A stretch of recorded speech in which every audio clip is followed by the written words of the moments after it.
Mic check.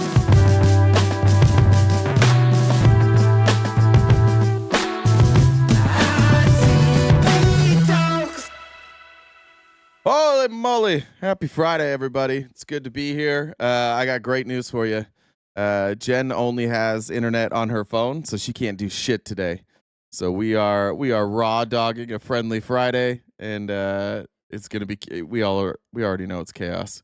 Let me move a couple things around. I've already screwed up. Thanks for hanging out last night. Wound up jumping on a live last night. Jen was there for a little bit. There was a lot of yelling, and it was a lot of fun. I know that we've got breaking news right now. SCOTUS. I know Trump is speaking, so I'm going to jump into that real quick and see for a minute, just see what he's saying, and then we'll jump into the show. Yes, there might be some. Not really. Can I tell you? But just wanted to remind you guys that we are crowdfunded. If we can knock out that gift goal early today before Friendly Friday, that would be great. I'm gonna try and read super chats in real time and PayPal and Cash Apps in real time. I was admonished by Jen on that yesterday, so I've got a lot of things to improve this weekend. So I'll have those ready, and let's see what this fucking idiot has to say. And no, I'm not worried about it at all. And I'm putting out a little statement. I'm going to respond to the Ayatollah's statement yesterday that we won the war. Oh, God, we won the war. And I said, look, you're a man of great faith, a man who's highly respected in this country. You have to tell the truth. You got beat to hell. And Israel was beat up too. They were both beat up. And it was a great time to end it. It was quick. They got the hate out. There was a lot of hate, a lot of hate. It would be great if they didn't have that hate. But the last thing they're thinking about is nuclear weapons right now. Please. Thank you, Mr. President. Iris Tao with NTD Research Media with the Epoch Times. Thank you so much for doing this. It's very refreshing for all of us here. It's a good group. In this room. It's refreshing. The Epoch Times, Epoch Times. It's a good group. All they do is lick my balls. They're the greatest. Very refreshing. Yes, we have to have this, and for the I understand what you mean.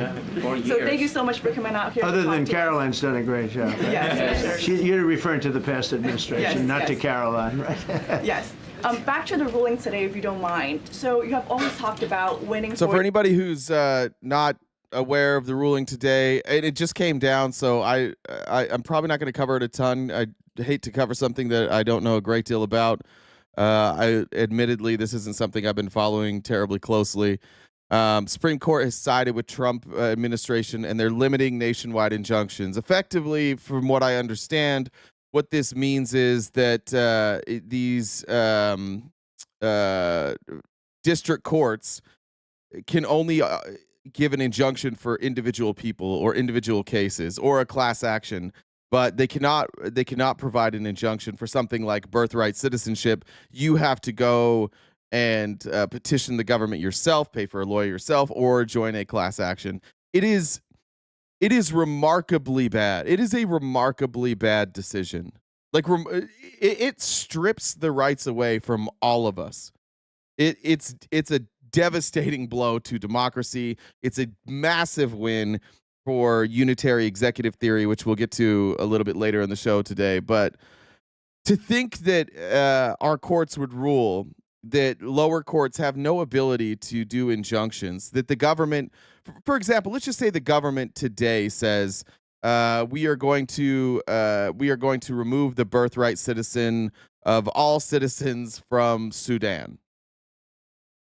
If it went to court, say you take the ACLU and maybe they go and they sue the Trump administration saying that that's unconstitutional. Essentially what this is saying is the district court could only rule in favor of those of actual named plaintiffs. From what I understand. If I'm wrong about this, I'll apologize for it on Monday after we go over everything. This is just my understanding. And that they would be able to rule for plaintiffs or a class action, but that would not be expanded to everybody for all people who were born in Sudan. My understanding of this case comes exclusively from listening to the oral arguments, and in listening to the oral arguments, I'm absolutely fucking baffled that this was the decision. everybody heard those judges. Everybody heard Roberts. Everybody heard Kavanaugh. They were extremely skeptical that this would pass muster, and then it did. So I'm shocked today. I didn't know that Supreme Court was coming down today. It's been a busy week, so maybe I should have known. But I'm shocked by it, if we're being honest. I did not feel good starting the live today. I don't feel good about democracy today. I don't feel good. If you're a Trump person and you're just like Trump, we want what he wants, today's probably a good day for you.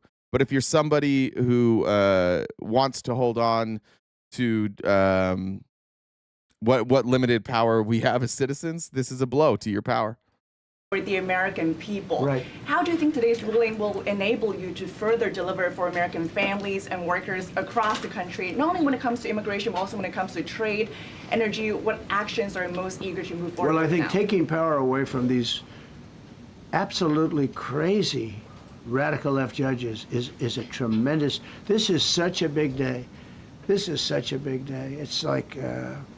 It's sort of sad because we're doing the signing at 3 o'clock, and this may very well dominate the signing of a big war that was going on and really affecting the continent of.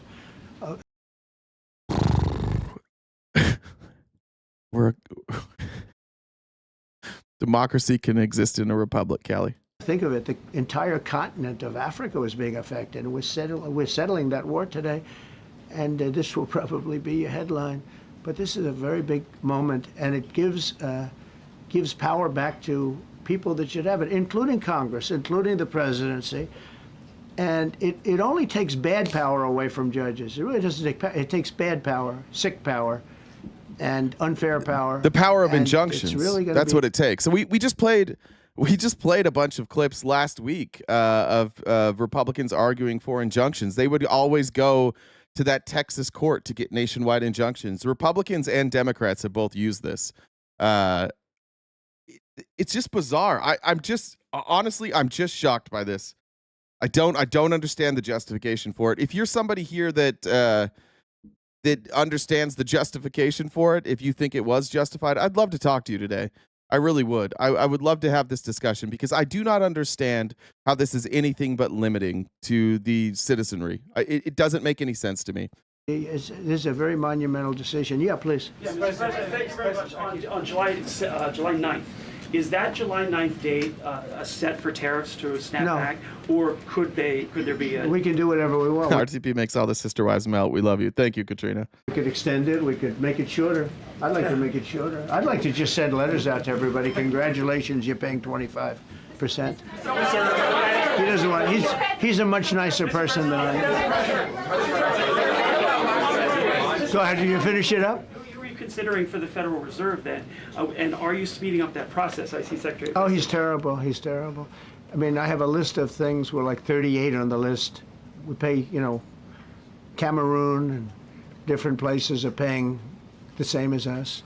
Because, you have somebody sets a rate at 4% or 4.5%. It's hard to go out and say we should be paying 1% when you have your so-called experts doing it. And the sad part is, as per the question... I assume he's talking there about bonds. Cameroon treasury bonds. Let's see what their rate is. I don't know what their debt situation is. I mean, like, this guy, I mean, he's representing our country, but to say, like, that our interest rate should be lower right now is pretty tough. They're at 5.12. What's current treasury rates in the United States? 5.12 is there. What's our current rate?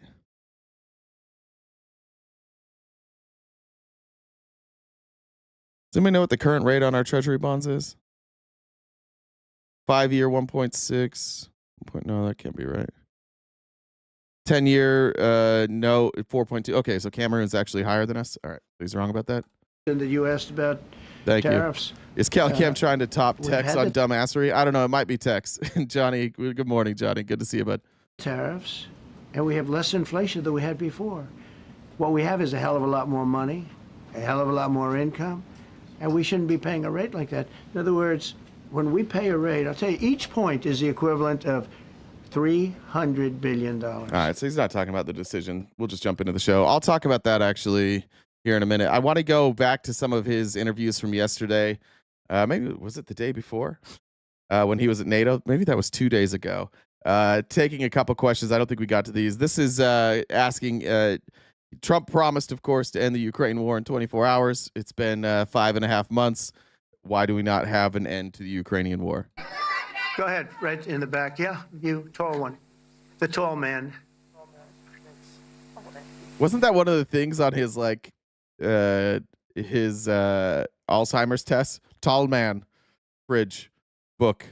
Mr. President, Johannes Petra from Austrian National Television. How are you? You once said that you would end the Ukraine war in 24 hours. You later said you said that sarcastically. Of course it was sarcastic. But you've now been in Where's our MAGA? You guys were here. It wasn't sarcastic. You guys sure didn't think it was sarcastic when he was saying it on the campaign trail. Isn't it great? I mean, like, being Donald Trump is a great deal. You just get to make promises, and when they don't come true, you're just like, everybody knows that was a joke. Everybody knows that was sarcasm. I don't think so. You said it like 4 trillion times. You said it in a debate. You're like, I will end it tomorrow. You said it on Joe Rogan. And there were people that pressed him, like, how are you going to do it in one day? And he's like, I'm just going to call him. I'm going to say, knock it off. And they're just going to knock it off. It's literally what he campaigned on. Just say, I've even heard him say, like, it's harder than I thought it was going to be. That's an acceptable answer. That is a very acceptable answer to much harder than I thought it was going to be. And I think maybe, like, that's most of my frustration with him and you guys. Like, you understand that it's harder than a day. I understand it's harder than a day. He understands it's harder than a day. Why can't he say it? What, like, if he can't say that, why would you trust him with anything that he says? Amy said if he wants lower rates, he has to quit screwing up pretty much everything. Yeah. office for 5 months and 5 days. Why have you not been able to end the Ukraine war? Because it's more difficult than people would have any idea. Vladimir Putin had... He was so close. Why did you do it? Because it was more difficult than I thought. No, not I thought. People have any idea. You guys don't know. That's why. Because you don't. I knew. Just say he was so close to just admitting he was wrong, and then he had to catch himself and be like, actually, all of you guys are the ones that don't know. Has been more difficult. Frankly, I had some problems with Zelensky. You may have read about him. And it's been more difficult than other wars. I mean, look, we just ended a war in 12 days that was simmering for 30 years, frankly. No, it started 12 days. It started 2 weeks ago. This is, I get so frustrated talking to this guy because then we were on a live last night and then you have Republicans repeating this. They're repeating this like this was a real thing. How about the ceasefire? Yeah, we bombed somebody, dude. Like, we jumped in a war. There was a war. We jumped in the war, and then we got out. And he's like, look what we did. It's like, yeah, you went to war for 12 days for no fucking reason.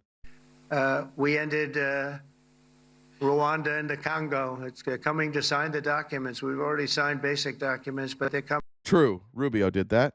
I think, to the White House on Friday. We ended, Serbia was going to go at it. But maybe the most important of all, India and Pakistan. And that was... I cannot believe he is still bringing this up. India and Pakistan have both said repeatedly, the United States had fucking nothing to do with any of this.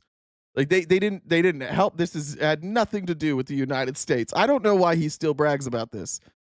I think it's because you guys don't hold him accountable. It wasn't whether or not they may someday have nukes like we're talking about in the Middle East, like we're talking about with Israel and Iran. This is they have nuclear weapons. I ended that with a series of phone calls on trade. I said, look, if you're... The COVID is back? COVID back now? All right. I might have actually played that. Here was Trump being asked if he views Vladimir Putin as an adversary. Let me just say this. There's a lot of people who think Trump is being like diplomatic when he talks about Putin, and that's fine. My problem is that Trump is selectively diplomatic to strongmen. He is not diplomatic to our allies. He's not diplomatic to Democrats. He's not diplomatic to people in his own party who disagree with him. He's only ever like diplomatic for dictators, and it's bizarre. Here, like, of course, Putin is an adversary. Go ahead. Mr. President, Secretary General Rutte has described President Putin as an adversary, a threat, an enemy. Do you view him the same way? And in addition to that, you mentioned General Kane, your chief of staff, the chairman of the Joint Chiefs of Staff. General Kane. Yes, he has said that Mr. Putin has territorial ambitions beyond Ukraine. Do you view that in the same way? Possible. I mean, it's possible. I know one thing, he'd like to settle. He'd like to get out of this thing. It's a mess for him. He called the other day. He said, can I help you with Iran? I said, no, you can help me with Russia. Because, you know, in the last few weeks, we took care of India and Pakistan. Nope. Kosovo, Serbia. I think on Friday we have coming in, the Congo is coming in, and Rwanda is coming in. That was a vicious war that went on, a machete war. Heads chopped off all over Africa. They're coming in. Corey, nothing you said is correct. Our allies who don't pay NATO, yes, they do. Canada has no military, yes, they do. Like, what are you saying? Don't tell me to think deeper. Your whole comment is wrong. This is why we don't like this guy. He makes all you dumb fucks dumber fucks. He makes you guys say like the dumbest shit. That's not true. Of course they pay into NATO. You don't think Canada has military? Canada has fought in wars side by side with America. What are you talking about? This is why we don't like a dumb person as president, because some of you aren't smart enough to know that he's a dumb person. We did two others in addition to that. Nobody's ever done anything like this. No, I consider him a person that's, I think, been misguided. I'm very surprised, actually.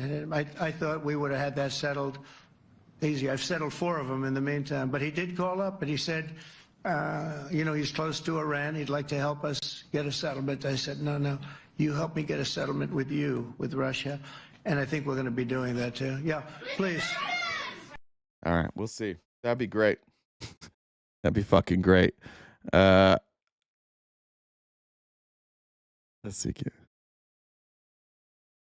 I was reading about, because somebody said that there was a General Asim Manur was decided after later called for Trump nomination Nobel Peace Prize for stopping nuclear warfare.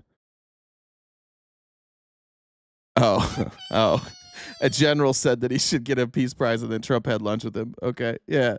Look, I think that if you're somebody who is listening to what, like, the way that people fillet Donald Trump, and you don't see that that's a way for them to get what they want, I don't know what to tell you. Everybody knows that you have to go and fillet Donald Trump if you want to get anything from him. Here's Secretary Caroline Leavitt. Look, she's frazzled. This is about the leak. One of the things that has been funny about this leaked plan from the Republicans, from the Pentagon, is one that everybody has reported it correctly, and then Pete Hegseth screams at people. They report it correctly, and Donald Trump screams at people. In every aspect, in every single one of these press conferences, Donald Trump, Pete Hegseth, and Caroline Leavitt have all confirmed that the reporting was true, that it came from the Pentagon, and that it was reported on accurately. And then they end by yelling at the media for not reporting it accurately. The report came out and said it was a preliminary report, and the preliminary report believed that there may not have been as much damage as we thought, and that we were waiting on further intelligence from other sources. That's what the report said. That's what CNN reported. That's what Pete Hegseth said.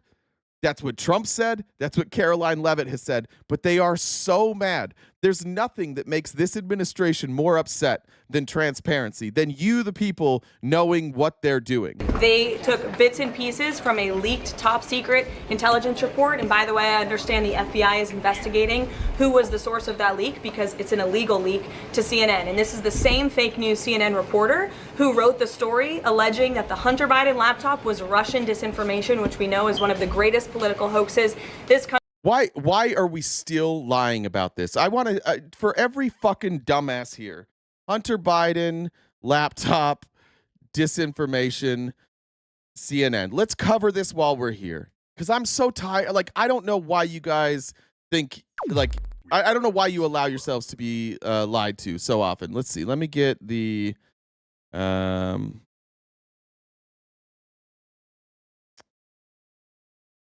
see. What was the date of that?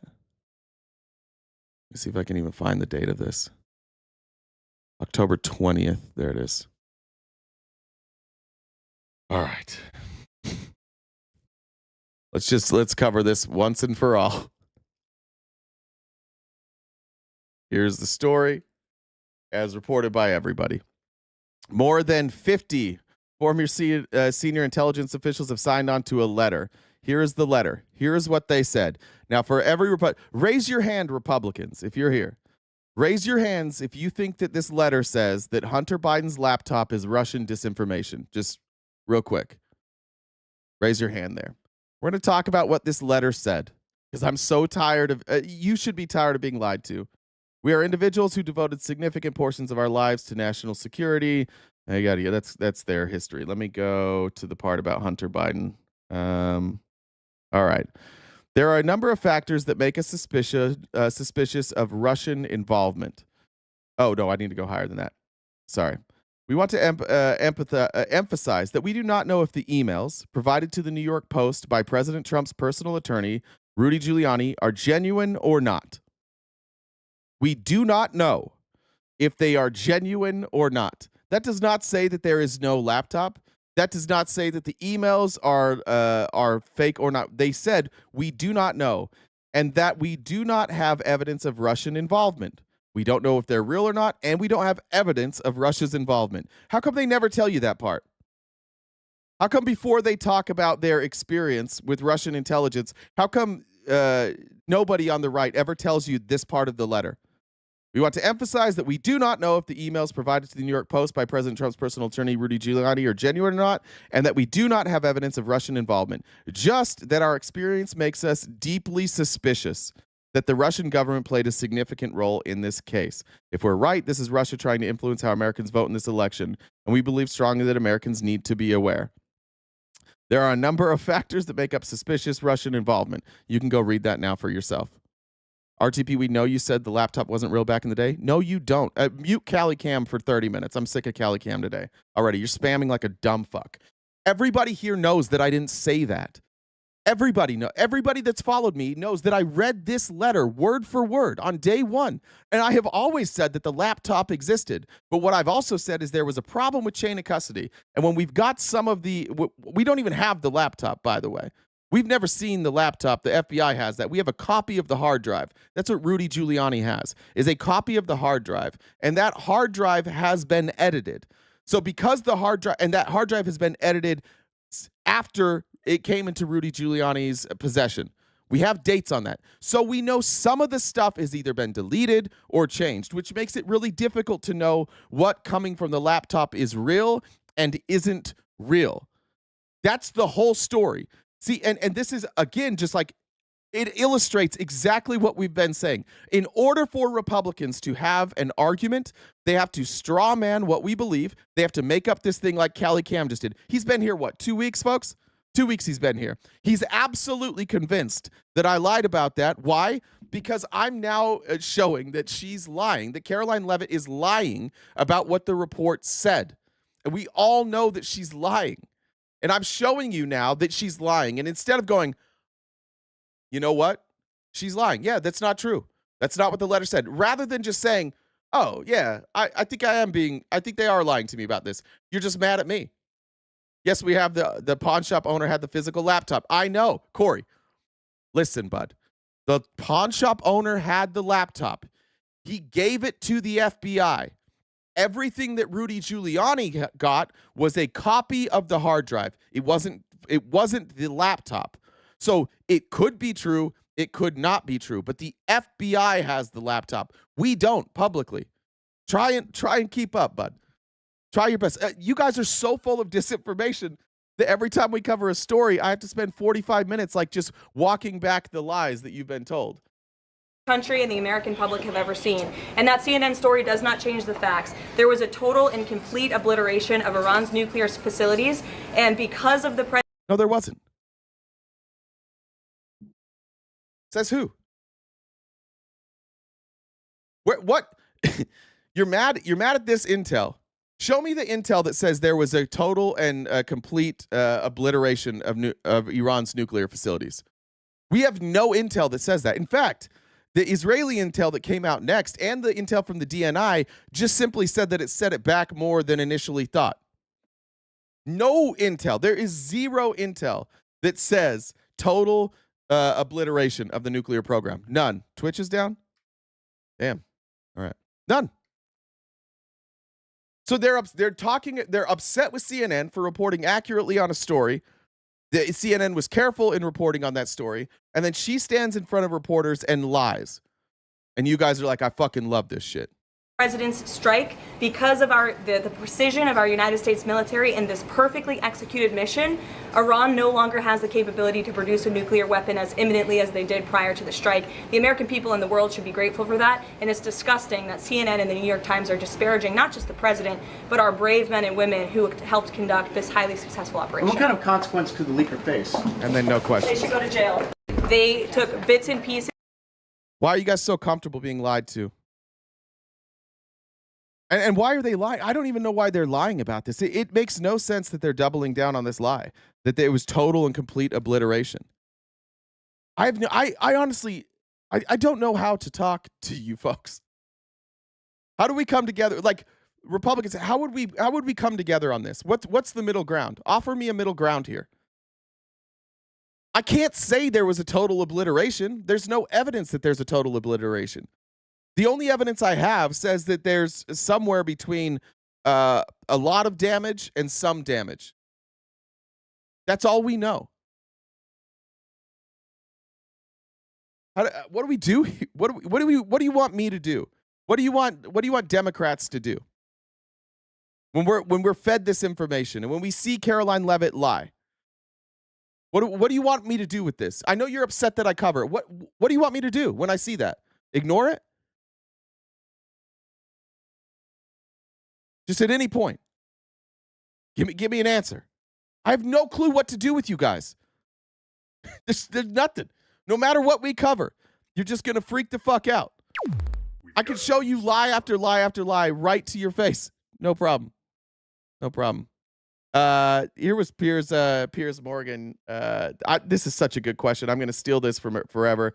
Candace Owens is on Piers Morgan, and she asks him a question that I don't think I've ever heard an answer from people who are supporting Israel. And if you support Israel, I would love to get an answer for you. As a reminder, we are crowdfunded. I appreciate those who have super chatted.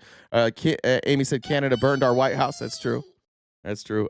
Make sure, and I'll update the goal. But if you do want to help support us, we have super chats. We have Venmo, Cash App, and PayPal. And I'll read anything you said. Even you Republicans, you want your words heard? You can donate too. I'll read what you have to say. Zionism has brought us nothing but grief in America. Can you name one positive thing that Zionists have contributed to America? Boom. Somebody, that's a great question. God, I'm so tired. It's driving me nuts. Side with Candace Owens. She's being attacked by the right this morning, by the way. She's not having a good morning. I support it. What have they done? Is the live dated the 26th? I have no idea. Sorry. Jen, will you look at that if you're listening?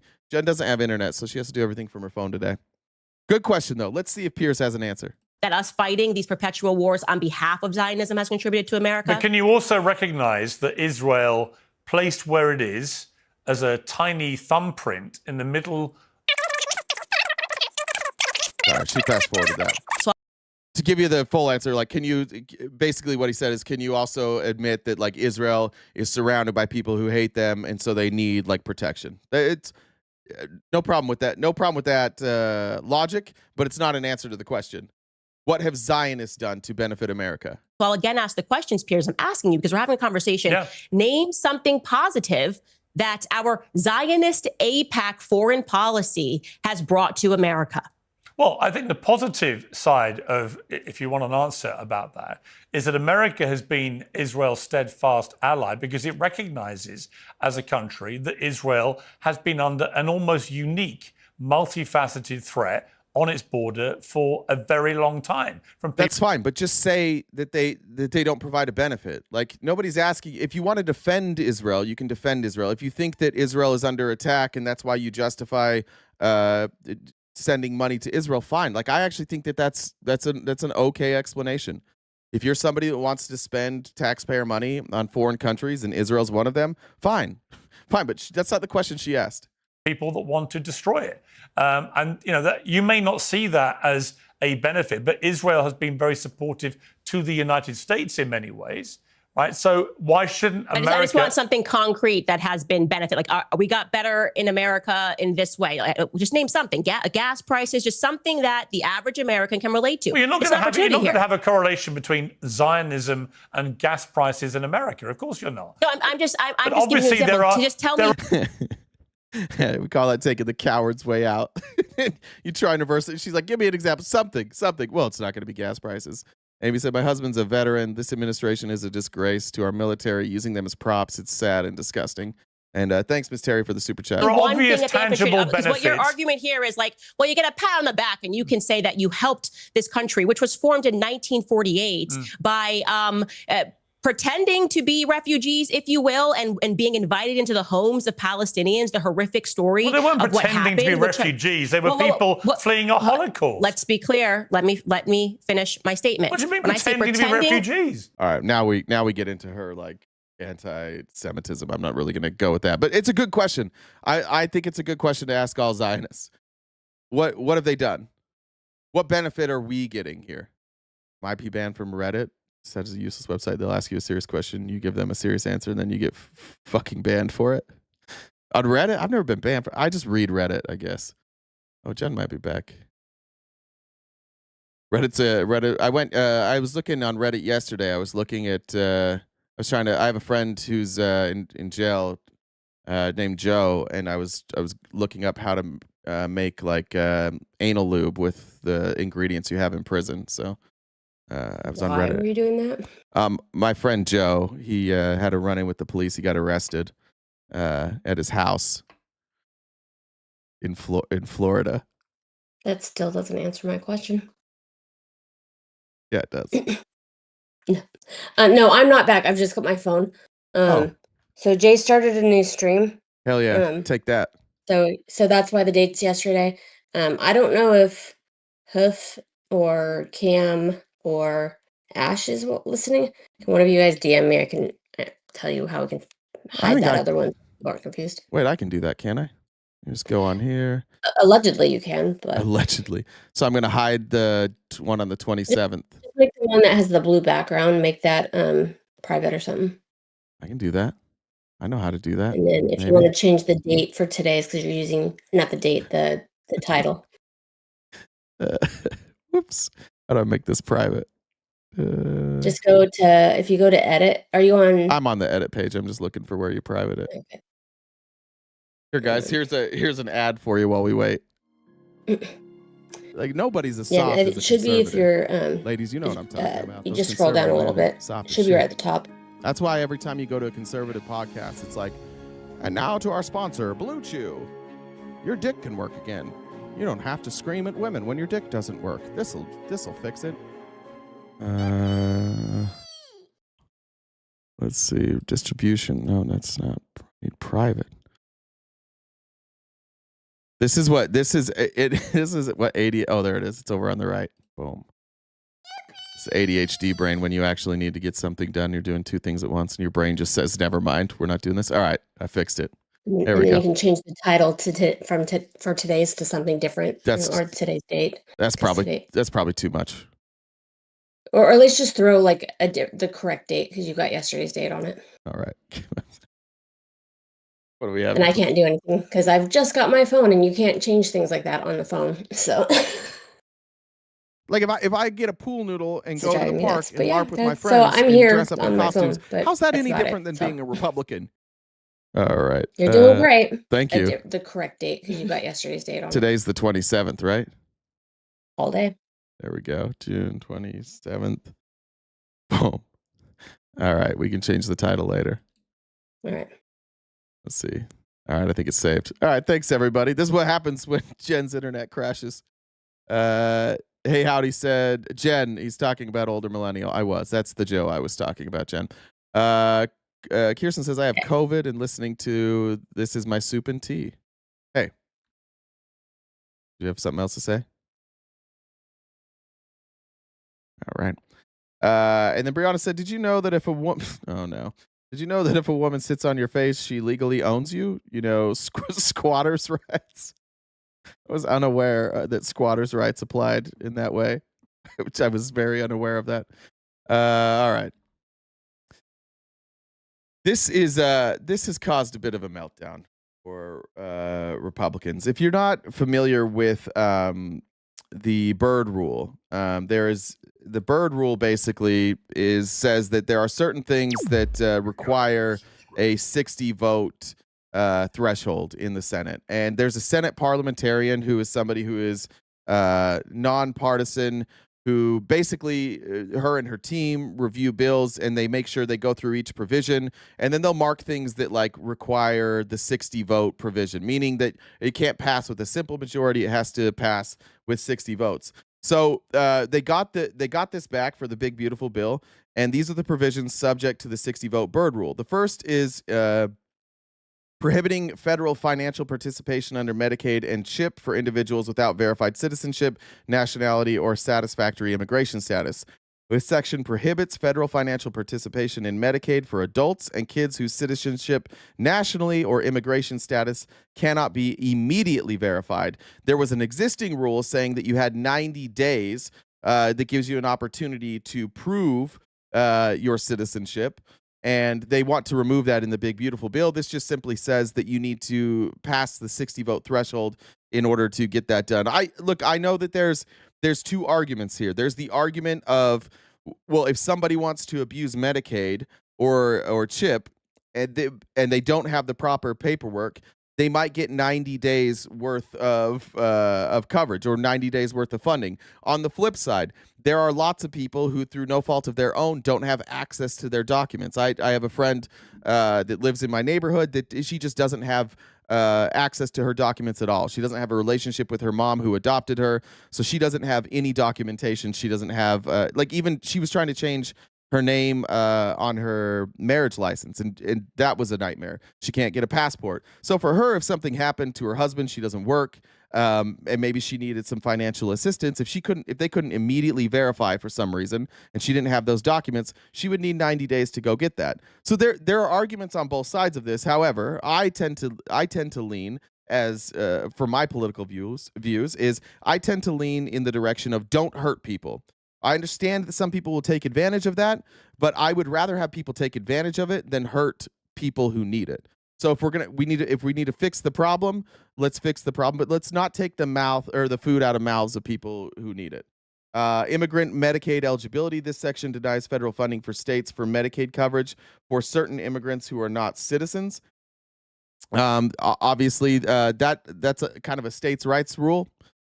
States can determine how they distribute Medicaid. And so obviously, in order to change that, you're going to need to hit the 60 vote threshold. The expansion of FMAP for certain states. This section lowers the Medicaid expansion federal medical assistance percentage from 90% to 80% for states that choose to provide coverage to people who are undocumented using the state's own funds. The reason that you have to have a 60 vote threshold here is because this was a law that was put into place by Congress. And this law, again, applies to states' rights. And I would say, this is saying you're going to get retribution on states who don't do what you want to do. So it's going to require a 60 vote threshold.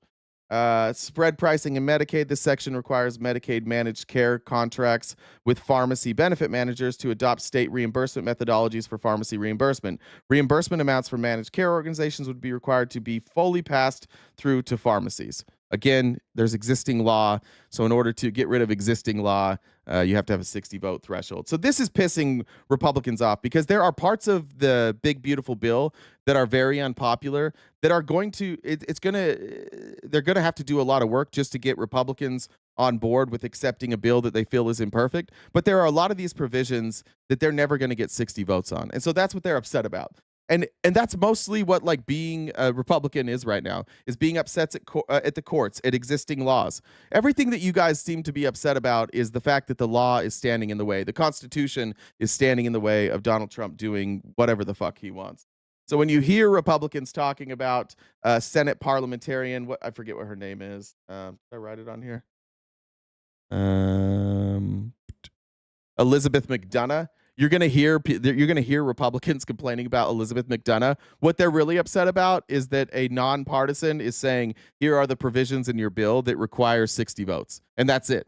And there's a coordinated attack on her. If you go online right now, if you go on Twitter and you type in Elizabeth McDonough, you will see a coordinated attack smearing her. It is absolutely sick what your party does to people who just are doing their jobs. Just a civil servant who is nonpartisan, whose only job is to make sure that the Constitution is being followed. That's it. And you guys are going to do like smear campaigns on them. It's pretty gross. Here is Daniel Dell talking about a little bit what we talked about when we played that live clip of Trump here. But Republicans, Trump, they are still smearing CNN. They're still going after CNN for that leaked report. If you have something to be mad about Republicans, it is that somebody leaked the report. That's fine. You can be mad about that. They're not supposed to leak that report. But you cannot get mad at CNN for reporting something exactly the same way that Hegseth, Trump, and Caroline Leavitt are reporting it. They've all confirmed CNN's reporting as true. Daniel Dale, who is our fact checker, as you well know. What did you hear in this press conference that rang true or that rang false? Well, a few things here. The secretary referred to fake news CNN and then immediately proceeded to effectively confirm CNN's reporting. Again, emphasized that this intelligence assessment was preliminary, made with low confidence. That's exactly, again, what CNN reported. He also tried to back up President Trump's assertion that these nuclear facilities were completely and totally obliterated by forcefully reading out quotes from others who did not say the same thing. He read quotes asserting that the nuclear sites had been badly damaged, severely damaged, that the strikes had done enormous damage. None of that is synonymous with complete obliteration. The secretary also asked rhetorically if the media had been reporting about the enormous challenge on pilots of conducting a bombing mission this long. Well, guess what? CNN did. A couple of days ago, our Michael Williams wrote a story talking to pilots who had been involved in somewhat similar missions that began that this mission was, quote, massive undertaking that required B-2 bomber pilots to test the limits of human endurance during a 37-hour mission. So yes, CNN reported this.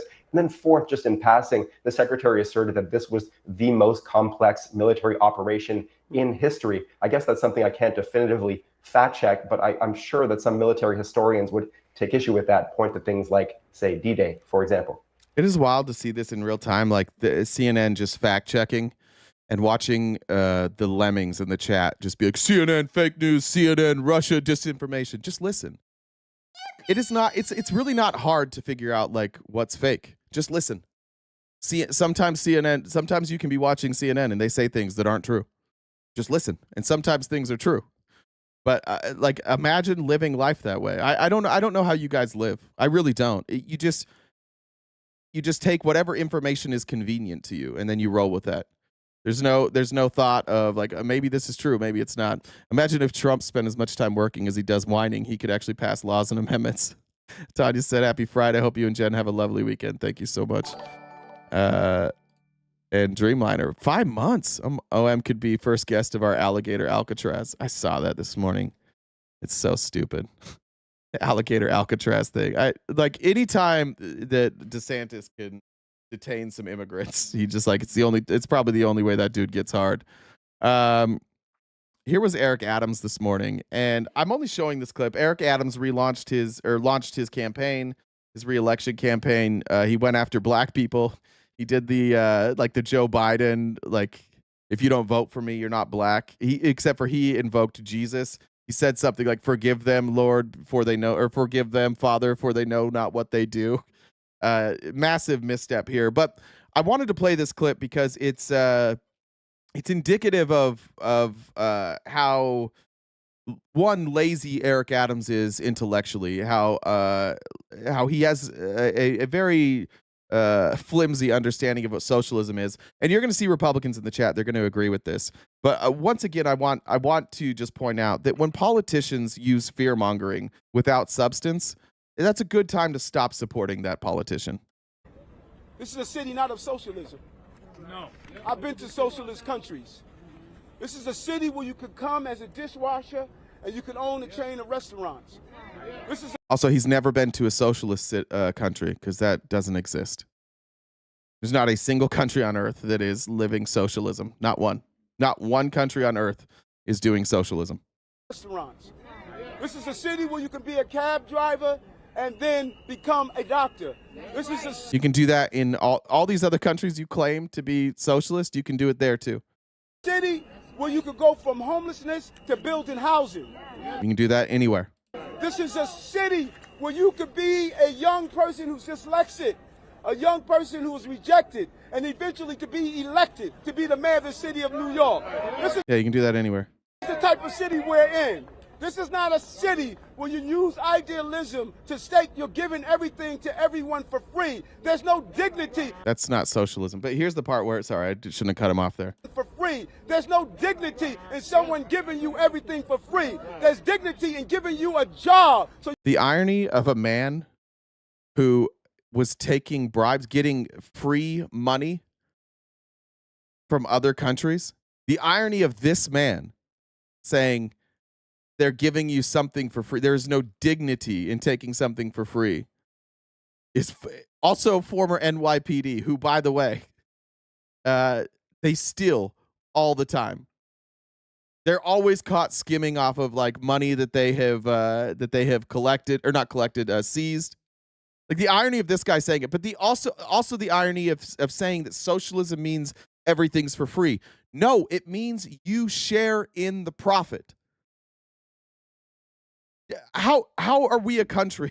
Like, this is why our education system's fucked. And it's also why it's been manipulated this way. The reason you don't learn what socialism is in school is because the people with all the power don't want you to know about socialism. They don't want you to know about collective bargaining. They don't want you to know that really what socialism is about is controlling your labor, owning your labor, right? That you get to share in the fruits of your labor. And they don't want you they don't want you to think about like, maybe I'm just a wage slave. Why is it? I wonder if I can find this clip real quick. It was Jeff Bezos walking through Amazon. Jeff Bezos, salary counter, maybe Amazon warehouse. I wish we had better search on Twitter. If somebody finds that, send it to Jen. There's a clip of Jeff Bezos like walking through an Amazon warehouse, and it shows like how much he's making during that interaction. It's like a 30-second interaction, and it's insane. He makes like $20,000, and the guy makes like 8 cents. It's crazy. But that's really what this is about. Like, Jeff Bezos is on a super yacht right now over in France, and he would still be incredibly rich if the employees of Amazon shared in the profits. He'd still be very, very rich. But they would also have more money. That's all socialism is. And that's why capitalists and corporations and wannabe oligarchs have fought for so long to make sure that in school we don't teach what socialism is. What I think that like coming out of a religious background, anti-intellectualism is conservatism. Curiosity is anti-conservative. Progress is anti-conservative. Research is anti-conservative.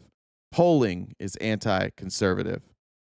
Conservatism is literally just like keep things the same.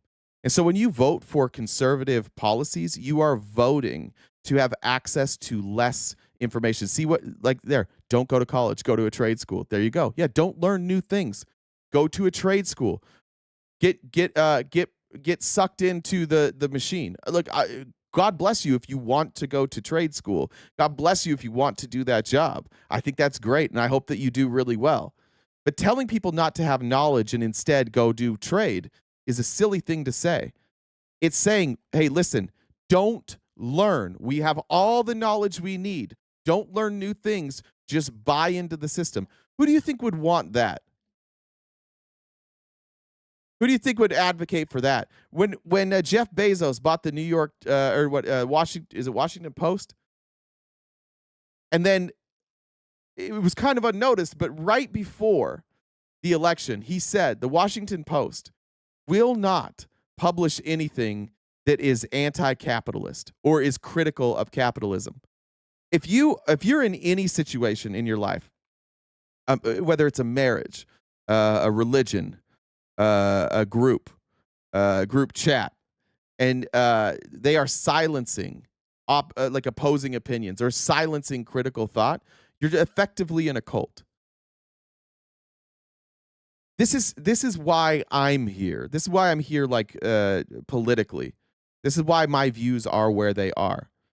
I often get accused by many of you of being like hyper partisan or being like a paid propagandist. And I'll say it like this, like the reason that thought comes into your head is because that thought was in your head. You understand what paid propaganda looks like, which is why it doesn't bother you. You're not on Charlie Kirk's platform right now saying you're a paid propagandist. You want to talk about actual paid propagandists like Tim Pool, Charlie Kirk, Benny Johnson, Dave Rubin, Ben Shapiro? All of them have been given massive subsidies from right-wing billionaires to oppose, not only just oppose the ideas of socialism, which I'm fine with. If you are a capitalist and you like the capitalist ideals, you should stand 10 toes down on that, and you should have a discussion with people who want socialism. That should take place in the school systems. That should take place on debate stages. If you're somebody that believes in an ideology, you should not fear another ideology being presented. And I think that's what we're seeing with Mamdani in New York. And this crazy reaction to Mamdani. There's two things that are happening. One, there's a bunch of racists. And don't tell me that there's not a bunch of racists. And by the way, don't tell me Charlie Kirk's not a racist. Don't tell me these motherfuckers are not just the most hateful, racist, bigoted people. Let me show you a couple of things I saved here from earlier. Hey. I sent you that, or a couple of people sent me the Bezos thing. If you want to remind people about, the gift goal and subscribing, I don't have any jokes because my internet's being stupid. So, you want to do the announcements too. All right, let me play this now. Thank you. How do I make this thing? Get that vidIQ thing. I always get something. All right, here's what I was talking about with Jeff Bezos. Hey, this just shows you like the wealth disparity. Now, you can say Jeff Bezos deserves a return on his investment because he started Amazon, sure. But look at the difference between, and tell me which one of these people is working harder. Hey, you're doing a great job. Oh, thank you. Appreciate that. I've been in the business 36 years and really appreciate that. I'll tell you now, Boeing, Northrop Grumman, United Technologies, I worked for all three for more than 10 years. It's the best company I ever worked for. I appreciate that. Thank you. Thank you for taking the time to tell me that. I will. This will be my last job. All right. I don't have to look anymore. Thank you. That's so nice. That's always good to hear. What a sweet thing to say. That's all. And now I'll slip him the 20 on the way out. I know. I didn't even tip him. I mean, that's... Jeff Bezos made $14,000 in that interaction, while the employee made 50 cents. I don't know in what scenario that, like, fine, if you want to support that, if you want to support capitalism, if you think that that's a good system, fine. Have the fucking debate. Stop being such fucking cowards. The reason Mamdani is popular right now is because people are feeling helpless. People feel like this type of shit, this just like, hey, everything's great. New York's the greatest. We're going to do great things. They've heard the same spiel their whole life. They're like, nah, that's not working for me. Like I heard this from you, Eric Adams, 4 years ago. I heard it from Mayor Bloomberg before that. And all that we see is more money going to the rich and less going to the poor.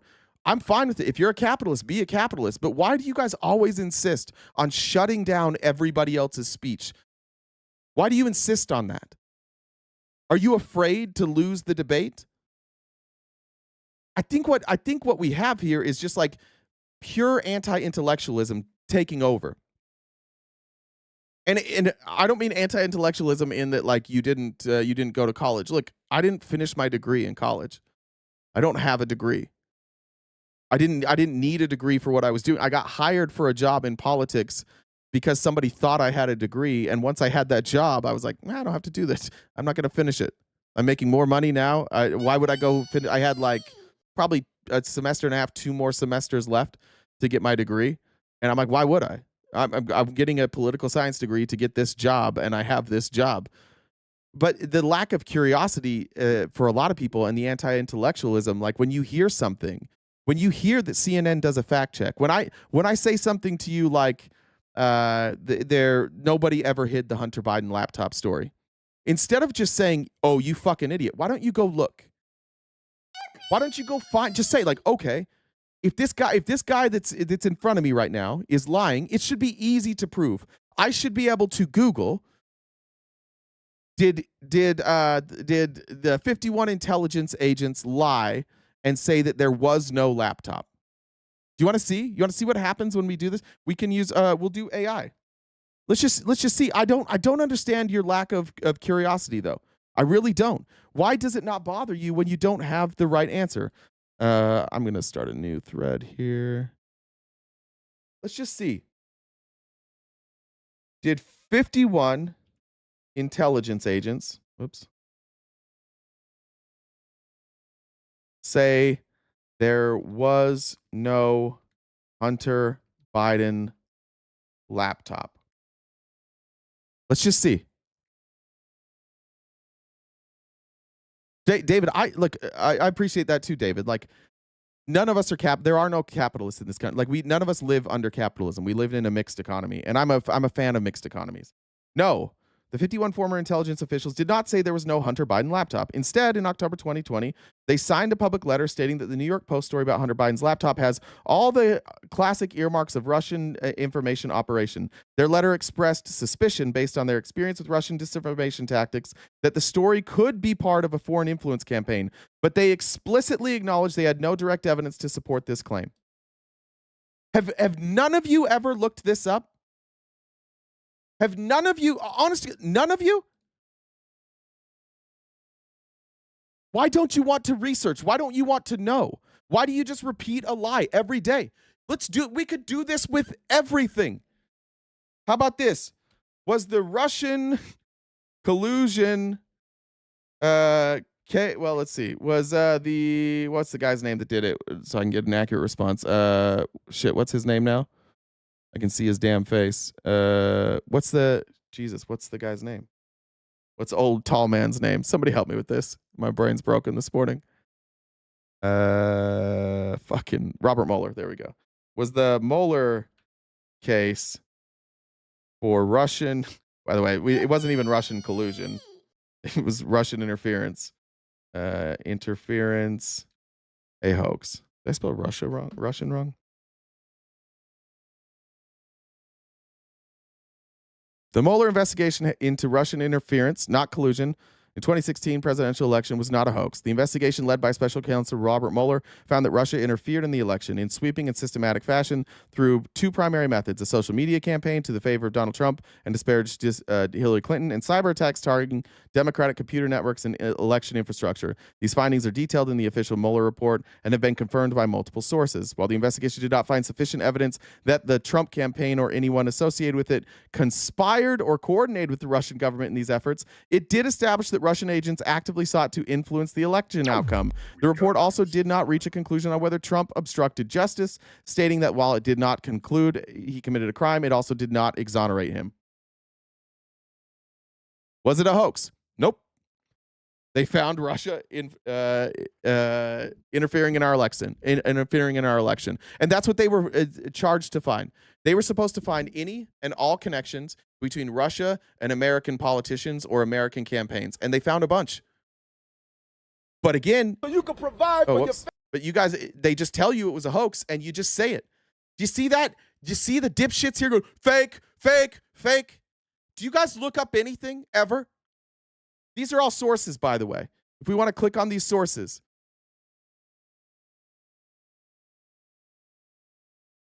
There's PBS News. This takes you to the Mueller report from Wikipedia, which is completely sourced here. You can click on all of these.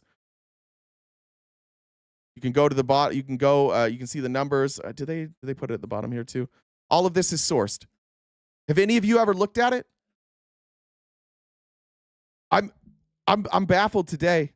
I am baffled today at how fucking stupid we are, and the lack of curiosity with so many people, and the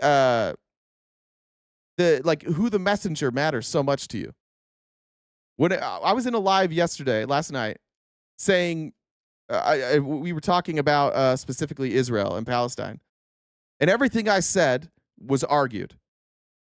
But when I left and it was just Republicans, the Republicans said exactly what I said.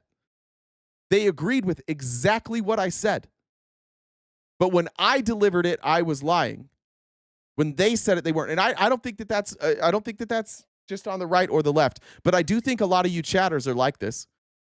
I do think a lot of you have never Googled or researched anything that you believe.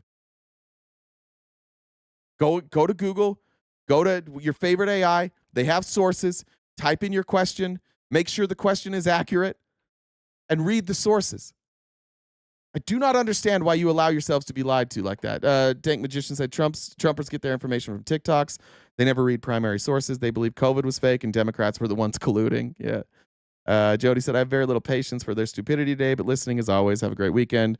Marlene said, the man who invented the heat index died at 88, but it felt like 104. Trudy said, I'm sick of being exploited. That's a great joke. That's a great joke. Look at the people still saying I'm full of shit. What the fuck? I just showed you.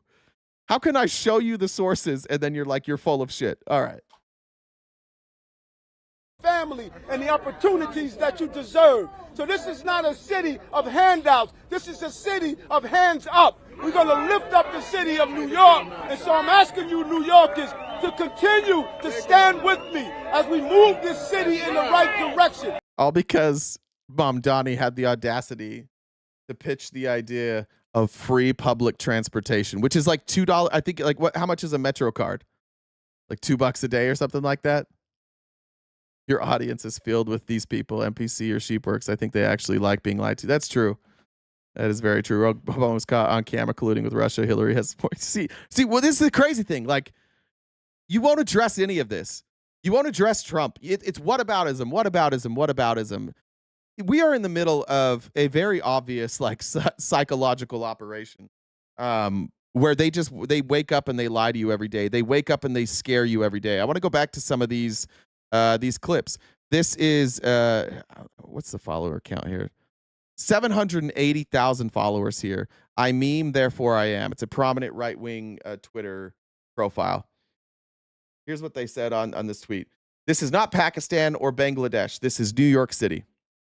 And somebody tell me why I'm supposed to be afraid of this, please. Allahu Akbar, Allah. They add the music in too.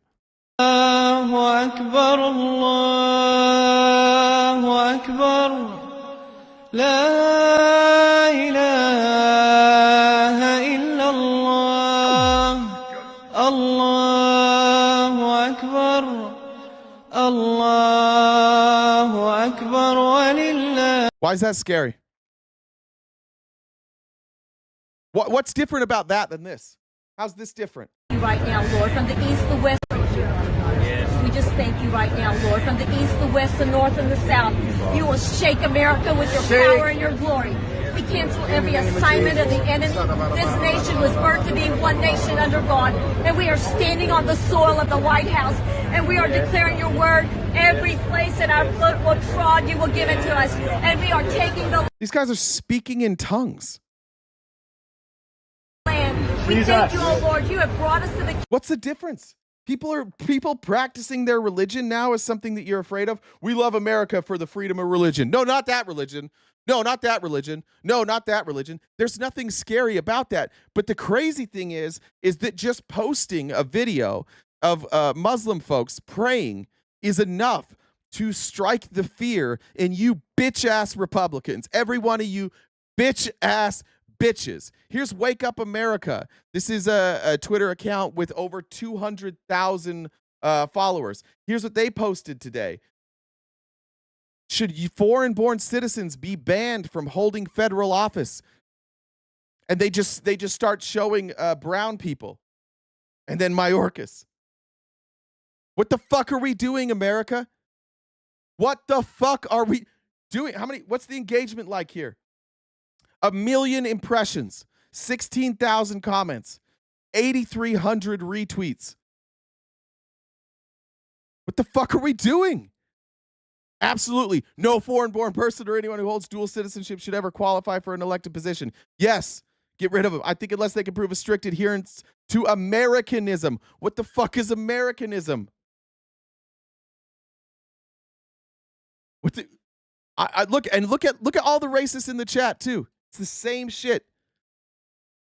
You guys lost because you kept calling us racist. Then you're racist. Just immediately, your first opportunity, you're like, let's be racist today.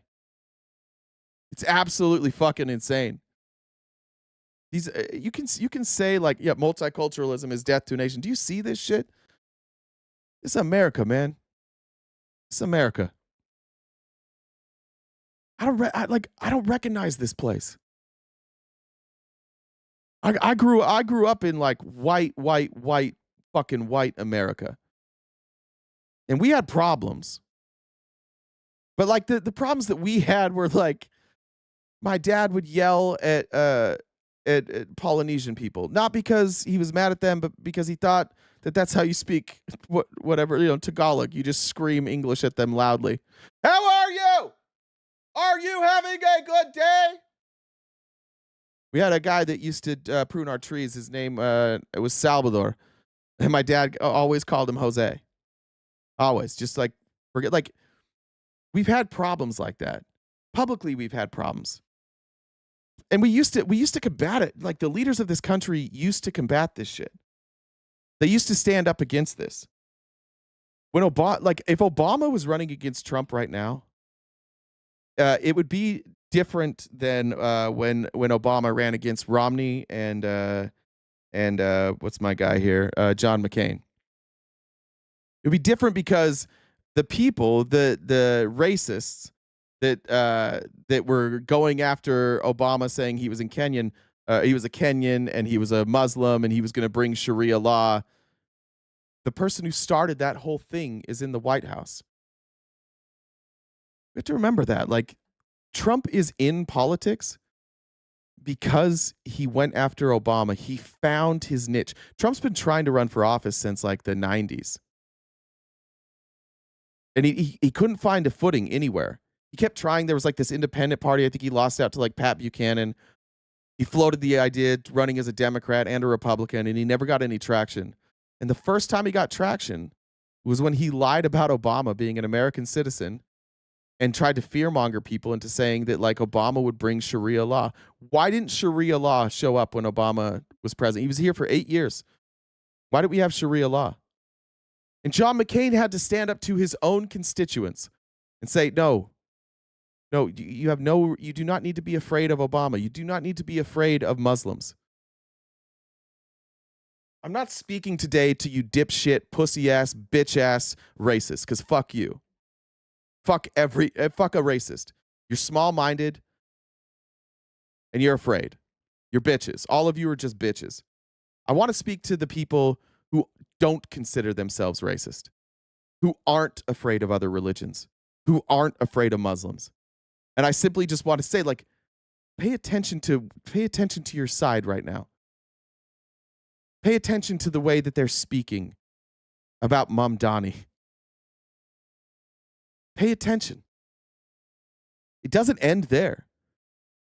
Like I was on a Republican Live last night, and there was this thing. There was collective agreement from the Republicans that Muslims were scary, and then someone said they were Catholic, and then they're like, "Oh well, dude, we don't. No, not Catholicism. You guys are actually evil too." It doesn't end. It doesn't end at Muslims. There's never an end to a divide. When you are part of a religion and you have a religious ideology that your way should rule, there is no end. Christian nationalism goes for the Muslims first. Then it's going to go for the Catholics and the Mormons and the Jehovah's Witnesses and the Seventh-day Adventists and the atheists. Explain to me why they're like Muslim people aren't hurting anybody here, but the Christian nationalists are going after them. Why wouldn't they go after a Mormon? Where did Mormons come from? Almost exclusively immigrants. Their message, the Mormon message, was not well received in the 1830s from Americans because there was a religious revival, and you had the Protestants, every different Protestant sect out there. You had the Baptists were out there. You had the Lutherans, the Methodists. They didn't like Mormonism, and so Mormons went overseas. They sent missionaries overseas into Scandinavia and into England and into Germany. And they brought back immigrants. And when they brought back immigrants, just to tell you this story, they brought back immigrants to New York. And they were immediately run out of New York because the Christians said to the other people who believed in Jesus, you guys are going to come in and you're going to make Mormon law the law. And so they were run out of New York, and they wound up in Illinois in a city called Nauvoo. And in Nauvoo, the people of Illinois had the same thing to say about them. Oh, they vote as a collective. They're trying to make our law Mormon law. This is a Christian nation. These aren't Christians. And although Joseph Smith was a dirtbag and he was a polygamist and he was a charlatan, they ran them out of Illinois as well. And then they went to Missouri, and the governor of Missouri ordered a literal extermination order on the Mormons. Not just Joseph Smith, not just the guy who was convicted of crimes, who also tried to assassinate the governor of Missouri later on. He said, Mormons have 30 days. They get out or we kill them. They were exterminated. And then they wound up in the West. And then nobody could come out to the West, and so that's why we left it. And then eventually, like, they were accepted as normal. But America has a history of this. And every time, it is Christian fundamentalists, Christian nationalists who are on the wrong side of it. We're fighting that battle still today. It does not matter that these folks are Muslim. Muslims, it's just easy to target Muslims right now because it's broadly, like, all the racists do it. All the terrified Fox News viewers are afraid of Muslims. So it has broad appeal. But once you get rid of Muslims, who's next on the chopping block? I think it goes to Catholics. I think they're next. Tell me I'm wrong. We've done this forever. That was the main argument against JFK when he ran for president, is that they were afraid that they were going to make America a Catholic nation, that JFK would basically take his direction from the Vatican. When Mitt Romney ran for president, I worked on Mitt Romney's campaign. He sat down for an interview with was it Wallace? It might have been Wallace. And he was asked, like, 20 minutes of that interview were spent on discussing his faith and whether or not he would listen to the leaders of his church over the leaders of this country. And they said, they even brought up, you swore a blood oath in your Mormon temple that you would keep certain secrets. They used that exact fear-mongering against Mitt Romney. This is just what they do. This is what Christian nationalism is. It's a fucking disease. It is anti-intellectual. It is anti-human. It is vicious. It is violent. It is cruel. It is racist. And for those of you that are Republicans that aren't that, wake the fuck up and see who you're with. See where they're taking you. When you wake up today and you see all your friends posting against Mom Donnie, and you start thinking, oh, you know what? Maybe I am a little nervous about Sharia law. Ask yourself, why have we not had Sharia law? We have Muslim members of Congress. What about Dearborn, Michigan? Are we living? I hear it's been in the chat all day today. Dearborn. Are they doing Sharia law? Is that the law of the land in Michigan? Is that the law of the land in Dearborn? It's not. What Muslim immigrant community is living Sharia law? None. Unless they are living it privately, which they're allowed to do. As long as they're not stripping the rights of others, they're allowed to do that. You're allowed to be a whack job Christian too. You're allowed to say that, like, you're allowed to punish your child and ground your child and for masturbating. Lord knows that's how they did it in my church. Lord knows I have friends who were punished by their parents for masturbating. Nobody's trying to get rid of Mormons, but eventually maybe they will. I just want you guys to, if you're a Republican, you believe in fiscal conservatism, you believe in whatever, closed borders, tight immigration, whatever. Just recognize not only one, who you're aligned with, but two, who's doing the messaging. And the reason that most of us are pretty fucked up right now is because of who is doing your messaging. Look in the chat. Look how much racist shit is happening in my chat. Look how much anti-Muslim shit is happening in my chat. Look at how much anti-immigrant discussion is happening in my chat. You don't have to side with me, but you also don't have to side with them. You don't have to be one of these Christian nationalist fuckwits. If we don't, we got to stomp out racism so fucking fast here. But we can't because it's everywhere. It's everybody you guys love. It's Charlie. Look, let's go look at Charlie Kirk's Twitter page. Let's just see how he's doing. How much racist shit do you think is going to be on Charlie Kirk's Twitter page? Whoops. It's Charlie Cree. As a reminder, as I'm taking a break from yelling at you, we are crowdfunded. Let me read a couple of these. Johnny said, Shakers, Quakers, and fake tablet makers. Dank Magician said, Trumpers get their information from TikToks. Oh, I read that one. Go here. All right, I got all those. I'll update the number here in a minute. All right, none racism.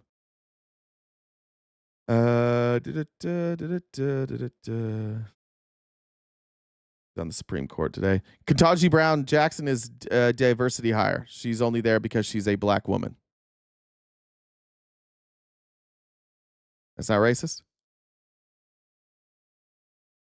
I didn't have to scroll very far. She opposed, and he's just like, oh, you're only hired because you're black. If you oppose me, you're hired because you're black. If you ask liberals how immigration benefited their life in the West, most will say ethnic food. No, most would say all of us are here because of immigration. Do you see this? The West is literally Esau, who the Bible says traded their birthright for a bowl of porridge. Life is more than food, and the body is more than clothes. Zohar Mamdani is promising to hike the tax burden. Maybe we shouldn't admit people from foreign countries who want to take things from the native population based on their race. The native population? The native population? What is he saying? Zohar Mamdani is promising to hike the tax burden for wider neighborhoods. Let's see. So this is what he used as his evidence. We'll include implementing much of New York City Advisory Commission on Property Tax Reforms, which are comprehensive, however, shorter-term immediate relief is necessary. Shift the tax burden from overtaxed homeowners in the outer boroughs to more expensive homes in richer and wider neighborhoods. Richer and wider. Why did he say just wider? Why did he leave that out? Why did he leave that out? Why didn't he say richer and wider? Why did he just say wider? Because he wants you to believe that Mamdani is just as racist as him. And so it's okay. You can justify Charlie's racism because Mamdani is racist, right?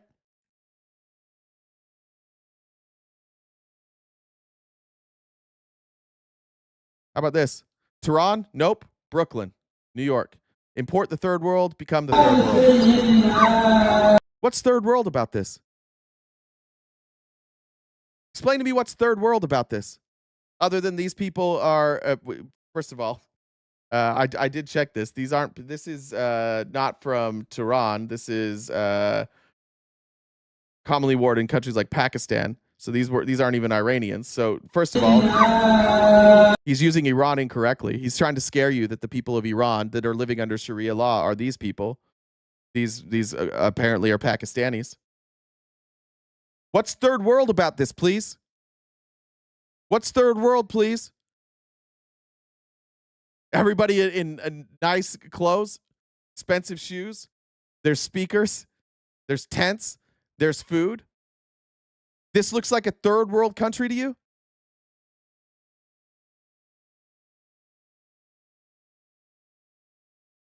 Yeah, there's a lot of people being racist against Mamdani. It's interesting. It's interesting when you say socialism, how quickly they take it from socialism to racism. I don't even understand how, like, we get accused of being like racist on the left. Like, can somebody just give me an example of racist behavior on the left? Like, are we racist against white people on the left? Were we racist against black people? Were we racist against immigrants? I feel sick. It's getting like increasingly harder for it's getting increasingly harder to do these lives. It's getting increasingly harder to like be proud of America. And what's most devastating is that this guy could do it. Donald Trump could do so much good. He could legitimately make your lives better, but he doesn't. I do not understand for the life of me what makes a person afraid of somebody who looks different than them. I don't get you guys, honestly. I don't get you at all.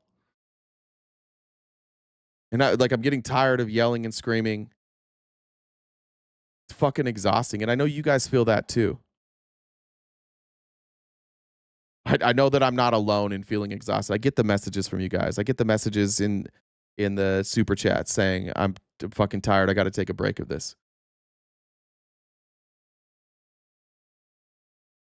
It's just like, there's a guy, when I was a Mormon missionary, there's this guy that I'll always remember. It's not even like that profound. And it's going to sound maybe silly telling this story, but it was profound to me. There was this, I was in, where was I? I was in Clarkston, Washington. And there was a group of Christians that would do a Bible study like every Thursday night in Clarkston. And at the time, like I said, I was a Mormon missionary, and we read the Bible too. So we went, and it was kind of like a gesture of goodwill that like we would all sit down, and though we had different religion, we would read the Bible together. We would discuss the Bible verses. And I remember the guy that was leading it. It's kind of a weird story, but. We had bikes. I didn't have we did have a car. We had a car there, but it was my first like month in the mission field. And when you're in the first month, they put you with somebody, they call them a trainer. And the trainer's job is to like help you learn good habits so you'll be like an effective missionary. And so we were going to this Bible study, and we had a car, and it was at the top. If any of you have ever been to Clarkston, Washington, you know, like at the bottom, there's like the Snake River that confluences with the Clearwater River right there. And so there's like two parts of Clarkston. You have like the lower part and then up on the hill. And like the wealthier people are up on the hill, the older areas down below. So we lived down below, and we had to ride our bikes for some reason up on top of this hill. And he's just like, we're going to do this because we're sacrificing for the Lord. So I just remember that. And I was so mad. And you're not supposed to curse. You're not supposed to do things. And I had said something. I'd said this is bullshit or something when we had to ride the bikes. And we're riding our bikes up the hill, and all of a sudden he just stops. And he's like, you have to stop swearing. And I was like, you have to stop being an asshole. And then he just turned around, and we rode in silence. And so when we got there, the Christian pastor leading it like knew that we were not talking, because we were usually pretty friendly. And he pulled me aside, and he was just like, what's going on? You seem off today. And I was like, nah, we just got in an argument. Like, it just pisses me off. This guy, like, he thinks he can just tell me what to do. I know what we're out here to do, but it bothers me when another guy just tells me like how I have to watch my language, what exactly I'm supposed to say. And he listened, and then he said, you control your own weather. And I was like, fuck, I don't know why it hit me. Like I said, it's not that profound. But you do control your own weather, and you control your own attitude. You control your own feelings. And I think a lot of people in America have just chosen to like check out. Most people that like when you most people in your life, if you ask about politics, they go, I fucking hate politics. And they hate politics because of this, like times like this, when it is so fucking gross. It is so fucking gross that some of you have this voice, that you've chosen to take your time and have this voice and be racist. There's never been a time in history where like we warned, like, worry about this race. And they were right. Never. You guys are always on the wrong side of history. And it wears me the fuck out. And it wears you out too. Like, you're miserable. I've never met a racist who was happy, ever. Tex, if you're here, I'm talking directly to you. Shit, I haven't checked my Facebook messages for a while from you. You've probably messaged me. But I know he said it to me. He said it to me that he feels bad, that he feels misled. And anybody who's come out of that, like that red pill shit, everyone I've talked to, they say like a couple months later, they just like, they feel relief. They realize that like all this shit that they were worried about isn't real. Nobody's coming to do Sharia law. None of these immigrants are coming to take your job. They're not trying to replace you. They're not trying to make you a minority. They're just here. They're just living. And the reason, frankly, the reason that you guys are afraid of losing like the white majority is because most people aren't racist. That's the honest to God truth. You talk about replacement theory. You talk about you talk about becoming a minority, and it just makes me think of two things. The first is, why are you afraid to be a minority? Are you afraid of how minorities are treated? And secondly, do you not recognize that the reason that white people are becoming a minority is because nobody fucking cares about race? Like, most people don't.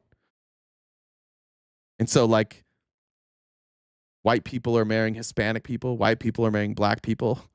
White people are marrying Persian people, Arab people. That's why. It's because most people don't care, because it makes no fucking difference what your skin looks like. We all legitimately come from the same place. We're all legit, like we all basically just started in Africa, and then we moved, and then our pigments changed because of where we lived. Why is it that all the Scandinavians are like clear skinned, and like their biggest enemy is the sun? Because the sun doesn't ever shine there. That's why. People just evolved.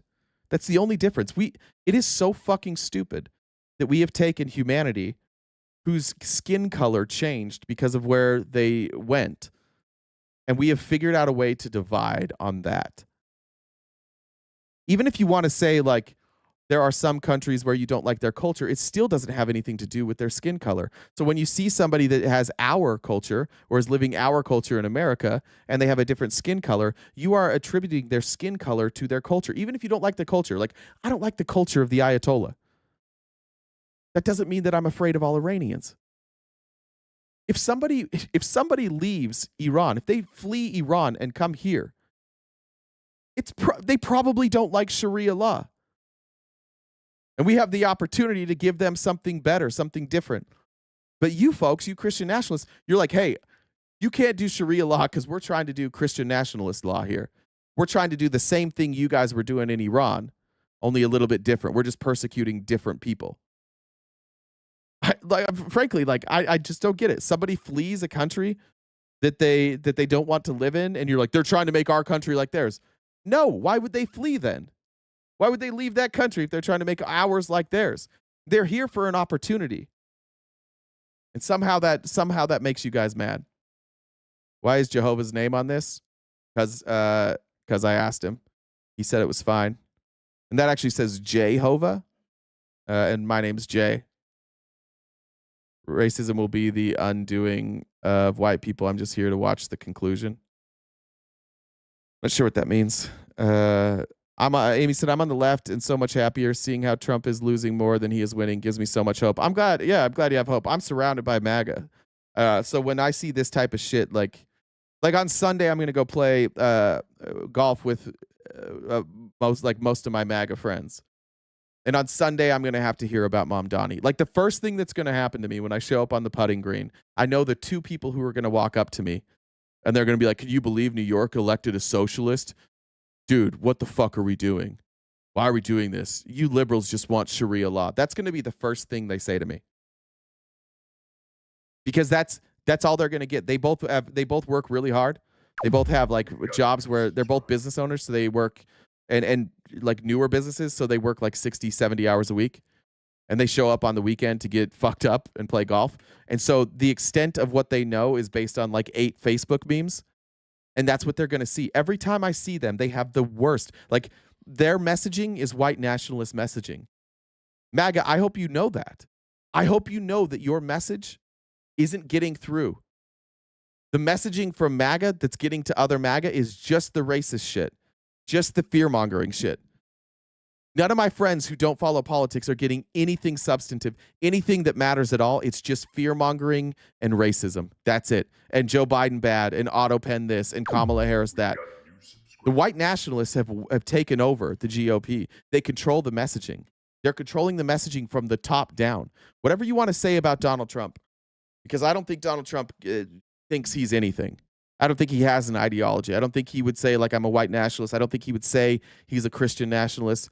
I don't know. I don't think he has an ideology. But he sides with the Christian nationalists. He sides with the white nationalists. Far more than the moderates. He's very, very open to white nationalism. Real quick. Tim said, could we just meet MAGA in the parking lot? Yeah, but we're going to have to see if we can get their moms to drive them there. We'll see how that goes. All right. I want to show you Trump this morning bragging about tariffs. The revenue dropped from tariffs. Republicans are celebrating this like it's a win. It's obviously not the win that they think it is, and I'm going to explain why. But here's Trump just bragging about the dumbest shit, as always. With the United States of America, we'd have money coming in like at levels that they have never seen. I got a call the other day from the people in Congress because we're doing our bill. I didn't even... Melissa, that's a good question. Why are they your friends if they're such terrible people that have no love or compassion for anyone? People are so ridiculous. I don't think they don't. I'm not saying they have no love or compassion for anyone. They just don't have love and compassion for everyone. And where I live, I don't really have a choice. I think there's 2 options you have if you're me. You can just lay low and not interact with anybody, or you can try in every interaction to like correct something, or like just plant a seed in their head that like maybe something they said is wrong. I learned a long time ago with them that I can't argue with them because they get defensive and they shut down. If I argue with them, they go, oh, dude, you're just a fucking lib. And they literally will walk away. So the only thing I actually can do, the only chance I have of impacting any changes, I have to listen to what they say, and I try and correct like one little thing. Or I just ask them a question, and then usually I walk away. But yeah, that's why. I just don't quit. I understand some people have a different philosophy there. Tell you this, Mike, and they called. They said, there's something wrong with the numbers, sir. I said, what's wrong? I don't know. They're not balancing out. There's something really wrong. I said, is that a good thing or a bad thing? Well, we don't know. I said, what's the problem? I do want to point out, first of all, that whoever is giving Trump his information on the budget is apparently a fucking moron. It's always funny when Trump talks about like these stories, like he's the genius. He makes himself the genius. What he's saying right now is that they can't figure out why they've brought in more money. And they called him to say, we can't figure it out. And he's going to tell them, have you tried this? We're taking in much more money than we have scheduled. I said, so far, that sounds good. They said, how much is it? About $80 billion. I said, do me a favor, check the tariff line. They called me back an hour later. Sir, we've taken in $88 billion in tariffs. Isn't that a beautiful thing? $88 billion. I thought I'd tell these little stories. Go off script and tell these little stories, Scott, right? Because it does make it a little more interesting. Although my speechwriters have just gotten every award in the book. Vince, where are you, Vince? So let's talk about that number. Celebrate it all you want. The Trump Tax Cuts and Job Act, his first tax cut, quarterly cost Americans $100 billion on average, quarterly. So we still haven't made up. So all of that money that they said the tax revenue has brought in, they still haven't made up the losses. So we're still operating at a deficit from the tax cuts. And that those tariffs largely have been costs that have been passed on to consumers. So congratulations. You all paid more, and you almost paid, we were close to paying for the tax cuts for rich people. Cool. That's what we're bragging about now. We taxed the middle class, almost like 75% of that goes to the middle class. We taxed the middle class to pay for a tax cut for the rich people. And the rich guy up there is like, isn't this great? And the rich people in the audience celebrate, and you guys celebrate because you don't know what you're watching.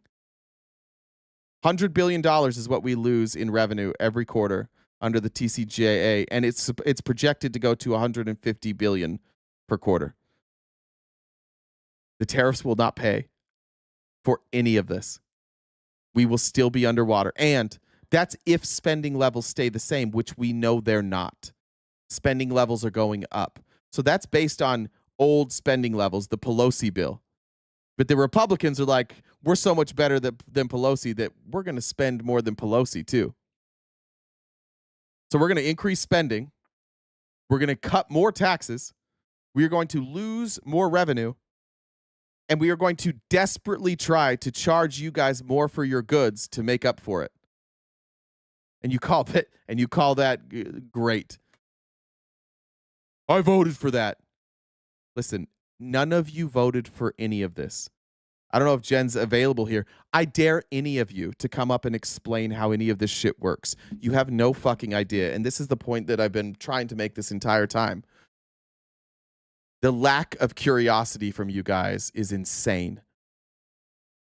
The sheer willpower to never fact check fucking anything blows my mind. Everything, and I mean everything you believe is a fucking lie. Everything.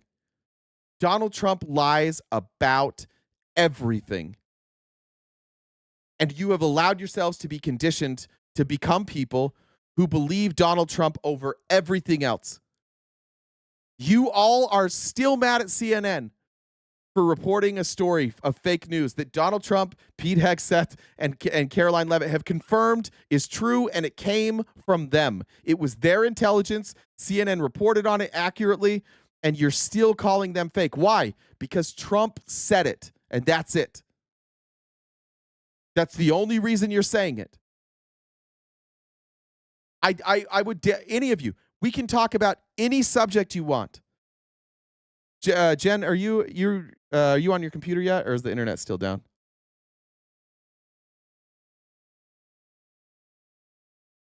Oh, sorry, I didn't see yours, Brad. Brad said my wife left a note on the fridge that said this isn't working. I'm not sure what she's talking about. I opened the fridge door and it's working fine.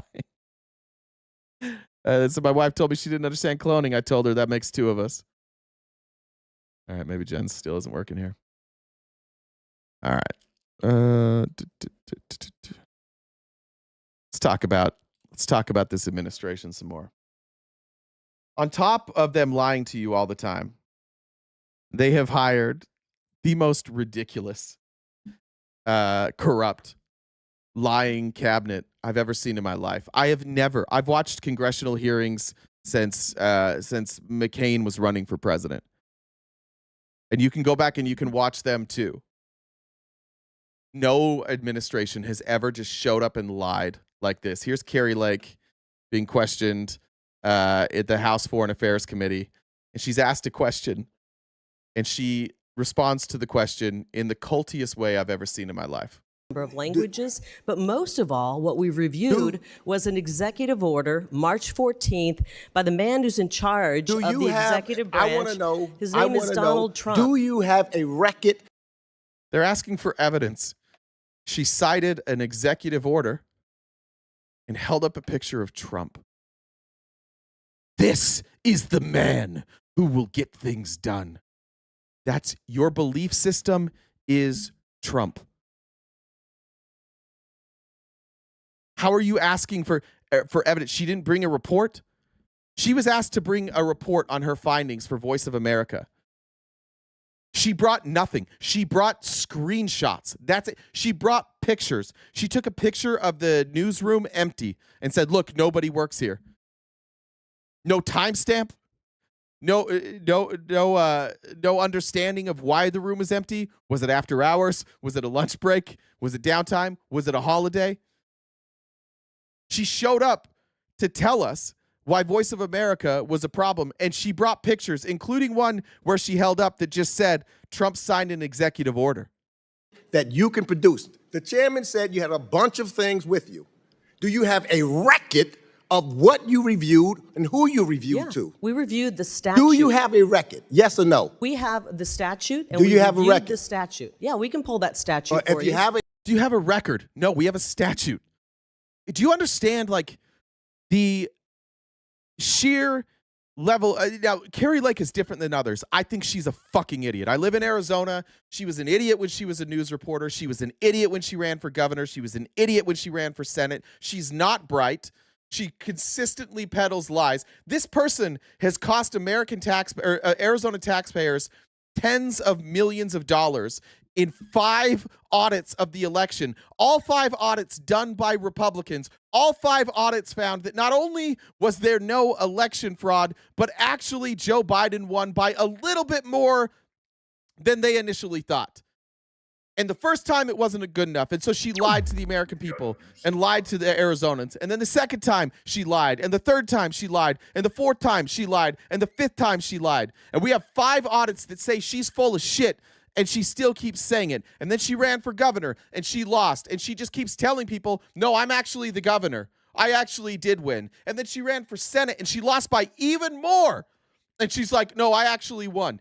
The same election where Donald Trump won, the same exact voters who voted for Donald Trump thought, nope, can't do it. We'll vote for Gallego instead. Ruben Gallego had crossover votes because Carrie Lake is that fucking insane. So naturally, Trump brings a literal paid propagandist who has been sued and lost in court 3 times, to my count. 3 times she has been sued and lost in court for lying. Donald Trump naturally put her in charge of Voice of America to determine whether or not the Voice of America was operating in an honest way. Bro, what the fuck? What the fuck? It's like inviting a cannibal to watch your children. You could not have picked anybody worse. There could not have been a worse choice. You could have picked literally anybody else in the country, and he chose the worst possible person to do this review. And when they ask for evidence of her review, she cites a statute and some pictures that she took. I don't think she did anything. Wait, not the statute, the record of individuals that you reviewed, interviewed, or talked to before you committed your actions of dismantling. I talked to a lot of people at the agency. Do you have a record of that? You could go back and look at emails. Do you have a record? Do you want me to pull emails? I want you to show the record of what you did, Ms. Lake. Well, you can Don't take a just look give at me it. something that's not verified. Tell me, show me the record, because that's what I hear oftentimes in the business. You have to have a record. Show me the record that you did, what you did. That's all. It's pretty obvious what we did. None of you care that she can't tell you what she did? None of you care about that? No, you don't, because again, you guys are not here for anything but Donald Trump. Donald Trump is the law. Donald Trump is the party. Donald Trump is the movement. You're not here for anything else. You all know that. She held up a fucking picture of Donald Trump as evidence that what she did was good. Here's Greg Stanton, fellow Arizonan. He was not having Carrie Lake's bullshit. Just reminding us of, like, this is Carrie Lake's credibility in Arizona. Ms. Lake, to regain a semblance of your credibility, are you finally ready to admit you lost the 2022 Arizona election? It saddens me that you are from Arizona and you're. How hard is that? Yep, lost. This is who America has become. This is who MAGA has become. Will you admit that you lost? I am instead of answering that question, I am going to criticize you. Okay with That's the a way yes or no question, Ms. saddens Lake. me that you are from All Arizona. right, I guess the answer is no. Reclaiming my time. Once again, also, why are you guys so comfortable with the members of this administration going before Congress every day and refusing to answer questions? Don't tell us you're not cucks. Don't tell us you're not sitting there watching somebody fuck your wife. We're here. We see it. You don't get your whole ideology is Donald Trump. That's it. It's the whole thing. Here's Stanton again. Richer and fellow Republican County Supervisor Bill Gates you told your supporters, Richer and fellow Republican County Supervisor Bill Gates, that they, quote, sabotaged Election Day. You accused them of deliberately printing the wrong image on ballots to jam tabulators and injecting hundreds of thousands of phony ballots. What a joke. And here's the thing. By the way, I've talked to Stephen Richer. I sat down with Stephen Richer, just one-on-one. He's a very nice guy. We didn't do it on camera. I happened to be at an event. I asked him if I could talk to him about election stuff, because Stephen Richer is MAGA Republican. Stephen Richer is deep, like Heritage Foundation Republican.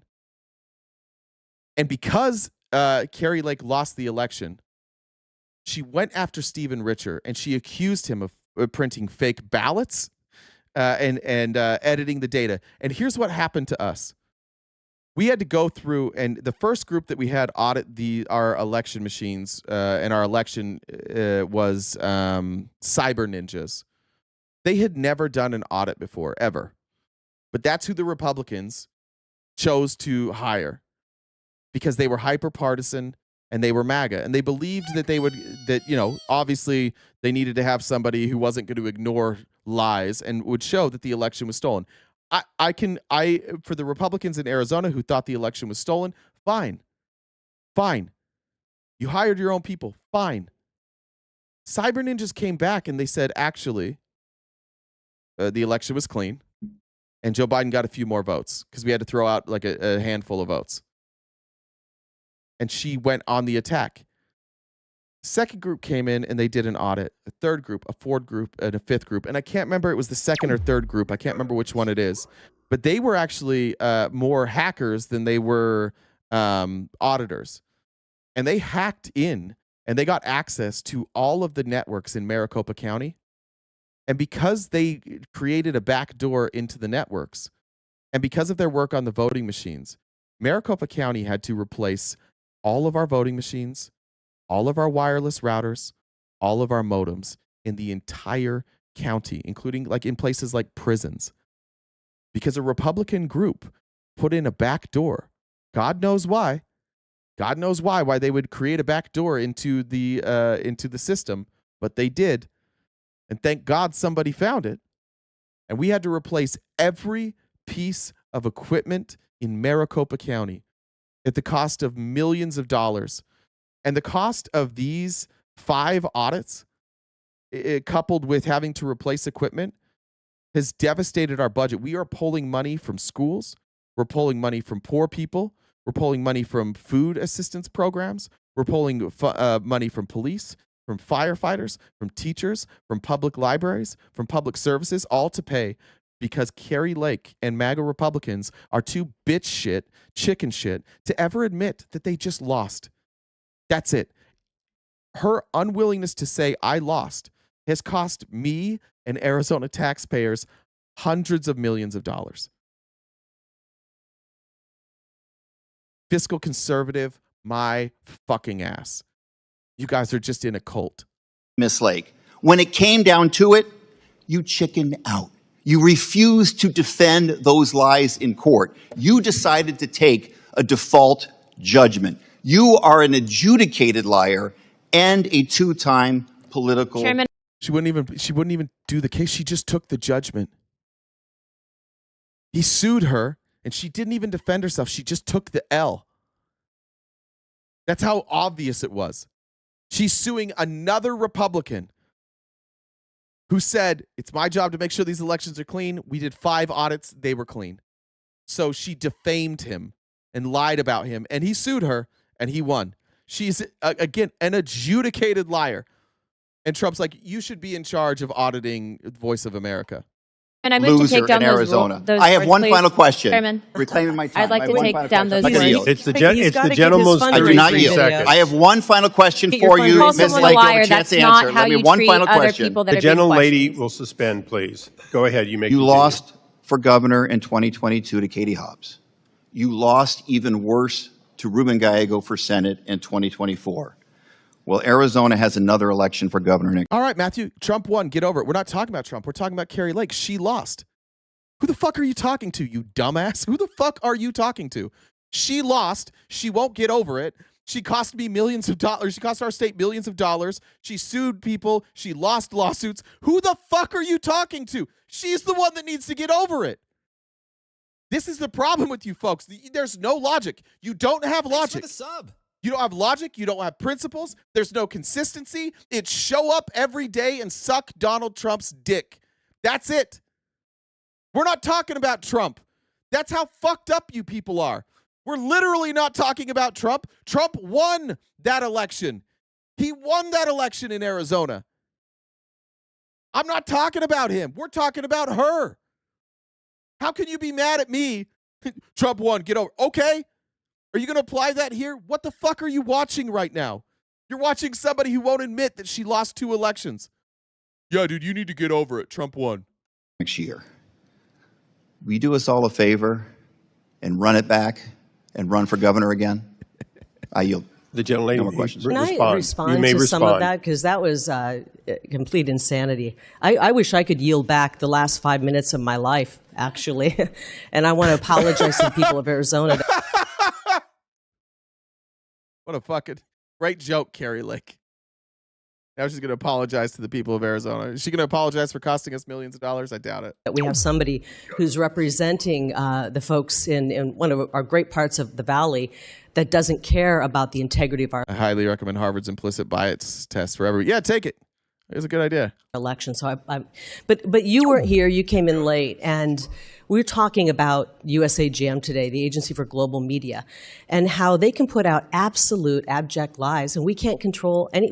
We have no say over what the editorial content is, and I would hope that. Thanks, Jen, for joining the Dollar Train, and Kelly said thank you for all the work you put in. This is fucking outrageous. Let me just go back real quick. I want you to hear what she's saying. I want to make sure we understand who she is right now.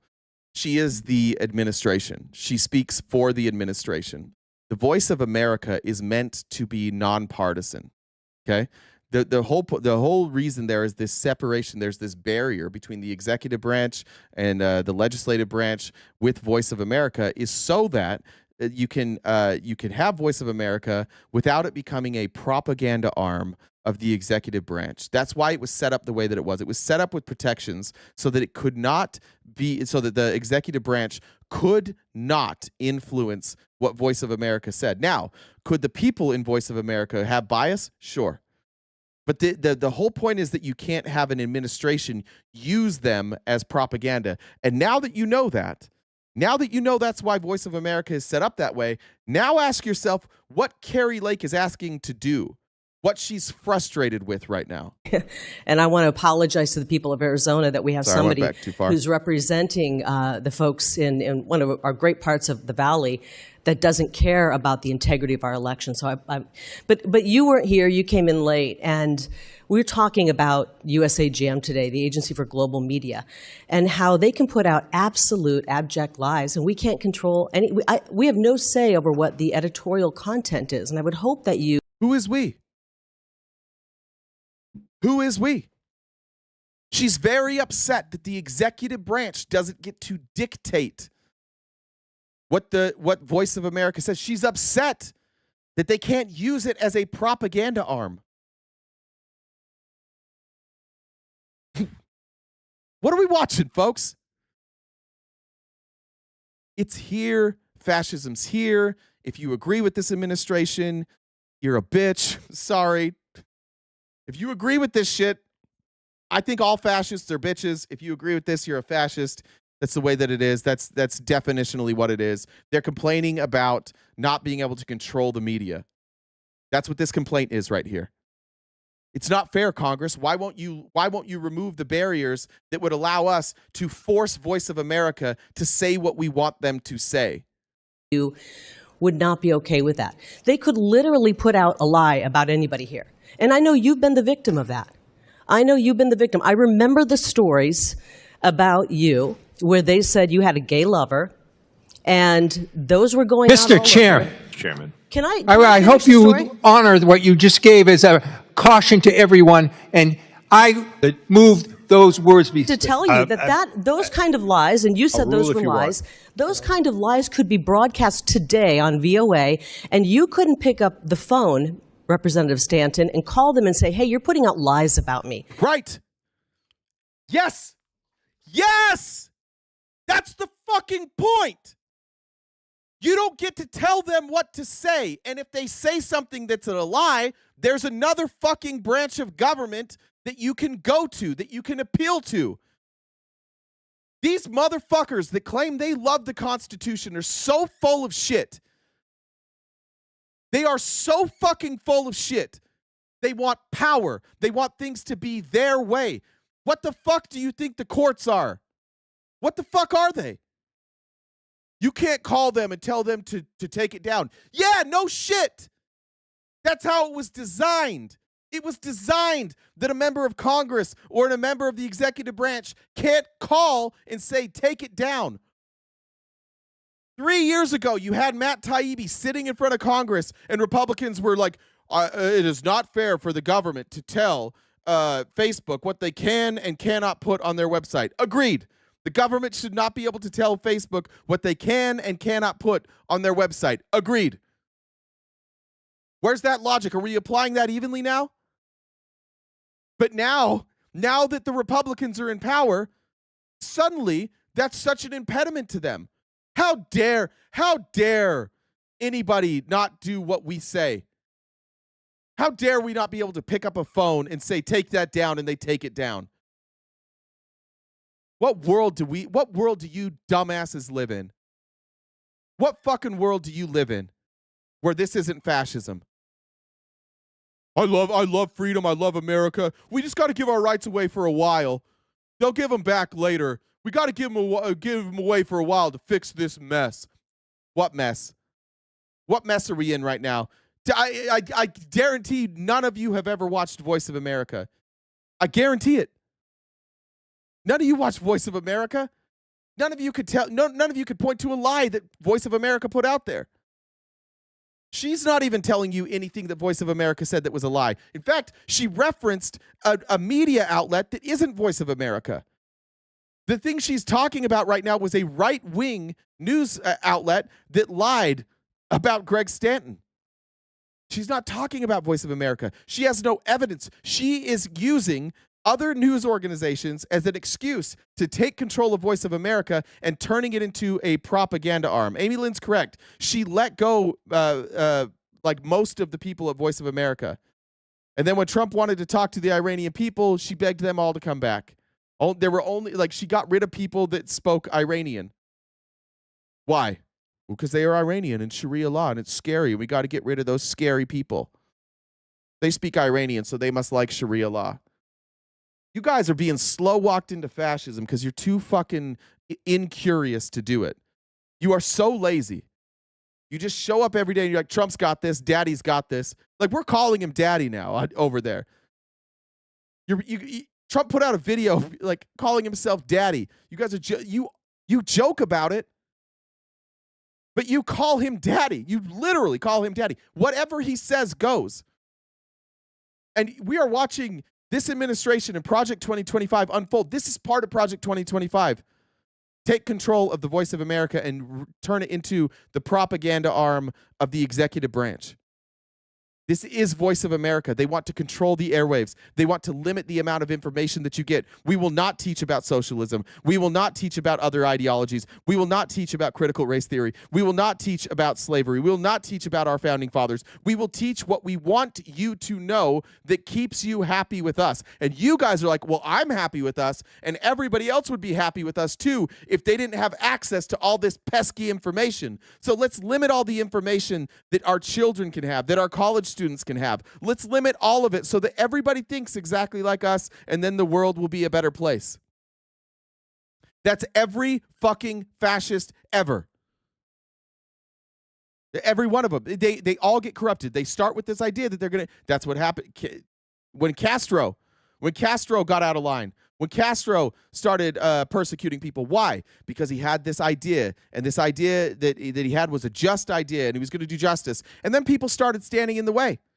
And because they were standing in the way, but his ideas were the right ideas, he got rid of them. Same with Stalin. Same with Hitler. You guys are following this playbook exactly. You are willing to get rid of people who stand in the way of your ideology, and you don't recognize that that's what every fascist, dictator, strongman, oligarch has ever done. That's how they get the power, and that's how they maintain power, by removing everybody that stands in their way. I just please study history one time in your life. And don't be so stupid that when somebody goes, well, Hitler was a democratic socialist, so therefore this was socialism. Don't be that fucking stupid. Don't. Socialism has nothing to do with whether or not you are going to have a dictator. It doesn't. Dictators are dictators because they want power. And generally speaking, they start with these ideas that are popular. But when there's pushback against those ideas, the difference between a democracy and a dictatorship is that when there is pushback, we discuss the ideas. And in a dictatorship, we silence the ideas. And your party, the Republican Party, is for silencing the ideas. Silencing the immigrants, silencing the other religions, silencing the other ideologies. You want silence on everything that you don't agree with. And you label it as evil, and then you feel justified. Tell me I'm wrong. Should we teach about socialism in school? Should we teach what socialism is in school? Republicans will tell you no. Why not? Well, because then our kids might be socialists. Okay, well then maybe it's a better idea. Well, we don't want that. We want our kids to do what we're doing. Should we teach kids about the George Washington being a slave owner? Should we talk about our founding fathers and their resistance to giving women rights? Should we discuss that? No, we definitely should not. George Washington is just great.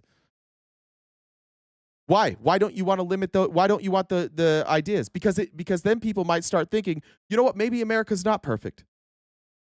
Maybe this isn't a perfect system. Maybe we do have some things we can improve on. Maybe we don't think we should just give all the money to like a handful of people. Why are you guys so comfortable silencing ideas? Why do you all of you come in here every day and say that like I'm propaganda, that I'm a paid propagandist, that like this is all scripted? Why? If any of you have watched me ever, you want to see my paid propaganda? Here you go. This is what I do. This is what my propaganda looks like every day. This is my outline. I make this outline. You won't find this outline anywhere else. Nobody tells me what to say, ever. Why do you say that about me? Because you can't figure out how I got these ideas. You can't figure out why somebody would have different ideas than you, so it's a knee-jerk reaction. Oh, he must be a paid propagandist. Somebody must be paying him to say this, because how could anybody think differently than me? It was like a lack of curiosity and an apathy. Like that's how fascism takes over. A lazy nation, intellectually lazy voter base. That's you. You guys are the laziest fucking voters I've ever seen in my life. You know nothing. You don't. You legitimately. You voted for a guy who was running on tariffs, who didn't know what tariffs were, and none of you, and you didn't know either. You still might not know what tariffs are or how they work, but you voted for it because you're lazy. You're like, oh, it sounds good. Let's go for it. Yeah, I'm going to have to do some updates here. You would not be able to do that because they would sue you for breaking the firewall. So lies are being told on Voice of America. It's inappropriate. You've been subjected to lies that you said were lies about you in the media before. And how would you like it if those lies were put on Voice of America right now?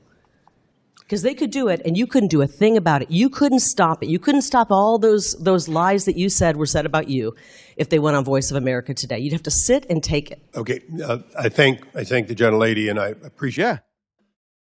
Yeah, you would.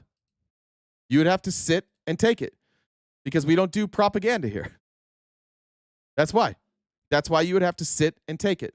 And if you have a problem with it, you sue. Carrie Lake is saying, like, we can't have, again, she's not saying that they did do that. She has no evidence that they've ever done that. She's saying, oh, potentially they could lie, and you couldn't with one phone call end it. So we must now take complete control over this. Is Callie Cam trying to top text in dumbassery? Oh, that was one from before. Sorry, got that one twice. All right, more Carrie Lake here. Actually benefiting, like this machine is working versus adversely hurting us and creating a vacuum in which any other group can come in and put out propaganda. And we know there's a lot of propaganda, especially coming from the internet. So I want to make sure that we actually have a plan in place, there's funding in place, or that there are matrices in place to determine that this lean creation of a machine is actually working for us and not against us. That's what our goal is. We want to make sure any information going out is not anti-American, is not pro-CCP. So we want to make sure that all information going out is not anti-American. Yes, we want full editorial control of what this group puts out. They're not even like, I don't know what to say. They're not even pretending that they're not fascist. They're just doing the fascism. They're just doing it, and they're just saying it. And you guys are like, no, totally not fascism. You think that the executive branch should be able to control the airwaves? There is no such thing as anti-American. What is it? How can you be unless you're saying like, oh, we should take over America. We should let England take over America. We should let Canada take over America. Ideologies, like what they're talking about is if somebody puts out something about like socialism and they're like, that's anti-American. No, it's not. They want to determine what is and isn't okay to say, and then they want to control that and put it out on the airwaves. This is North Korea. Yeah, you want to live in Iran where they control everything? Yeah, you want to live in America where they're trying to do the same shit? Bro, what's the fucking difference? Well, in Iran, they mistreat women. In Alabama, if you're 9 and you get raped by your dad, you have to carry that baby. Well, they control all the media. Oh, no shit. What? Trump's suing all of the media. And they're elevating certain media outlets, and now they're trying to control another media outlet. They are suing all over the country to control the media.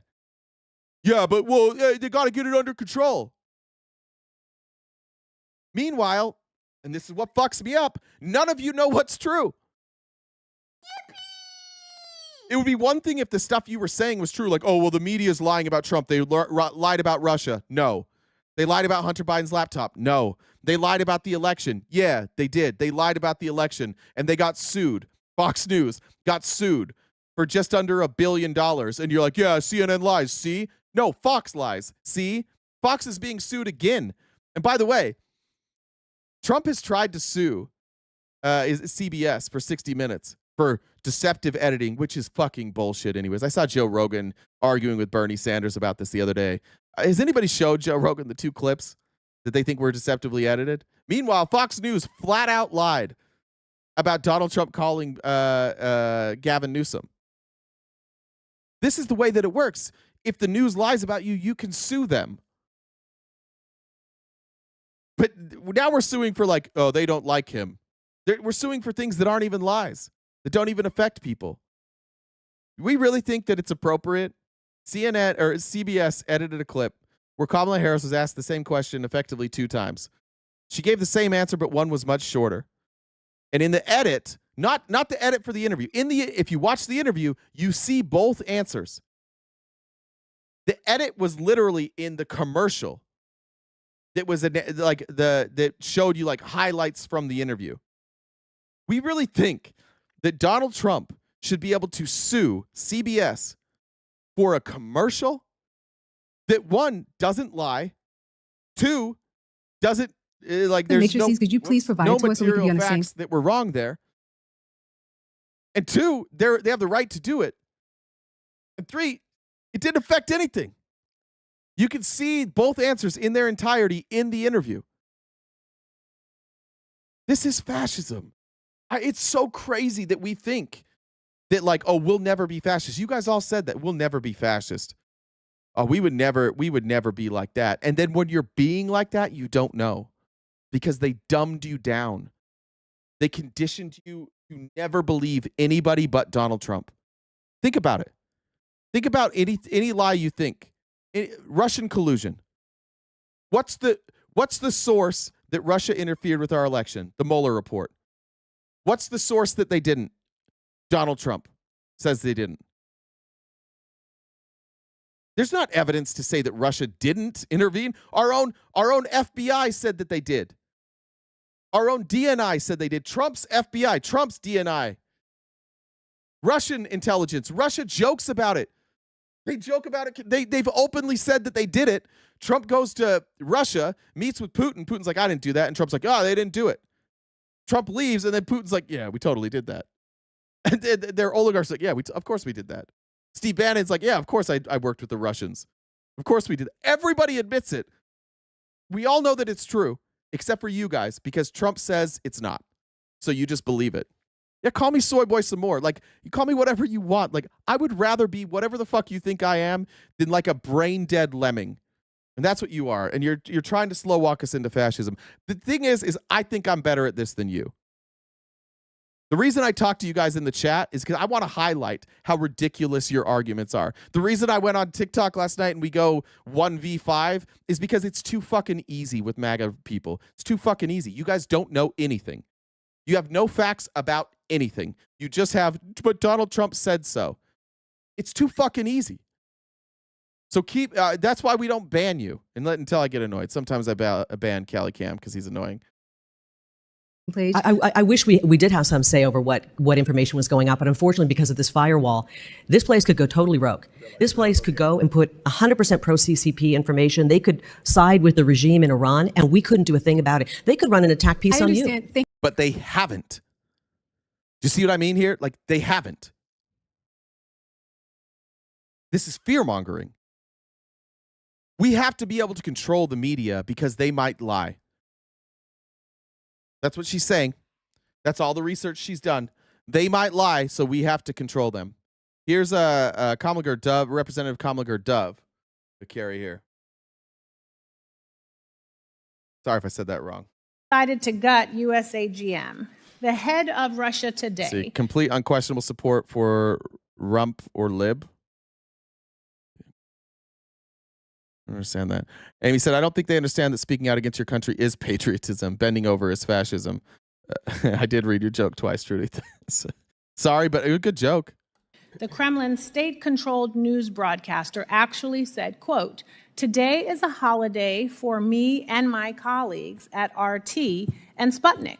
This is an awesome decision by Trump. So, Ms. Lake, why do you think the head of Russia Today would say this is an awesome decision by Trump? Why would you guys say that before Carrie goes? Tony said, it's not a slow walk, bud. We're there. Yeah, we're there.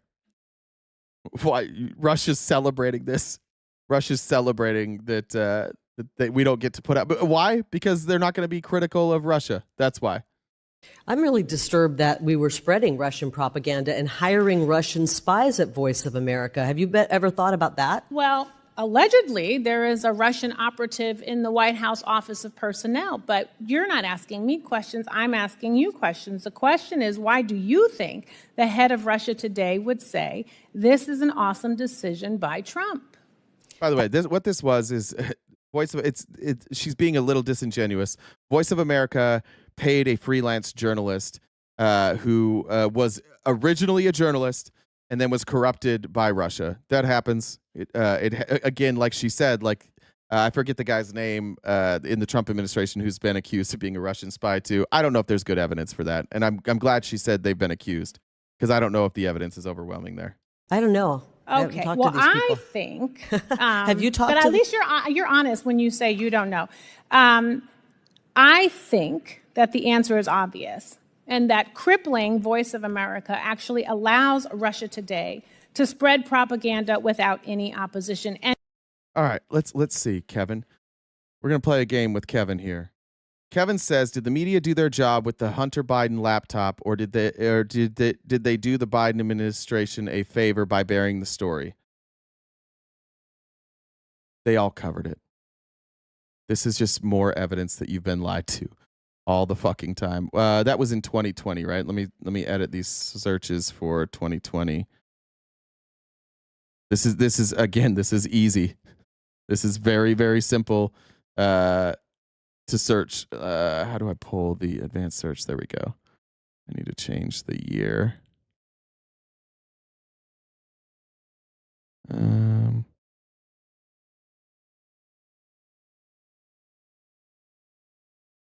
How do I do that? How do I filter it?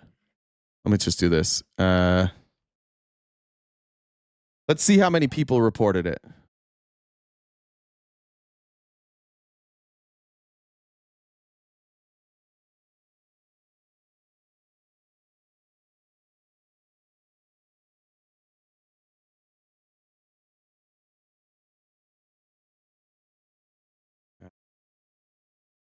First reported by the New York Post. Fox News reported it. Other conservative outlets, Breitbart, Daily Caller, Federalist, quickly picked up and promoted it. Most mainstream media organizations, New York Times, Washington Post, CNN, NBC News, initially did not report the story in detail or question its authenticity, citing concerns about the laptop's provenance and possibility of Russian disinformation.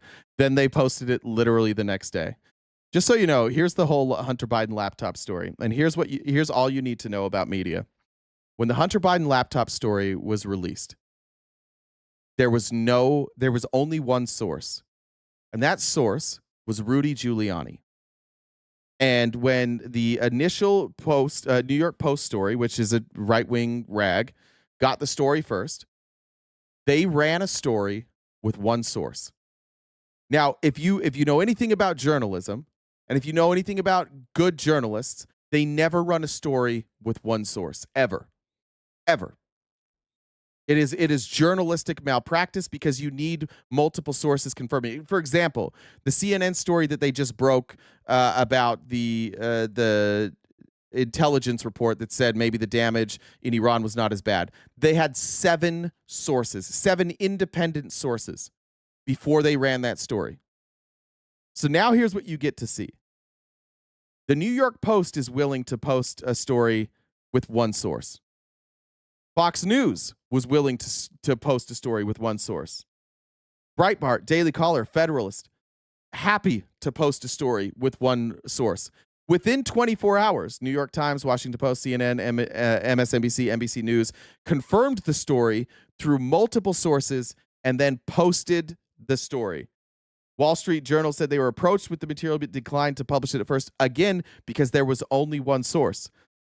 All of these outlets, all these conservative outlets, are willing to put a story out there that they cannot confirm. And then when the people with journalistic integrity, or at least some journalistic integrity, wait to get more sources, the right-wing propaganda machine goes out there and says, oh, look, they're lying to you. They won't post it. And then when they do post it, then they say to you, oh, they had to post it now because they were getting so much pushback. That's how this shit works. And then the end result of that, for all of you conservatives, is that you say, look at all these left-wing publications. We can't trust them. They wouldn't post this story until they were pressured to. Therefore, here's more evidence that they are lying to me. They acted responsibly. Your sources acted irresponsibly. But because they control the narrative, they get out there early. And this is where Republicans are good, because there's no integrity in Republican media, ever. They just get out there and they run a fake story, and that's their plan every time. Remember when we just had that assassination in Minnesota? I went on Twitter. I went on to different news outlets. Every news outlet that isn't right-leaning was saying, we do not know the political motivations yet. We don't know the political motivations yet. Every right-winger was saying this is a Democrat, this is a far-left liberal. And once we had a little more information within 12 to 24 hours, all these outlets started saying, all right, here's who this person was. They voted for Trump. They're a Trump supporter. They have very far-right views. They are obsessed with abortion. They consider themselves a Christian nationalist. Here's a list of targeted people. All of these people are being targeted because of their support for abortion. But by the time that news came out and the true story was out, Charlie Kirk, Benny Johnson, Fox News, Breitbart, Steve Bannon, all of these people had already sold you an entirely different story. And then when the real story comes out, they go to you like, yeah, of course that's how they're going to spin it. They're going to now that we've shown you that this is actually a left winger. Now they're going to try and spin it. Don't trust these outlets. They're lying. How do they know? How do they know this? And then you walk away from that. You walk away from that interaction, and you say, those left-wing publications lie. I will never trust those left-wing publications. It started from the beginning. Donald Trump claimed that Barack Obama was born in Kenya and that he was a Muslim. And all of you guys believed that. And everybody else tried to ignore it. Again, I was there. I was working for Romney at the time. Romney wouldn't address it. Romney didn't want to talk about it. In fact, it was a problem because Trump was acting as a surrogate. Trump kept showing up. Like, Romney would fly places and wouldn't invite Trump, and Trump would just show up on his jet. He just followed Romney around everywhere. And eventually Romney just was like, we can't go to these same places. And so throughout all this time, you have Trump running this narrative that Obama was born in Kenya. And eventually Obama's like, fuck it, fine, we'll address it. We'll release the birth certificate. They release the birth certificate that proves it. And immediately Trump says, I think it's forged. It's not real. That's a fake.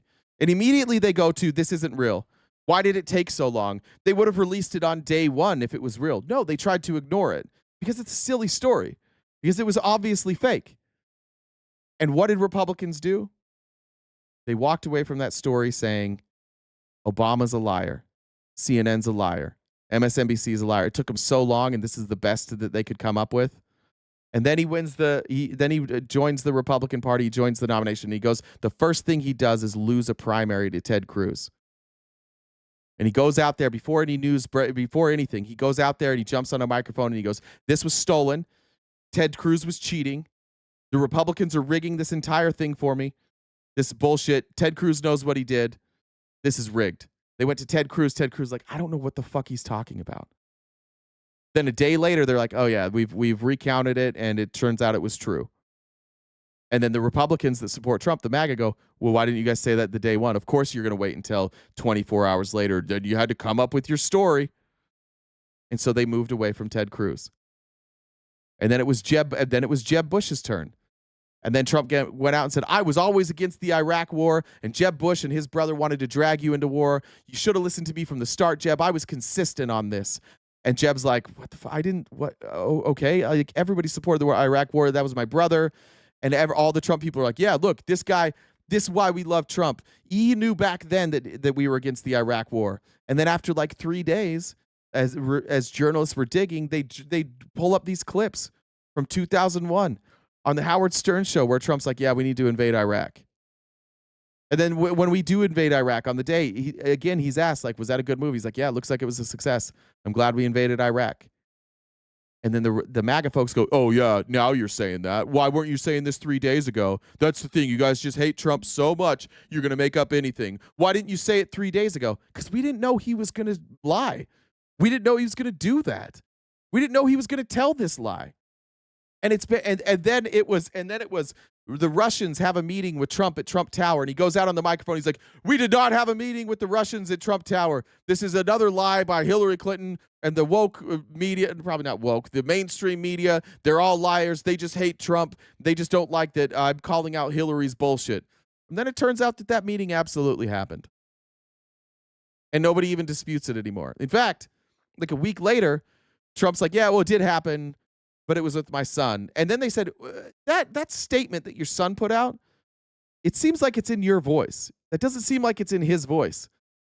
And he's like, no, that was in my voice. That was him. And then they got caught. And it turns out Trump did write that. And you guys all go, oh, now you do. You didn't know because you never followed up. And then we start talking about Hillary's emails and how Ukraine has the server. No, Ukraine never had a server. And then we have to go and be like, all right, does Ukraine have a server? And then we go to Ukraine and and they're like, no, the server still exists. It was just wiped. They didn't move the server. It still exists.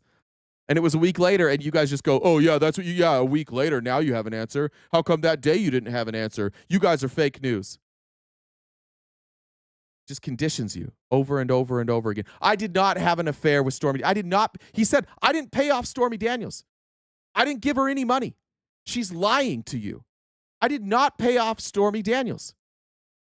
And then during his presidency, all of a sudden, Michael Cohen gets caught. And there's irrefutable proof. And then Michael Cohen's like, yeah, we paid her. And then Trump's like, oh, I didn't know anything about that. And then after the election, we go to court and Trump's like, yeah, I did know. I did know about that.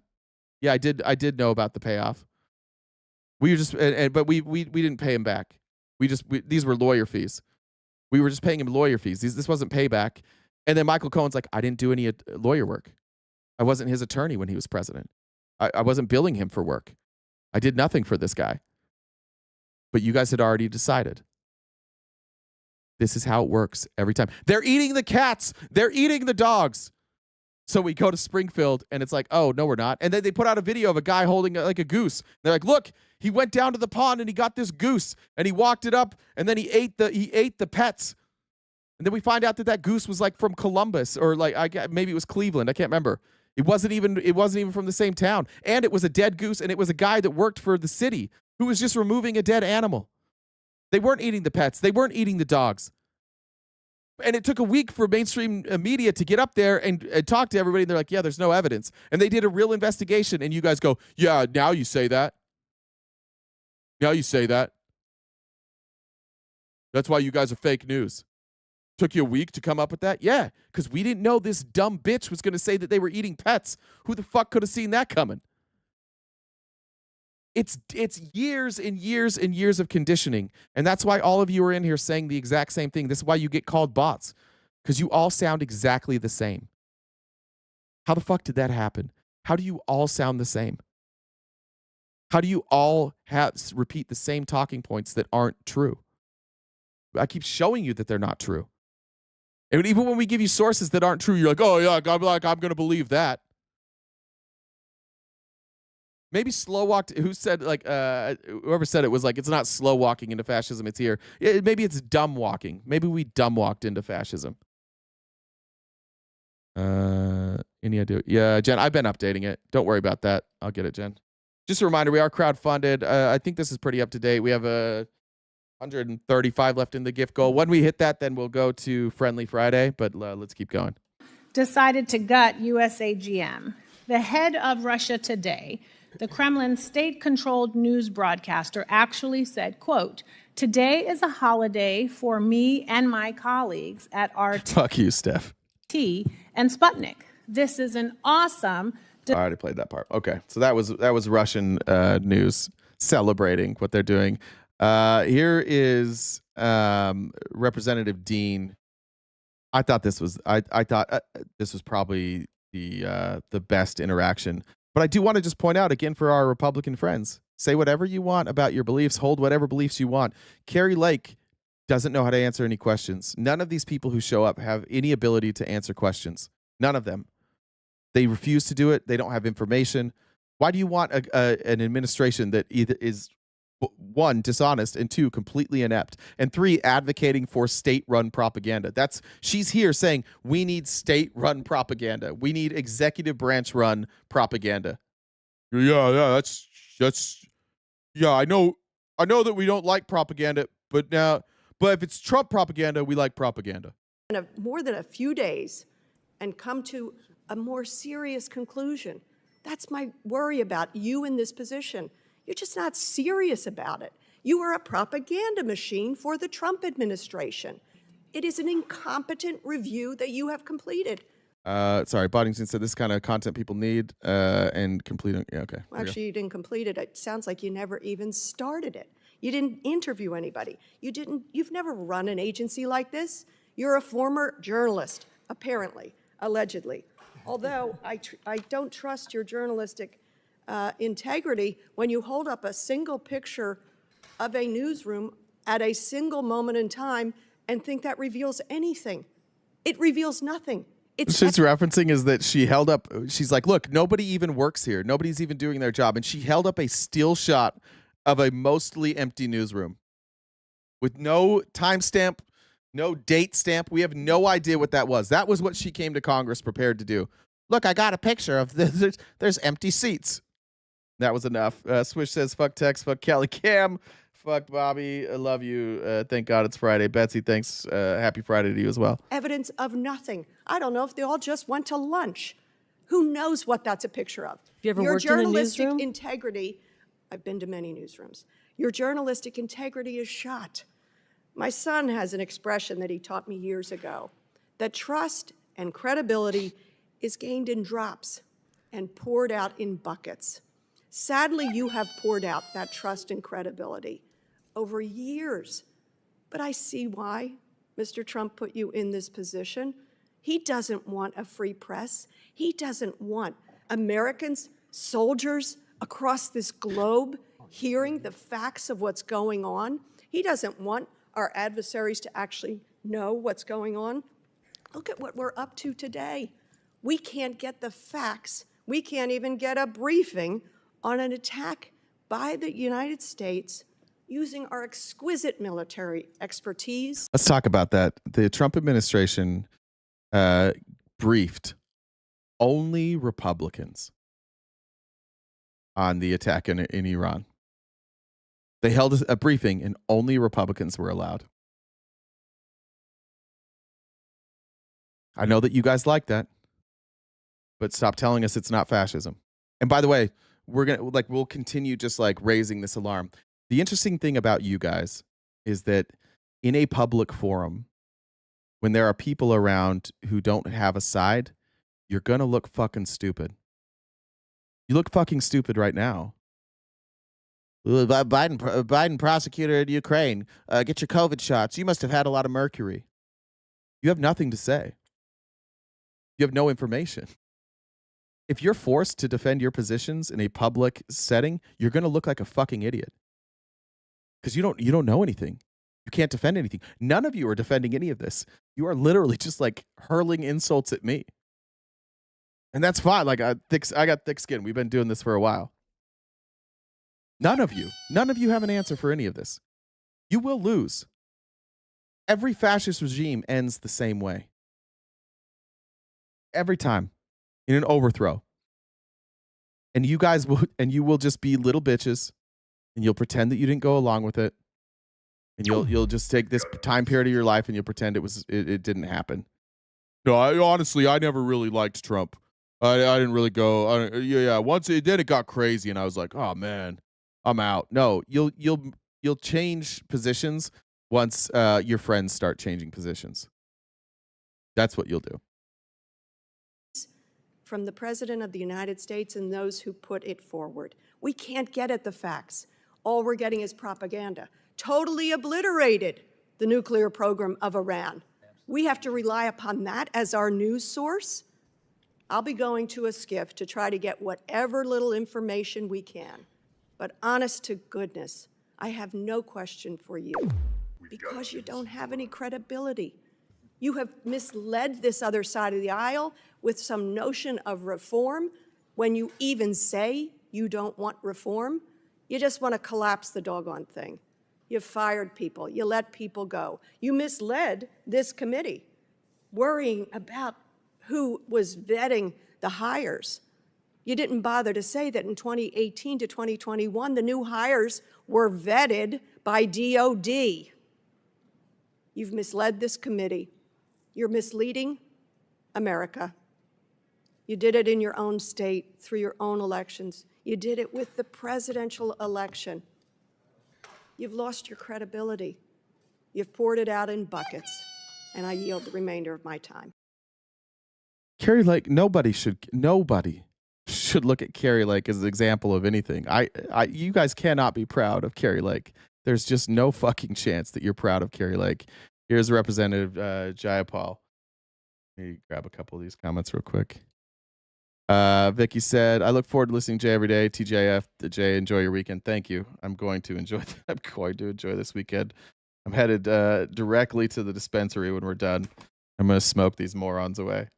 All right, here's Jayapal. By your ability to promote the American ideals of freedom and democracy, given your record defending and praising dictators.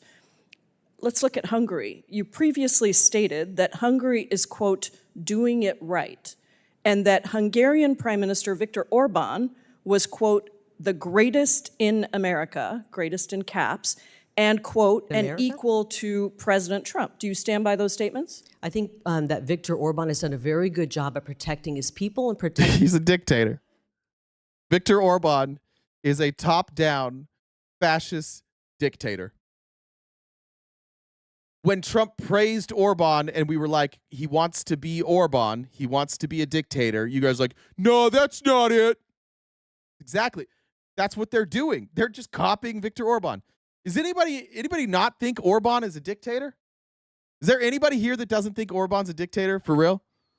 This dude is like the most strong-armed.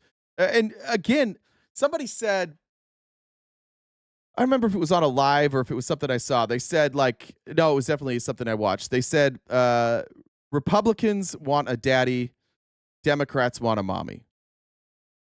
And I actually agree with that. Like just if we're talking about like the normal like gender roles, you guys want somebody who will tell you what to do and they'll do it with authority. And we want somebody who's going to teach us what to do. We want somebody who's going to push us to do or to learn new things. And we do also want some of that energy of like, hey, maybe love and acceptance. Maybe we can be a little softer. I think that's true. And I think largely like people with I think that different personalities are attracted to different things. I'm somebody with ADHD. Like I have a real problem with like justice. I have a real problem with things that aren't true. It bothers the fuck out of me. If I say like, I don't even remember what it was. There was something last week I got wrong, and I had to correct it the next day. And like the whole day, it fucking ate me up. I hate that. Not everybody's like that. Some of you are far more interested in being right than getting it right. And I think that that's the daddy energy. That's why you like Trump. Because it's not really about being right. It's about being authoritative. It's about being strong. I think that I don't know that that's ever been more clear than it is now. You guys are calling him daddy. You want that strong discipline. But make no mistake, you don't want it for us. You want it for you. It's what you need. These are your thoughts. You don't get to determine like what we want and why we want it. You want a daddy because you have daddy issues. That's why you want a daddy. That's why you call him daddy. That's why you worship him when he is cruel, when he is mean. Because that's what you're used to, and that's what you need to get going. You need somebody to be an asshole. The problem is that stuff can work, but what if the asshole's also a fucking idiot? The problem with an asshole who's also an idiot when you choose to treat them like daddy, where what he says goes, is when he's an idiot, you don't know. Because you just listen to them. Yes, daddy.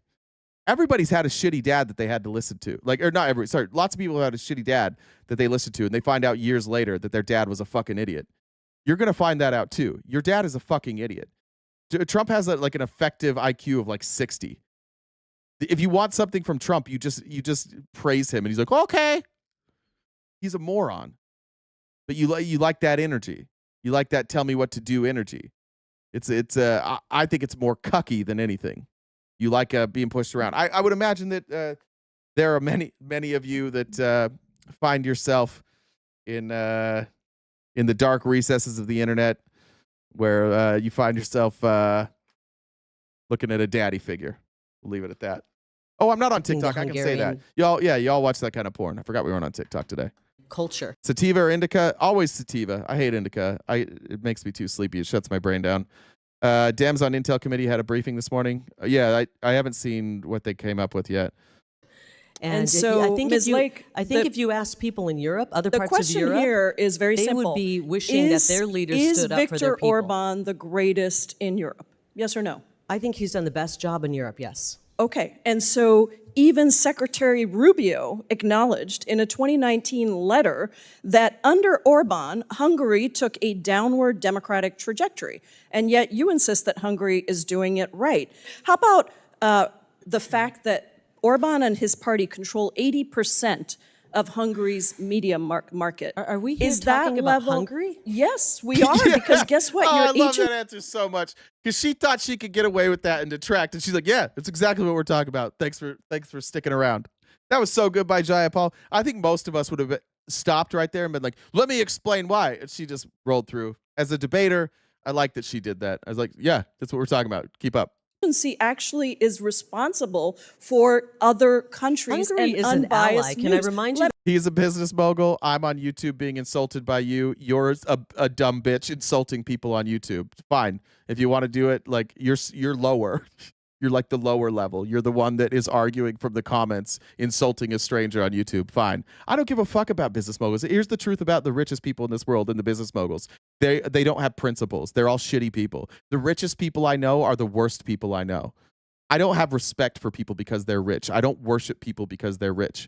I think if you are a billionaire, you got there on the backs of other people, and you could have shared that wealth along the way, but you didn't, because you're not a good person, because you worship money over people. That's the difference between us. Anybody can say whatever they want about me. What you won't ever hear anybody say about me is that I'm obsessed with money. You'll never hear that about me. You'll never hear that I stiff people. You'll never hear that I don't pay people. You'll never hear that I don't share, like if somebody does work with me, that I don't pay them. But that's all you'll hear about Donald Trump. Thousands of lawsuits from businesses that he stiffed. He's a dog shit human being.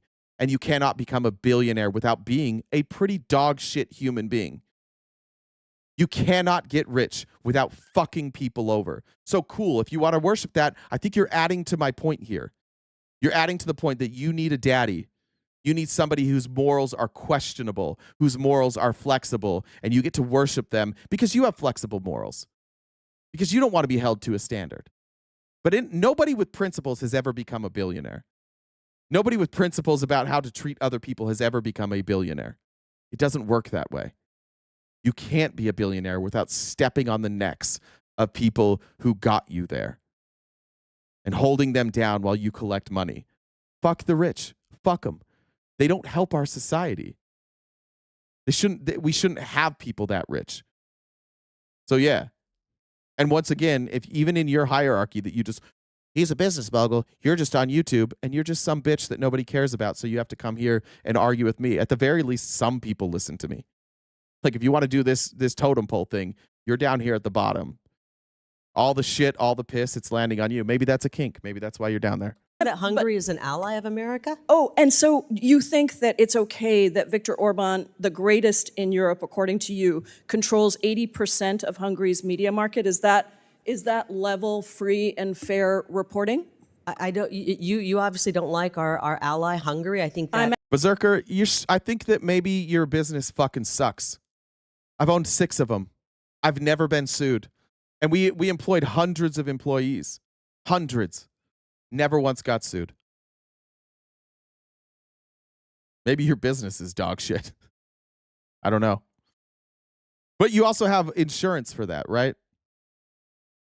Maybe you're like Trump. Trump got sued a lot. Raise your hand if you're a business owner and you've never been sued in the chat. Let's see. You're free to look up my record. My business never got sued, not one single time. And I dealt in place, like I dealt with. We had door-to-door salesmen who lied to people sometimes. I worked in insurance, which, if you know anything about insurance, you know that people get sued. I worked in real estate, doing house flips. Never got sued. I've never been sued once. But raise your hand if you're a business owner who's never been sued. I'm asking you if you think that it's appropriate, Ms. Lake, it is my time. I'm asking you if it is appropriate that a country, Viktor Orban's government controls 80% of Hungary's media market. It's just a yes or a no. Do you think that's okay? Think he's the greatest of all I don't time? have an opinion on what Viktor Orban is doing in Hungary. It's not up for Other debate. than I It's know a he puts his fact people that has been first. documented by numerous organizations. who? Now, Can not you tell me only where that have you fact come supported, from? not only Where have did you that supported. fact come Excuse from, me, Ms. Lake. Representative? I'm sorry to remind you, you are not a governor. You're not even a candidate for governor. You're here, and this. Low blow there. Emil said, "You get paid to be listened to. I pay in your life to be listened to." Thank you. Yeah, lawsuits don't determine everything, but Donald Trump has lost so many lawsuits for literally not paying people. If you have a construction project and you don't pay the people who built it and you keep that money instead, then yeah, you're stepping on the necks of working class people to get your money. I don't think people like Donald Trump are anybody that you should look to replicate. If you want to be like a principled person, if you just want to be a piece of shit, go for it. Which is always the part that fucks me up the most, is that Donald Trump is an overwhelming piece of shit, and yet the Christians seem to be the ones who love him the most. I'm now going to move on to Emil Bove. Emil Bove is one of Trump's selections for a federal court nominee. This man is a fucking psychopath. This is a Project 2025 plant. And Emil Bove's only goal is to help usher in the unitary executive theory. If you don't know about unitary executive theory, it is a made-up theory by the people for Project 2025, the Heritage Foundation folks, where they say that our founding fathers didn't really mean to have equal checks and balances. Actually, the executive branch was supposed to be the strongest branch. Our founding fathers who escaped a king, what they actually meant is to have a king. And so unitary executive theory basically says, in layman's terms, that if Congress appropriates money, they control the purse. Their only role is appropriating. They should not have oversight. So Congress can appropriate money, but then the president should be able to spend that money however they want. So if Congress appropriates money for Medicare, and then the president decides, I'm only going to give Medicare to red states, unitary executive theory says the president has every right to determine who gets the money, and Congress should have no oversight, which is the removal of checks and balances, right? There should always be a check against the president, and Congress should have that check. And their check is oversight. If they give you money that you are supposed to spend on something and you spend it on something else, you're not allowed to do that. What Republicans are arguing for right now is that they are allowed to do that. That if Congress appropriates money, the executive branch can determine if that money is appropriate or not. And they can move that funding around. They're arguing for a king. So Emil Bove, who is, again, a nominee for a judgeship, was Trump's personal attorney. And he's been working inside the DOJ, where a whistleblower has confirmed that he told people in the DOJ to tell courts to fuck off. Meaning, if a court rules against you, do it anyways. That's what people inside his own department have said that he said. So naturally, he's going now in front of these members of Congress, making his case that he should be a judge. And he's doing what all Republicans are doing right now. He's refusing to answer questions. He will not answer a single question. And we want this guy to be a judge, and you're going along with it. It's fine. Guys, it's fine. We don't need our judges to answer questions. They don't have to answer to us. You just Trump put him there, so he must be good. Source? Here's the fucking source, bitch. My colleague, Erez Ravani, My former boss, Erez Ravani, is blowing the whistle on misconduct. Sorry, Erez Ravani is the whistleblower who sent in the complaint about Emil Bove. At the Department of Justice. Ravani alleged Emil Bove said DOJ should consider saying F you to the courts and pressured DOJ officials to lie to judges. When Erez refused, he was fired for it. Now DOJ leaders are attacking Erez's credibility. To cover up their refusal to comply with their duties. I worked with him for about 8 years across multiple different administrations. How do you mean I refuse to debate, you dumb bitch? I debate every day. What you refuse to debate? You can come up here and debate anytime. I debated for 5 hours last night.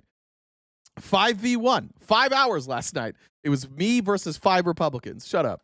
And I worked with Erez over multiple administrations, including the first Trump administration. Erez was a fantastic boss. He is a person of incredible integrity, one of the best litigators that we had in our office. Erez is known as a zealous advocate for the interests of the United States. Erez is absolutely pivotal to the current administration and every administration that he's worked there under for defending some of their most important and high visibility programs. And he was often tapped for the most sensitive cases, including... All right, that's enough of that. So they're just telling you who he is. So he's a career DOJ guy. He worked in the last Trump administration. There's never been a problem with him. He's never had an issue. He's one of the most trustworthy people in the DOJ. In the previous Trump administration, he was somebody that they consistently counted on for the most high-profile cases. In comes Emil Bove. Emil Bove says, tell the courts to get fucked. And he's like, I'm not going to do that. I still have to follow the Constitution. So Emil Bove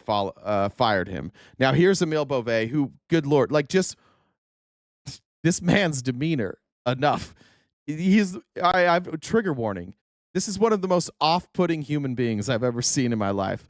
And what you're going to see in a 40-second clip is that shit you guys just asked me for. Prove that they're doing unitary executive theory. You're just making shit up. Well, here's Emil Bove saying that that's what they're doing. I also think what's clear in the 3 cases that the whistleblower accounts for is that this is fundamentally a dispute about the challenges posed by the unelected bureaucracy to the unitary executive and to the...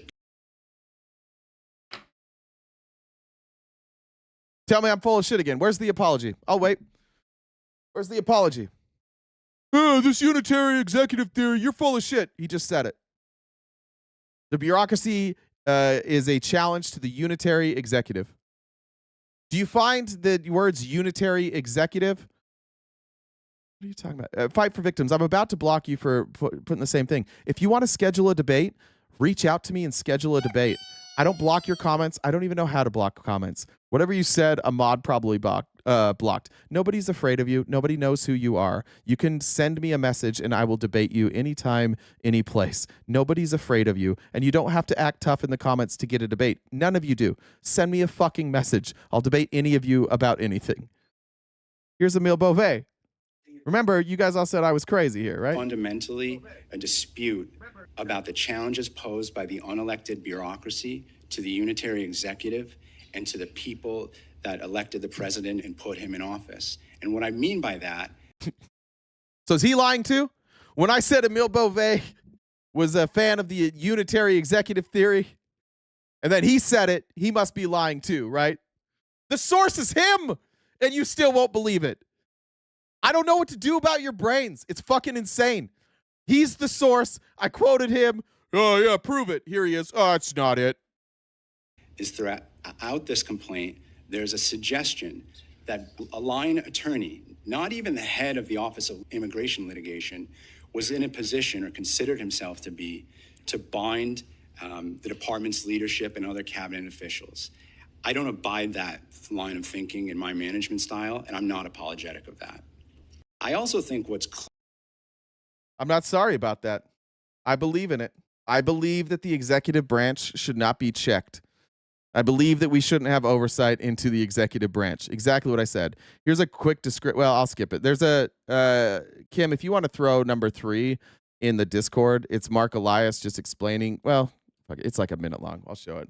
He probably explains it a little better than me. Here's him explaining unitary executive theory. This is a theory that basically says the president of the United States is unbounded in his power, in how the law is executed. You know, Congress can appropriate funds, but he can decide not to spend them. This is a fancy name dreamed up by a bunch of Federalist Society types for what is really just the raw exercise of power and for what Donald Trump himself has told us he believes it means. He's a king, he's a dictator, and he is above the law. And I want people to understand just how sweeping this is. It is not just that he can control everything in the executive branch, and he can hire and fire. He can dispose of independent agencies. He actually issued an executive order that only he could interpret what the law is. He can fire civil servants for no reason other than he wants to replace them with his own political loyalists. He can fire people like inspectors general who are supposed to be independent so that they can root out waste, fraud, and abuse.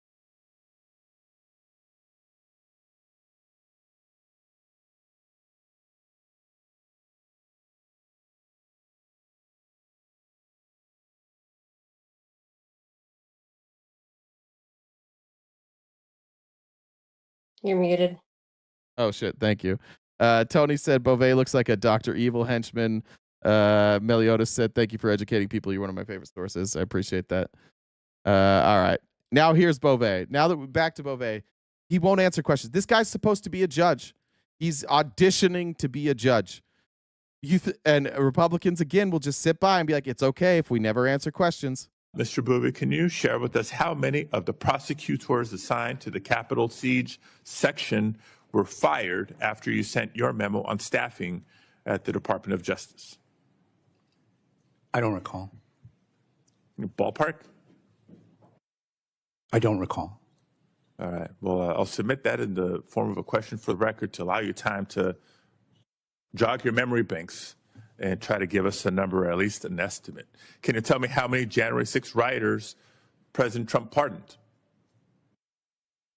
No, I don't recall. Okay. Well, that actually kind of makes sense because I don't think when asked, the president himself couldn't give an exact number. When asked, his response was, quote, "It would be very, very cumbersome to go and look."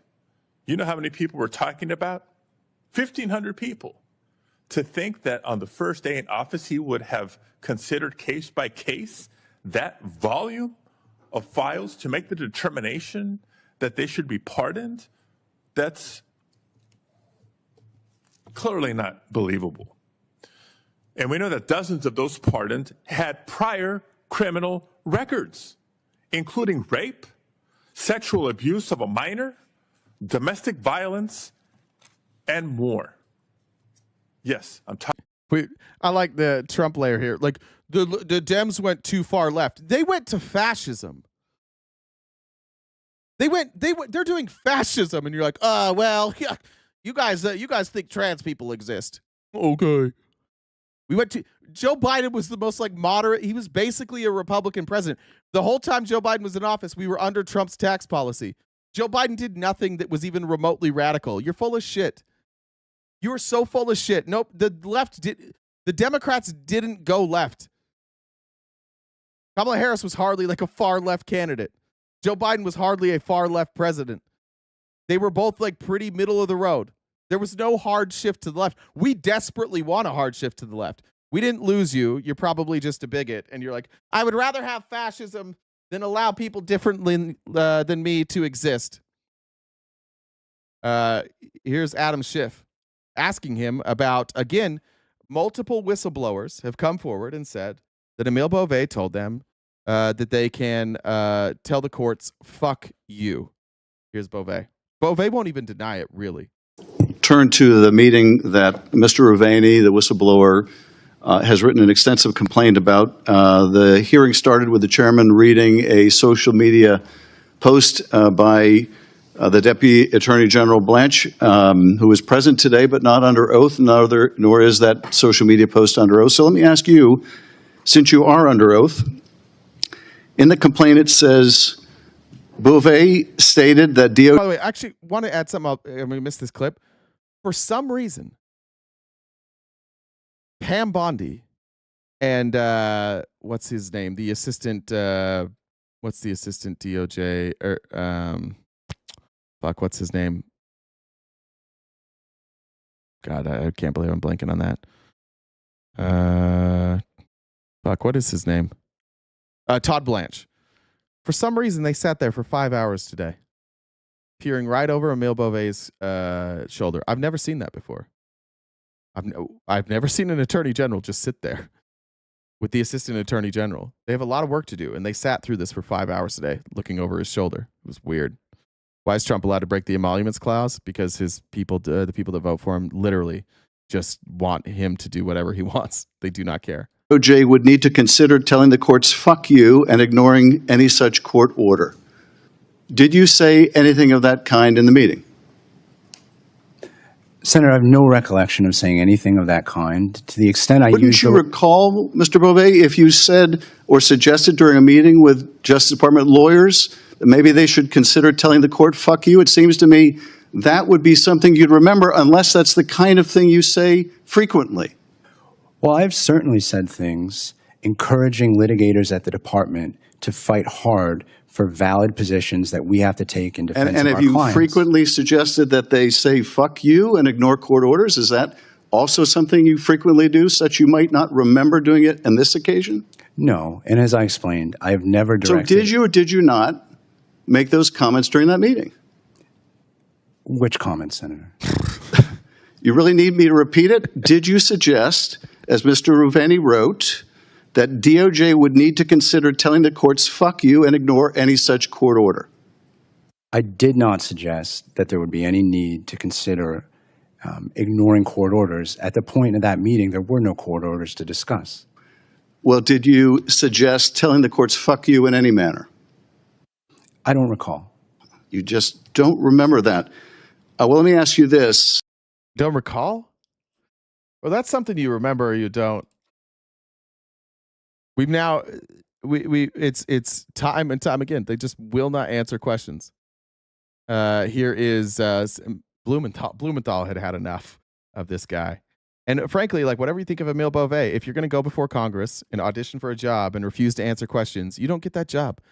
Why is that not a standard we can set as Americans, that if you don't answer questions, you don't get the job? They went to court, they brought charges, you purged them. Isn't that correct? I don't agree with the use of the word purged, Senator. Well, you fired them. I authorized the termination of probationary employees at... You fired them. I don't know why they do this. Like, did you fire them? Yeah. I'm just going to say it different. I authorized their termination. Yeah, no shit. That's the same thing. Did you fire these employees? No. Did you? Well, I authorized their termination. Yeah, you fired them. At that U.S. Attorney's office, yes. Because they prosecuted the January 6th rioters. No, because I was concerned about efforts in the prior administration to embed those prosecutors as permanent employees at the U.S. Attorney's office. And you also fired the FBI investigators involved. But why were you concerned that they were embedded? Notice how he missed that? Like, you fired them because of J6. No, I fired them because I was worried they were going to be here forever. I was worried that they were going to get permanent jobs. That's why I fired them. Why were you worried that they were going to get permanent jobs? Because they investigated J6. They don't want anybody in the DOJ that knows how involved Trump and this administration were in January 6th. They're just purging people. That's what happens when you put in a criminal. This is crazy. We've had thousands of court cases where these people were convicted in front of a jury of their peers. Trump pardons them, and now we're pretending like they were victims and that we should fire the prosecutors who prosecuted them because they prosecuted them. This is batshit crazy. And not only is this, like, if this was just like, you did a bad job, that's one thing, but he did this and now they're trying to make him a judge. He's firing people for correctly prosecuting January 6th rioters. And now they're like, you know what? Let's make you a judge. Of the January 6th prosecution, correct? No, that's not accurate. You worked with Director Patel in firing them, correct? No, that's not accurate. They went to court. They brought charges. What are we doing here? Here's Whiting. Here's Senator Whitehouse. Wait, I have one more Blumenthal. Sorry. I think this is a different clip.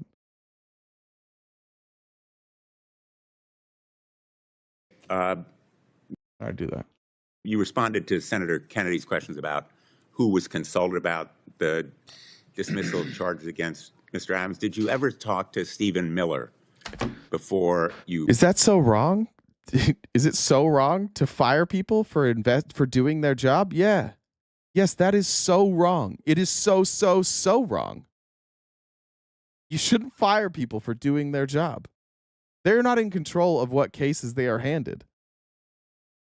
They don't choose that. They're handed a case and they investigate it. And they secured hundreds of guilty convictions. Who filed the memorandum on February 10th ordering the dismissal of the Adams charges? Senator, I responded to Senator Kennedy's questions based on a publicly filed document that described the Attorney General as a... Did you talk to Stephen Miller? I'm not going to describe the participants in conversations. So you won't? No, I'm not answering your questions. Won't answer that question? No, I will not, Senator. Why? Because it is not appropriate for me to discuss... It is appropriate for you to tell us whom you consulted before taking action on behalf of the United States of America. You have no basis to avoid that question, Mr. Bove. Respectfully, Senator, I'm answering that question in a manner similar to several nominees before me, including Judge Katzen. Did you talk to anyone in the White House, including the President, about dismissal of the Adams charges before the February 10th memorandum? I respectfully refer you back to my answer, Senator. I am absolutely flabbergasted that you would come before this committee and refuse to tell us basic facts about a case that is at the core of the challenges to the appearance of impropriety that should disqualify you. You have the opportunity to clear the air, to come clean with the American people as well as this committee, and you are evading and avoiding these questions. No senators were hurt. No Congress people were hurt. Yeah, nobody was charged with hurting senators or members of Congress. They were charged with either destruction of property or assault on police officers. Is that the bar now? Trust none of them? Is that the bar? As long as no members of Congress are hurt, you can beat the shit out of police officers. You can break into the Capitol. You can do that. Nobody that peacefully protested on January 6th was charged. Nobody. Everybody that was there outside and hung back where they were allowed to be and marched down, nobody got arrested for marching from Trump's speech down to the Capitol. Nobody. The only people that got arrested and the only people that were charged were people who crossed barriers they weren't allowed to cross and broke into a building they weren't allowed to be in. It's amazing the stuff that you motherfuckers will justify just because Donald Trump pardoned them. If Donald Trump hadn't pardoned them, if Donald Trump had come out and said, like, these people were wrong and they deserve to be in jail, all of you would agree with him. None of you would be defending them. You're only defending them because Trump pardoned them. And you know that. You all know that. Here now is wait, I need to go to White House. Is this the one? Hold on. Yeah, here's Sheldon Whitehouse. Investigations to take place. Did you contact them? I refer you to my prior answer, Senator. Did you let them know that the effort by Interim U.S. Attorney Martin had been shot down? I apologize, Senator. I'm not trying to be difficult, but I must refer you to my prior answer. Senator Kennedy? Just, if I may, yes, Chairman. Proceed. This is not further questioning. I know my time is expired. Do you see my point now? We have an individual here who is here seeking confirmation to one of the highest judicial offices in the land. I'm asking quite legitimate questions about potential misconduct in office. Some of it has nothing to do with the substance of pleadings, but has to do with administrative matters like seeking the removal of a criminal career chief prosecutor. Some of it has to do with administrative matters like case assignment. And the fact that I can't get anything resembling a straight answer in the circumstances that we're in right now, I think is signals a really bad moment for this committee, and I hope we can reconsider. I would be glad to discuss that with you. Can we? Yeah. What he's talking about is there at the beginning, like White House just said earlier in the hearing, White House like, what are we doing? How could we possibly have a hearing where the witness will not answer a question? How are we supposed to even decide if this person is qualified if they will not answer a single question that we ask them? I'm just look. I'm telling. I know you don't believe this because you guys only hold your standards to yourselves. But like, if this was a Democrat witness, I would absolutely criticize this, and I have. I've done it in the past. But like, Hillary Clinton sat in front of Congress and testified for something like 12 hours. She answered their questions. And Joe Biden sat in front of a special investigator and was questioned for 10 hours, and he answered the questions. And Donald Trump won't sit in front of investigators and answer questions. None of these Republicans will answer questions. And what we've learned and what we know now is that the Constitution is only as strong as we force it to be. And because you guys have absolutely no principles other than winning, the Constitution now has way less power. It is only a democracy. This is only freedom if you guys work to keep it that way. It's only transparent if you work to keep it that way. And you have been so worked up into hysteria that when your folks sit there and lie to you, your response is, "Oh, well, everybody else lies too." It's never, why are they lying? It's always, "Oh, let me think of somebody else who lied so that I can justify why I don't care that this person is doing nothing." I'll just challenge you. Go find me a judge. Go find me somebody who was nominated to be a judge under any other president who refused to answer questions like this. Find it. You won't find it. This has never happened. This is new. What's up, Jen? Okay. Today's been fun. So looks like you got someone who wants to chat with you. Okay. Are we still doing Friendly Friday today? No, I don't think we're gonna do that today. Okay. But I'll go way over time. It's fine. Okay. Check my DMs because there's a couple things that I sent you that I want to make sure that you saw. Okay. And then the numbers that I had, I don't know what Jay's math is. He might have done more math, but I think we've got a little time left to knock out the rest of that gift goal. And if you guys haven't subscribed to us yet, please do so. On Twitch, you can use your Amazon Prime sub, and on YouTube, you can do a free membership, or you can subscribe. We have 4 different memberships. Sorry, my mind's just 1,000 different directions right now. So Brian is waiting for you. I was going to send you also one more thing before you join that. I missed that from Draco's Rose. Slow cooked lobster into it. And I think I might have missed one from Johnny when he said, "Was going to tell an umbrella joke, but you had it covered. My umbrella company failed because the overhead was too much. I'll stop raining on the parade." Thank you. And I think I read the Shakers, Quakers, and fake tablet makers. Okay, so one more thing is coming through, and then Brian is waiting to chat with you. So. All right. Okay. That's the claim. All right. Let me hop over there. That's a crazy claim. What's up, Brian? Yes. Hey. So, what Jen sent me is you think that I am normalizing Trump for money, right? Well, essentially, what I'd like to say is you're part of the crossfire. Hi, how are you doing, sir? Good. Hey, good. How are you? How are you? I'm doing all right. All right. Did you want to continue what you're saying, or? Yeah, I would love to. Am I talking to both of you all at the same time, or how does that? No, you're just talking work? to me. No, you're just talking to me. But you're live. Everybody in the audience can hear you. Guess I just don't know how to do it where I'm not getting all the feedback and whatnot. Are you listening? Do you have the live stream going too? I would turn off the live stream and just listen through Discord. Can you still hear me?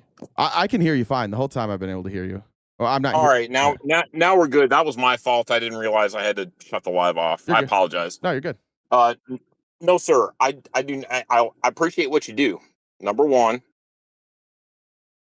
I am also of the feeling that we should have had a Democratic president this time through. Okay. Beyond that, I also understand certain things about how the media works and what Noam Chomsky would refer to as a box.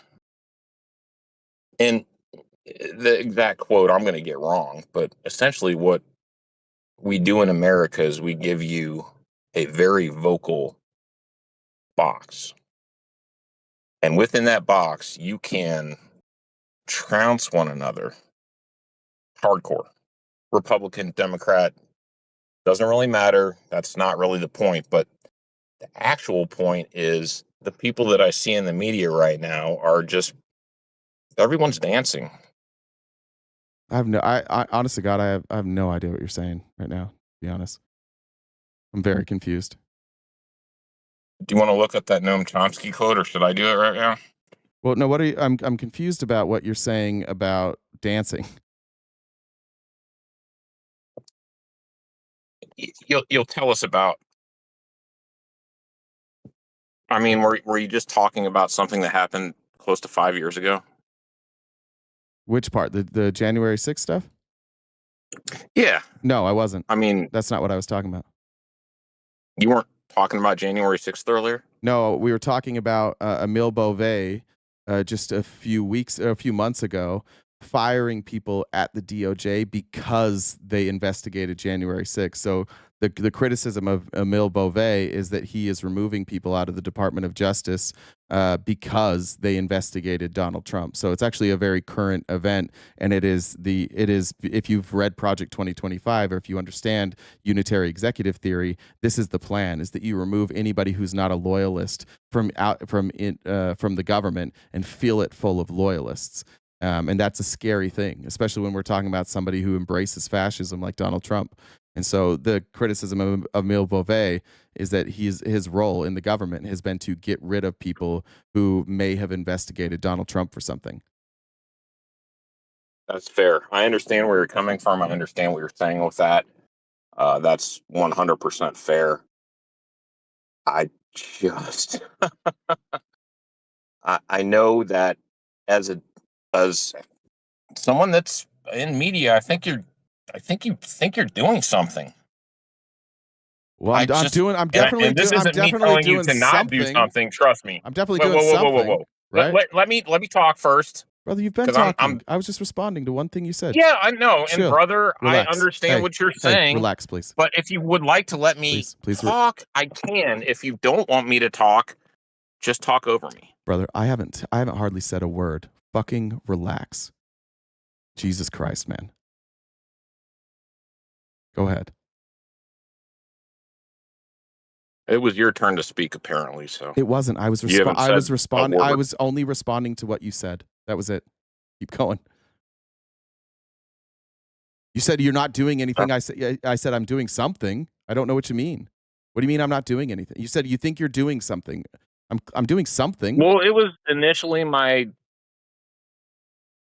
saying that you're just kind of a purveyor of the shitstorm. You're a some sort of a soothsayer, but all you do is tell us all the fucked up shit that Trump does. Like, yeah, we all know he does fucked up shit. Oh, like, so we should just figure out where we go from here. So am I. All right, where do we go from here? I just said I'm trying to figure that out too. And that's a question that I just completely asked because we're in the same boat.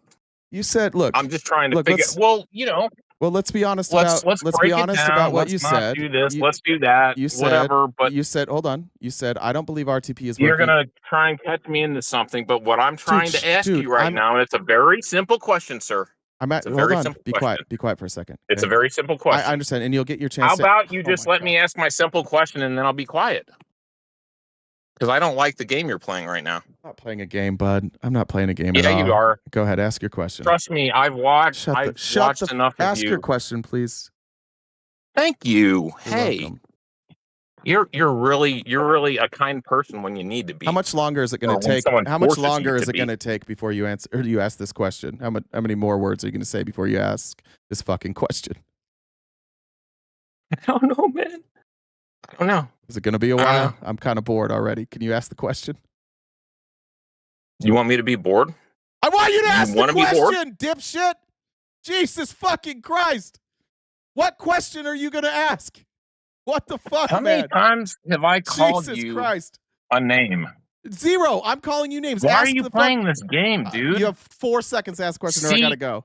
See, everybody on both sides here thinks that you're being like Why do you support Trump? I don't support Trump. What the fuck? You blare everything he does every single day, sir. He's the president, you stupid bitch. What else am I gonna cover? Why do you have What do to you want cuss me at to cover? people? Why do you have to cuss at people? Why do you have to get so angry? What would you like? Why are this you isn't, so listen, angry? This isn't me being angry. I curse. Why don't you calm down I curse a little bit, lot. sir? I'm smiling. I curse a lot. But why? Oh my God. All right, Because have a good day, you're not- dude. Shut the fuck you up. can't do like enough. You are. This is why people hate the left, because of hysterical bitches like you. You have nothing to say. You're just I'm not part you're of the just left, a dude. one. You said I you were. understand that You told 9/11 was an Jen- inside you job told also. Jen that you were left of me. That's what you told Jen. 9/11 was an Hold inside on, job. Shut the fuck up. Shut your fucking mouth. 9/11 was an inside job. All right, have a good day, sir. You're just a You too. fucking idiot. 9/11 was Jesus fucking Christ. I disconnected him. That was fucking annoying. Idiots. Can the Trump supporters at least be on my side for a second? Do you guys feel like I'm a Trump supporter? That's fucking crazy. We spend like 3 hours in here, all these Trump supporters mad at me, and then this guy comes up and is like, why do you support Trump? I have no idea. Do you know what his question was, Jen, by any chance? I don't fucking know. He said, where was the message? He just DM'd me, how was I? You're a fucking idiot. I mean, probably like most women, disappointing.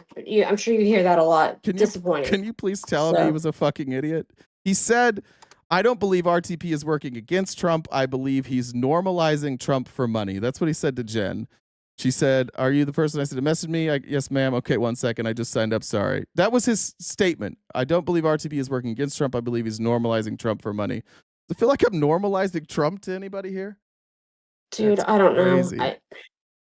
I'll give him this. He still has more courage than the rest of the MAGA who like hang out in the chat. He's still doing I mean, better. he did download Discord. That was good. So. That's wild. Lisa said, thanks, Jay. Thanks, Jen. Have a great weekend. Lisa said Namaste said for next week's pass on the dollar train. Let's go here.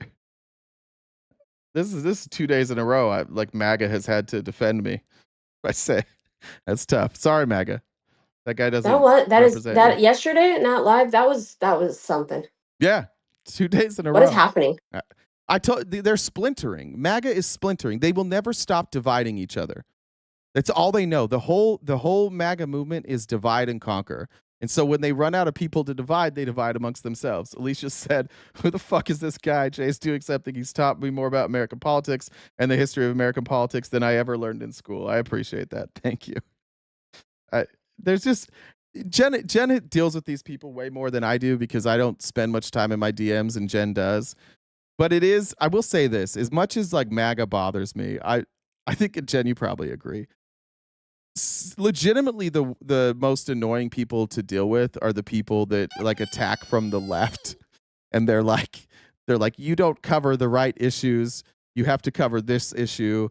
You're actually doing more harm than good by covering these issues. And they always want us to cover like some fringe bill in like Tennessee that's probably not even going to pass, and we have to talk about the dangers of it. Jen reads my DMs. Jen reads, if you send me a DM, chances are Jen's going to see it before I ever do. Would you agree with that though, Jen, that it's the hysterical lefties that are by far the worst to deal with?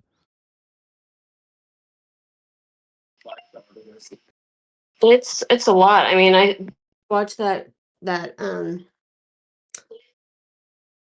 did you watch that video I sent you the other day about how the right, and how the right will go if someone goes on the stage and says, jump. Yes, the right will all jump, but then on the left will go, why are we jumping? How we do this. Yeah. I don't know if you watch it, but it's the epitome of what we do, and I wish we could get better at it. Yeah. Trinity said it's almost like the left and the right are the issue. That's true. Like, I consider myself on the left. I don't consider myself like part of the left. If the left does something I don't like, I'm going to criticize it. And if the left winds up doing something that is against what my principles are, I'll abandon it. If knowing what I know now, and you just had to tell me like who the better candidate is, if we would have had Donald Trump, Chase Oliver, and Joe Biden, and I got to choose, like it wasn't like I had to worry about the Electoral College, so let's throw all that out and just say like who's the best candidate, I would have voted for Chase Oliver. There's very few Democrats that I am happy to vote for. Like Ruben Gallego, who won the Senate seat against Carrie Lake here in Arizona. I'm not thrilled about that. I don't really like Ruben Gallego that much. I don't really like Mark Kelly that much. Like, politically, as a person, I think Mark Kelly's a fine person. I mean, I loved Jasmine Crockett, but like then I find out she's in bed with crypto and big business, and I'm like, I don't really like that she's getting that type of money. I think it diminishes her credibility as somebody speaking for progressive values. Like, I think that I agree with whoever said that. Like, being left and right is the problem. Saying like I'm on team left versus I'm on team right. I absolutely think that's the problem. I think it closes your mind. And I again, back to that live that we were in last night. Like, before I got up on the live, it was crazy. It was absolutely crazy to hear people on the right arguing with other people on the right, the same exact positions that I have. And then I got up there, and then it was the same thing. Like, then they all turned on a right winger. They're like, oh, we have this same position. It's not quite as divided as we think it is, but it is like what has ruined politics is lazy people. People who don't actually know why they're saying what they're saying, and they just want to talk about it. You all know who I'm talking about if you hang out on TikTok. There are a lot of people. I wouldn't even call them like creators. I would call them like panelists that just spend all day in panels. And like they're still saying the same dumb shit they said 3 years ago, and that's on both sides. I think that's like the real problem with politics. When somebody like Marjorie Taylor Greene can stand up in front of people and not everybody boos her, it's like, yeah, we've got a problem. Like, she shouldn't exist in politics. Lauren Boebert shouldn't exist in politics. But all you have to do is like be on the team. That's most of this administration. Like, Trump's just like, I'm going to put up people who look pretty and say exactly what I want them to say. And that's enough for you guys. Every time we play a Pam Bondi clip, like eight incels in the chat immediately get a boner. Like, we love her. Even when she's lying, we can show, like, we'll show her lying and they're like, she's not lying, even though the evidence is right there. We'll keep going here. I'm just going to, how do you join the call? You need to download Discord. And that Venmo username up there in the, it's that corner. Up at the top there, that's Jen's username on Discord. I'm happy to stay for a while. Please stop the ride. I need to get off. If there's somebody that wants to come up and debate, I'll stay for a little bit. Christine said, "Thank you, RTP, for what you do." Thank you very much. I'll play clips until we get there. This is the part I actually wanted to get to. Here was Durbin. Oh, this was the clip that was up. Maybe. Hold on, is it the same one? All right. I wanted to get this because this was something I missed when it came out initially. I reacted incorrectly to this. When the DOJ, when the courts dropped the DOJ dropped the charges against Eric Adams, and the court dismissed it. The court dismissed the case with prejudice, and what that means is that they can't bring that case back. Had it just been dropped by the DOJ, they could hold that over Eric Adams' head and say, cooperate with us or we'll bring these charges back. And Emil Bove was part of that. He was trying to get the courts to dismiss, but without prejudice, and that way they could bring or allow them to drop the charges so they could hold that over Eric Adams' head and use it as leverage. Here's Dick Durbin kind of explaining and asking Bove about that. And this is the type of shit. This is the type of strong-arm shit that whether or not you like the Trump administration, you have to recognize that this type of manipulation of politicians, this type of manipulation of the court system is deeply troubling. And I'm not saying that it hasn't happened in other administrations, but when we know that it happens, we should call it out. And we should be probably more vigilant in finding out when this happens. But this is incredibly troubling. That the court basically said, we have to dismiss this with prejudice because we see what you're doing. We see that you are blackmailing Eric Adams. We are seeing that you are using this as leverage to get him to comply with your laws. And you see the Trump administration doing this all the time. They act like mob bosses. Yesterday, they're saying that we're going to cut. You had Linda McMahon saying that they were going to cut federal funding to the schools in California if they don't comply with Title IX, abusing and taking away funding for children because they're not complying with Title IX. We're going to hurt children in order to get you guys to comply. The inhumanity of this administration is fucking baffling. And the way that they operate as mob bosses is pretty fucking sick. Mayor Adams to cooperate with President Trump's immigration policy, you were prepared to drop the charges against him? That's completely false, and I just explained why. Well, it is not completely false. That's exactly what happened. But the judge foiled your plans with prejudice dismissal of the case. You can no longer have the mayor on a leash, making sure that he follows the president's immigration policies. Ranking Member Durbin, there's objective evidence in the record in that case that completely refutes the claim you just made. And there's objective evidence to the contrary. On your call with individuals in the public integrity section, did you state, suggest, or imply that the section's career attorneys could be fired if none of them agreed to sign the brief dismissing Mayor Adams' indictment? No. Do you know the two individuals who signed the brief? I do. Edward Sullivan, one of them? Yes. Antoinette Bacon, another? That's correct. Did you state, suggest, or imply that any individual who agreed to sign the brief would be rewarded? I'm sorry, I don't follow the question. Well, you needed somebody to sign that brief, and those two stepped forward. Was there any suggestion they be treated any differently because of it? No. Which attorney, I've already asked this question. Have either of these attorneys been promoted since this occurrence? Not to my knowledge, no. In order to Those are good questions to ask because now they're going to go check with these other attorneys. They're going to enter that into the record. But the judge in this case saw what they were trying to do, and the judge stepped in and did the right thing to prevent the Trump administration from having leverage over Eric Adams. It is painfully clear. If you still don't think it's fascism, I think you're just lying. I don't trust anybody who doesn't think this is fascism. And for again, anybody who wants to debate that, you're welcome to come up. I want to talk about RFK. We're going to go, like I said, we're going to go late today because RFK, I have a little more respect for RFK than I do like Emil Bove and Carrie Lake. RFK seems to be a mix of two things, but mostly what RFK seems to be is incompetent and confused.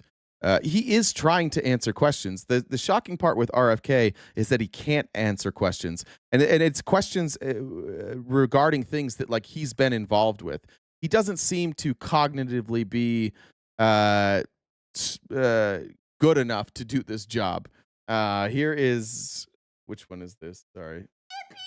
Oh yeah, they're talking about cutting healthcare for 16 million people, while RFK says, don't worry about cutting healthcare. I've got a solution for that. Mr. Chairman, I'd like to submit to the record, if you would, these sheets of the different technologies ranging from $500, $800, the ring that you're wearing, $520, $525. Mine's only 300, so. Yours is only 300? Yeah. All right. I got well, the cheap one. But that's good. But even the people who are losing their health care because the big ugly bill can't even afford the $300 cheap one. I'd like to submit this to the record. What RFK is saying is, yes, we are cutting 16 million people off of healthcare, but what we will do instead is we'll give you an Aura ring. And that will solve everything. If everybody just has an Aura ring, then that will fix it. RFK is not smarter than me. That's fucking crazy. There are a lot of people smarter than me. RFK is not that intelligent. He is far less intelligent than he plays off. RFK is a Nepo baby.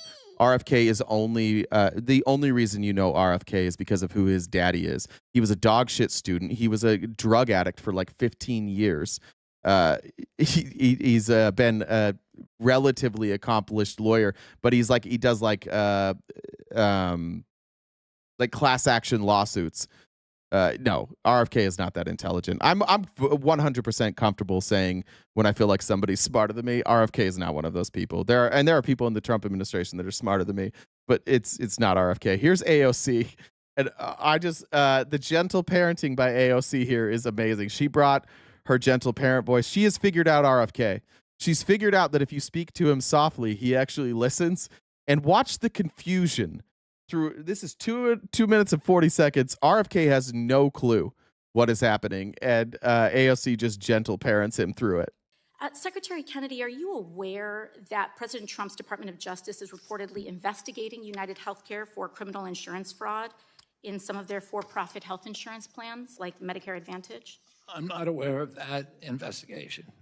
You are not aware that the Trump Department of Justice is investigating the largest insurance company in America that I'm not aware of for fraud in Medicare Advantage? No, I'm not aware of that. That you have jurisdiction over? It doesn't surprise me. Are you aware that for-profit insurance corporations like United Healthcare have been found to be defrauding public dollars of more than $80 billion a year?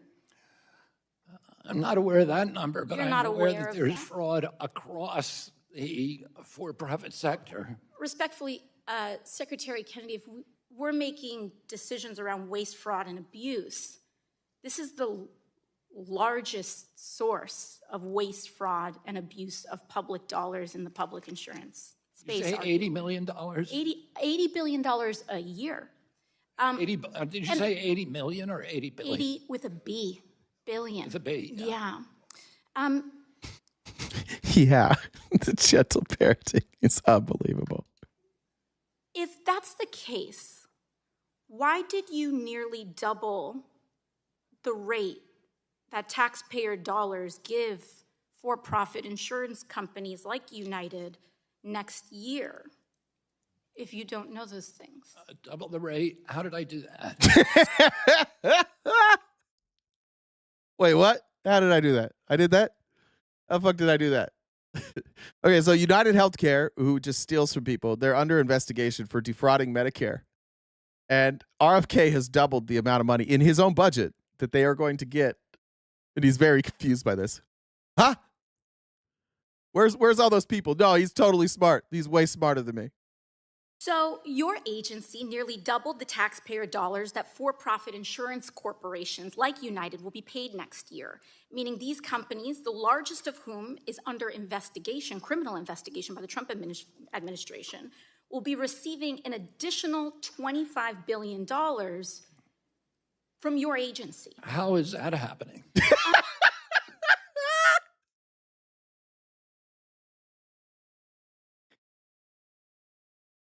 I did what? How did I do that? It's like when my dad accidentally locks his phone. It won't let me text anymore. You locked it. Huh? How did I do that? How did I lock a phone? Hey, Alexa, unlock. It's an iPhone, Dad. I would be happy to submit to the Congressional record evidence of this. I will enter the CMS press release from April 7th of 2025 into the record, which states that Medicare Advantage corporations will now receive a 5.06% increase in payments next year under your jurisdiction, Mr. Secretary. This is up from 2.2%. I mean, what rate? Without which was objection. proposed from the Biden administration. You are doubling the rate that the Biden The gentlelady's these time has criminally expired. investigated companies. The gentlelady's are time has receiving. expired. Yeah, he has no clue. This dude's just there to sell supplements and Oura rings. He probably has some sort of investment in wearables. He's just there. He's just out there trying to sling colloidal silver. Or what's a methylene blue? By the way, speaking of methylene blue, this is... Sorry. I gotta show you guys this. If you haven't seen RFK,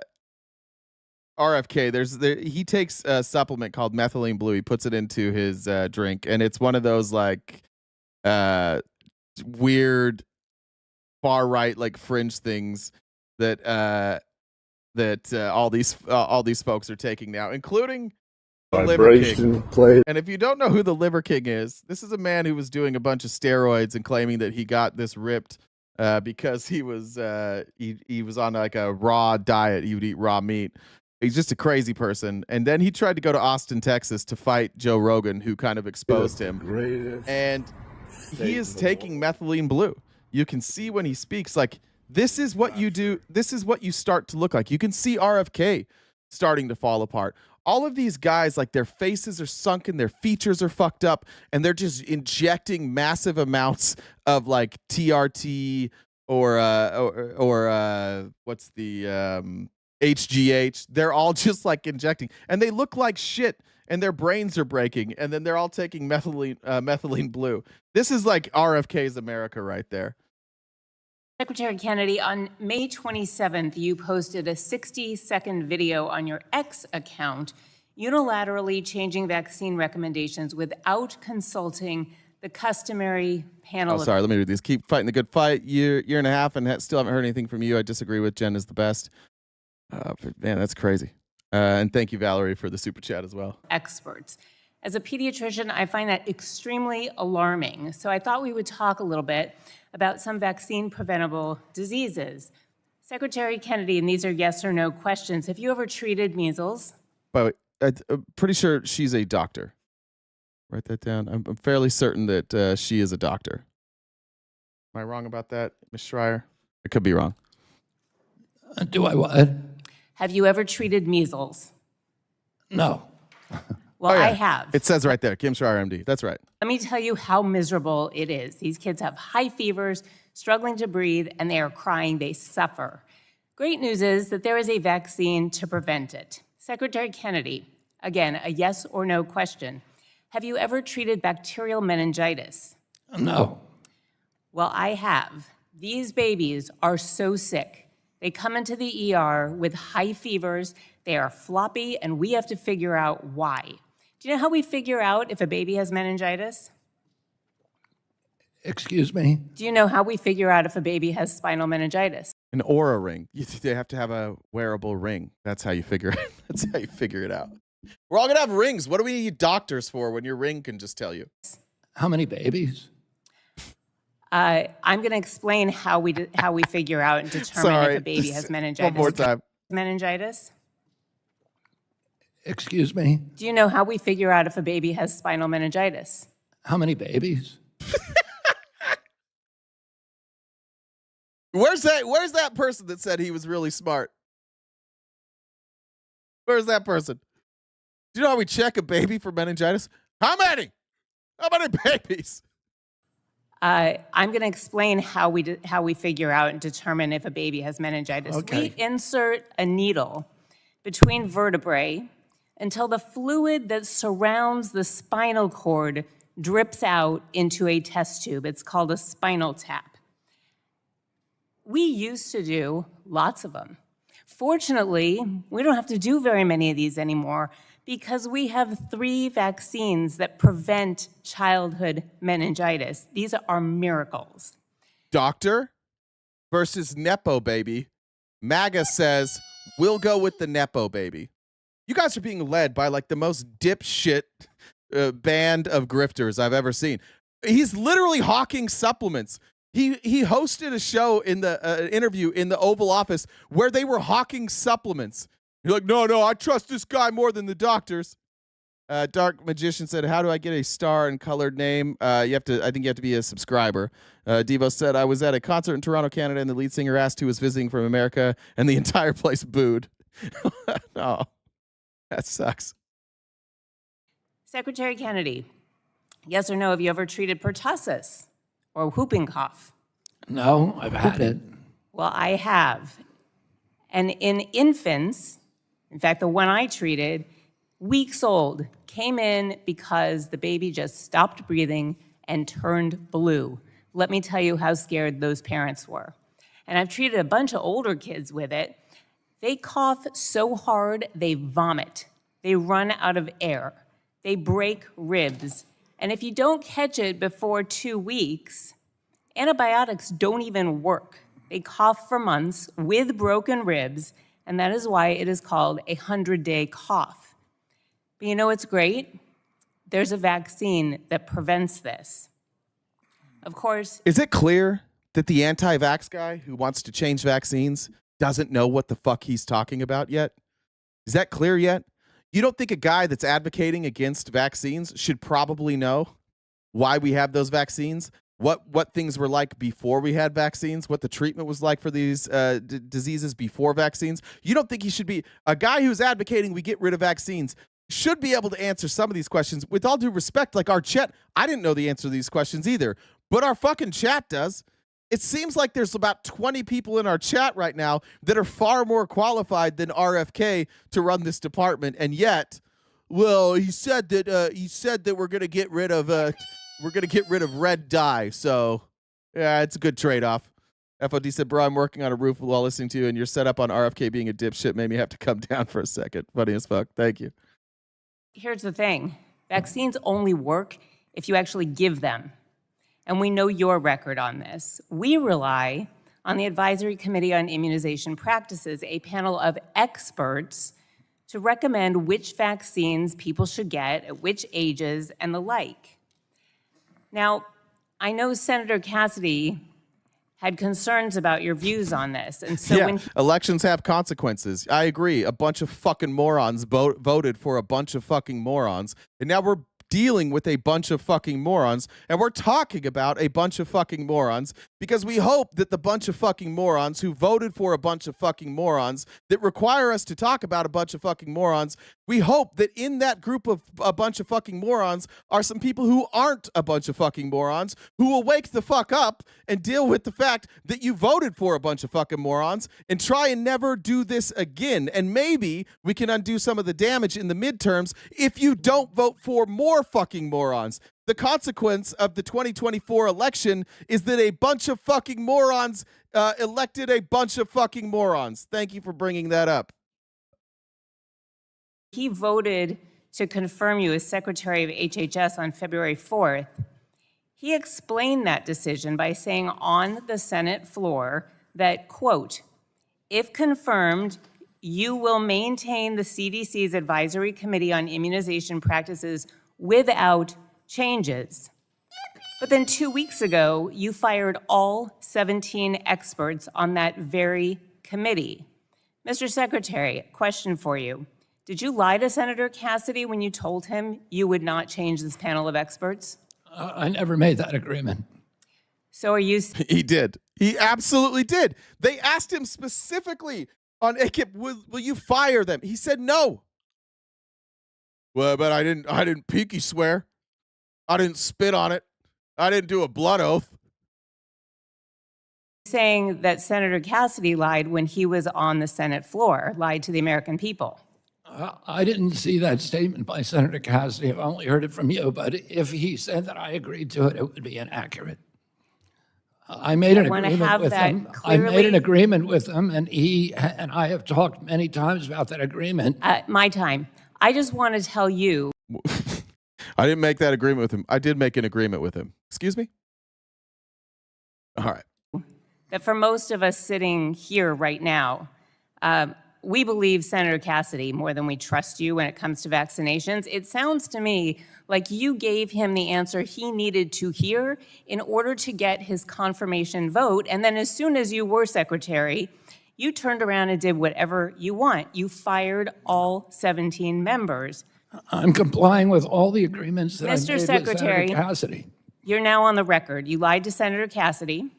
You have lied to the American people. You have lied to parents about vaccines for 20 years.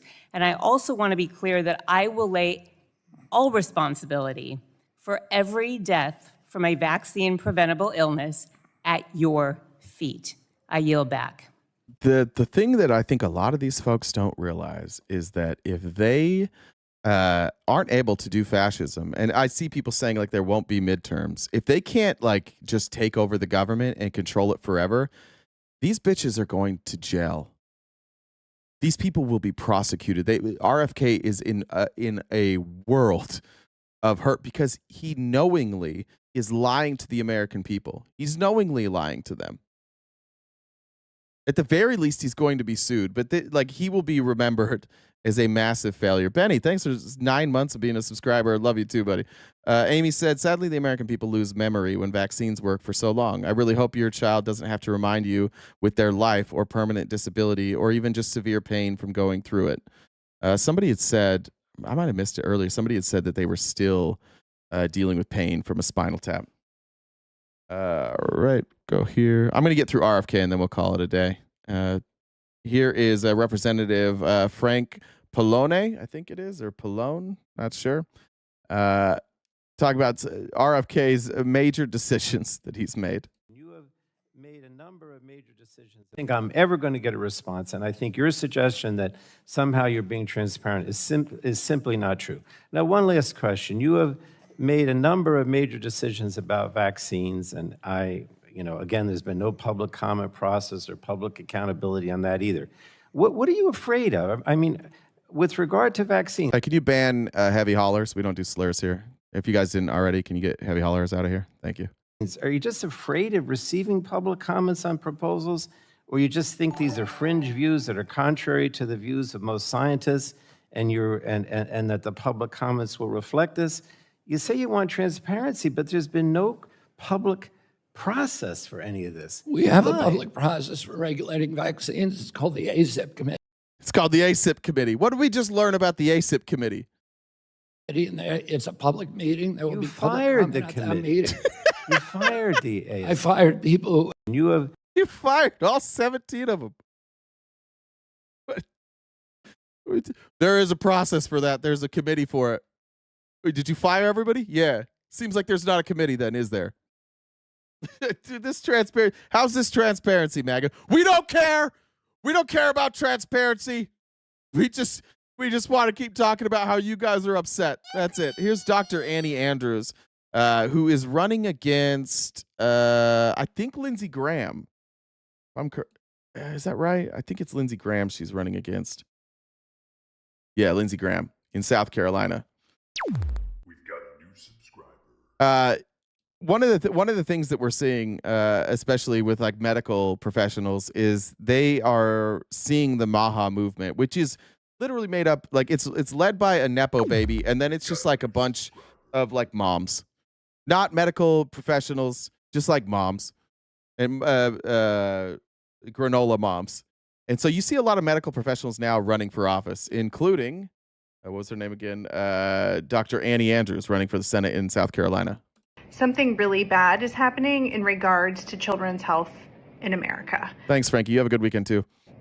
More than one thing really bad is happening, but the thing that we should all be deeply concerned about today is what RFK Jr. just said he's going to do with this upcoming meeting of the ACIP committee, the ACIP committee, which is part of the CDC, which for decades has been full of experts who have decided by reviewing scientific data and evidence which vaccines we should recommend for routine childhood immunizations, for annual flu vaccines, and for vaccines for older Americans. Well, as we all know, RFK Jr. fired all of the experts and filled it with a bunch of his fellow conspiracy theorists, non-serious people, non-scientists who wouldn't know a p-value if it slapped. He literally put in Dr. Robert Malone, who is most famous for being backed by Joe Rogan.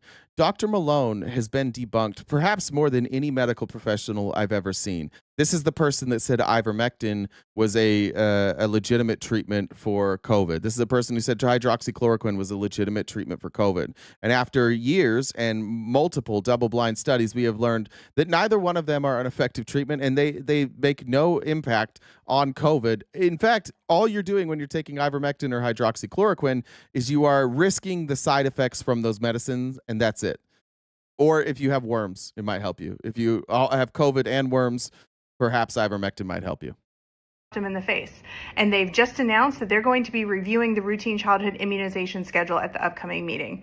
This is worst case scenario for anyone who cares about children's health. And if they change this schedule, it will affect what insurance companies are required to reimburse. It will affect our ability to access vaccines for every child in this country. It will sow doubt and confusion that will take us decades to recover from. Children will get sick. Children will fill up ICUs with vaccine preventable illnesses, and children will die. Vaccines are the reason that I don't do lumbar punctures in 2-year-olds all the time. We've seen it. This is what happened when he went to Tonga and he convinced all of these people in Tonga that they should not vaccinate their children, and then their children started dying. Remember one thing about RFK that I think was transparent when it happened, and I don't understand how this doesn't make people curious. About a month and a half ago, RFK stood in the Oval Office next to Donald Trump, and he said that in October, he would release a study about the effects of vaccines on autism. They would finally, in October, have a definitive answer about the link between autism and vaccines. You can't predict that. You cannot set that timeline. You need years of research. And if you're not relying on the research that's currently available, which says that there is no link, then you're obviously going to have to cite some new research. So think about what he did.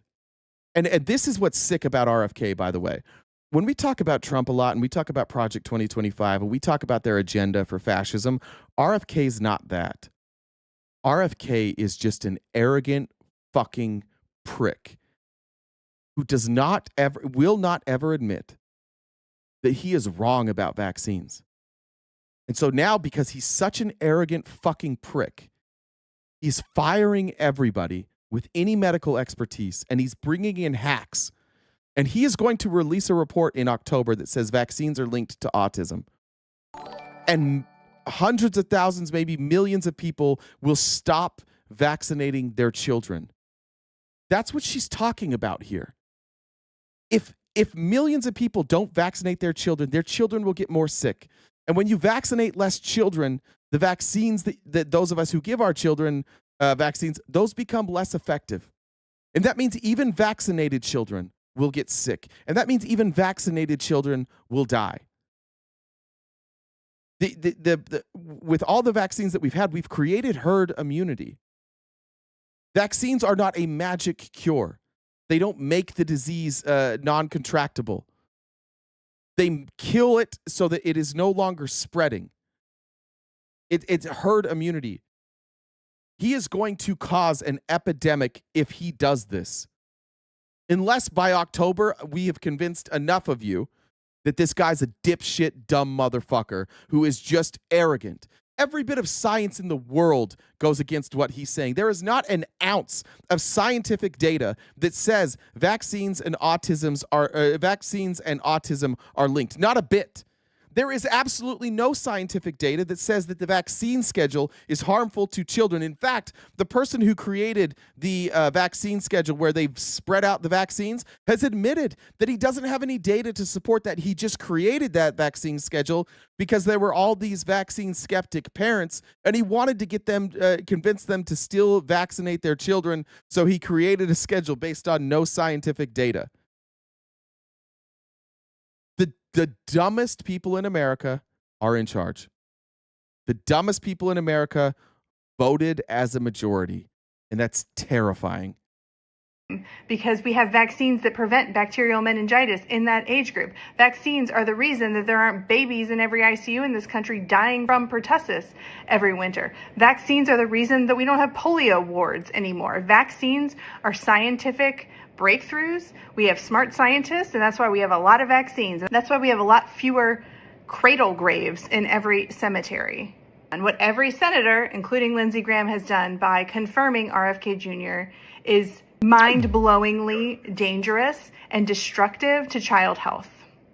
People are asking me what they can do, and the scary thing is I'm not sure what the answer to that question is. Same. The one thing we can all do is Don't follow House and Habit. Stop getting your medical advice from fucking Instagram.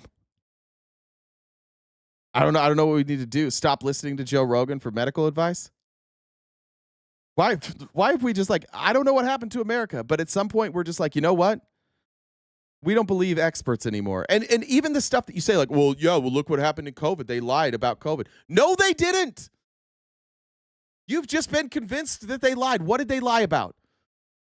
Oh, they lied about it coming from the lab. No, they didn't. Dr. Fauci from day one said, all the evidence we have right now says that it could be that it comes from the wet market, but we cannot rule out that it came from a lab. And as new information has come forward, they've said, you know what, maybe it is the lab. It's not a lie. It's the shit that Republicans do all the time. You make a claim. So Republicans say, like these fringe conspiracy theorists say, it's from the lab. That's a definitive statement. Dr. Fauci comes out and gives a non-definitive statement that the evidence currently says that it came from a wet market, but we cannot rule out the lab. And then the Republicans say, he says it's from the wet market. No, he didn't. He said that the evidence right now shows that. So then when he changes and he says, now we have more evidence that says it could come from the lab, they go, see, he was lying. No, he was accurate. You lied. You lied when you said it came from the lab. This is the game they play, and you guys haven't figured it the fuck out yet. They said masks work, and it turns out they don't work. No. They said masks block particles. They do. They said the 6 feet thing was an arbitrary number. That's correct. That's how you do a study. That's how you figure this out.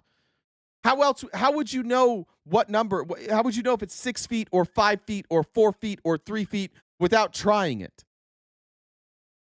It's a brand new virus. They're just supposed to know. Yes, some of the measures that they took were overcautious. They didn't know. We didn't know what to do. This was brand new. These aren't lies. This is science. This is how it evolves.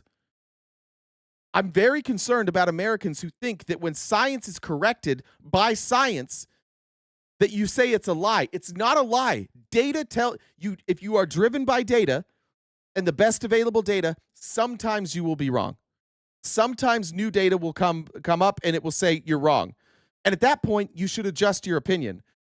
But the problem that we have with MAGA is they say they lied. That's why I didn't take the vaccine. When you look at the vaccine data, it is painfully clear that those who are vaccinated are far better off than those who aren't. And Q in the chat, all of these Republicans now saying, I wasn't vaccinated and I never got sick, and I know somebody who was vaccinated and they got sick. And that's called anecdotal evidence.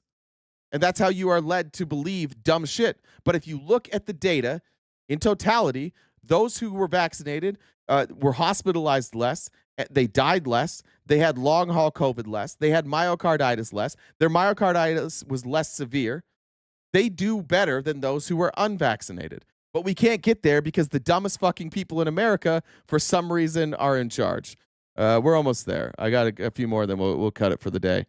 Here is RFK talking with Representative Barragan about his commitment to solve the Alzheimer's crisis. That assessment? Yes or no? We are completely committed to solving the problem of Alzheimer's. Do you agree that the NIH's research is critical to the development of Alzheimer's disease treatments? I do. The issue is complicated. Okay. If you want a real answer to that question, I'm happy to give it to you. I have limited time. So okay. You said that you think it's critical, yet you are proposing to cut $1.7 billion from the NIH's National Institute on Aging, which is the primary federal agency. Isn't it weird how I predicted how they would all react? Isn't it? The data is controlled. If you're one of those people that's like, I don't trust data, it's controlled, then what you're doing is you're saying, I just trust my gut. Why can I predict your answers, folks? Why? Because you're all the same. You've all become people who believe nothing, and so you trust idiots. Honestly, like, there's nothing that you stand for. There's nothing you believe. There's nothing that you know. You just trust the people that you want to trust. You are lazy. You are anti-intellectual. You are incurious. Learn something. I know people, look, the people in my life that I respect the most are the people who are told something and they don't have an actual answer for it. They don't have like a good answer for it, and they know that. And they go and they research and they find a good answer. I respect that. I have zero respect for people who cannot explain their position but hold on to that position. If you are a person who has an opinion that you can and you hold to that position and you can't explain it, I have no respect for you holding that position. It's lazy, it's anti-intellectual, and frankly sometimes it can be deadly. Agency that supports and conducts Alzheimer's and dementia research. That's a lot of money, Mr. Secretary, for you being committed to ending an epidemic. Let's just do it. Let's just do it. Let's do all of these. I'm going to do AI. So AI is I'm going to ask the questions, and we're going to get sources here. Are you more likely to be hospitalized if you don't get the COVID vaccine?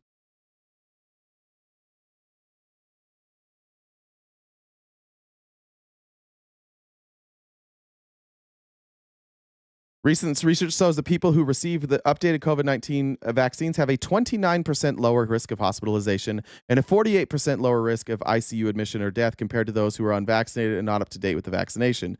The source is coming from, this is from U.S. News, who is going to soar, where's the study which examined, let's see, who did the study?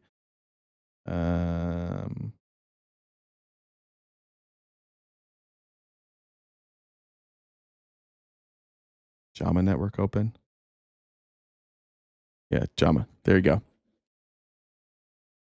CDC says 45 to 56%. Every other country says the same thing.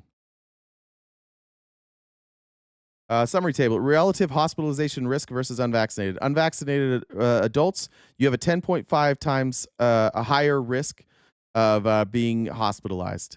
Vaccinated with no booster, 2.5 times higher. Unvaccinated children, 89% of hospitalized cases. Vaccinated, 29 to 68% lower risk depending on time since dose. Oh, it's manipulated, dude. I saw on Rogan that that's all manipulated. It's crazy. I'll probably end there. I don't know what to do. Like, there's honestly, like, there is this part of me. I think this is fucked up. And I see some people saying, like, natural selection. It feels a little fucked up, but, like, maybe natural selection is going to take place. Maybe those of you who refuse to believe in any sort of scientific data, maybe this won't go well for you. Jen? Yeah. So I know that was a lot. I'm going to send you. So I haven't been having, but our friend that was here last. I was reading him. There's more. If you want to share with the chat here, and I'll drop it. I find it entertaining. Maybe other people will too. Yeah, let me do this. All Here, right. I put it all in one. One of the funny parts about Jen's life is that every time we have somebody that comes up, and then at the end they message Jen forever. So old boy who came and say, "How was I? Why is dude man so fragile? Dude, you wasted our time." I sent him a screenshot of what he said. So I don't believe oh yeah, I read that one. I'm not sure if you're a troll, intoxicated, or what, but coming on to tone police and lie about what you said, no one has time for that. He had no solutions. He said he flustered when pushed. You didn't say anything. What did he push me on? What I'm doing about it? I asked him, what are the solutions? You're MAGA. Did I call him MAGA, Jen? No, he called you MAGA. Yeah, but he's quoting me. You're MAGA. I didn't call him MAGA. Weird. Using bad words is his deflection. I say bad words. This is one of those funny things conservatives do where they get like upset that I say bad words. This is how I talk. I curse a lot. Sometimes I'm mad, sometimes I'm not.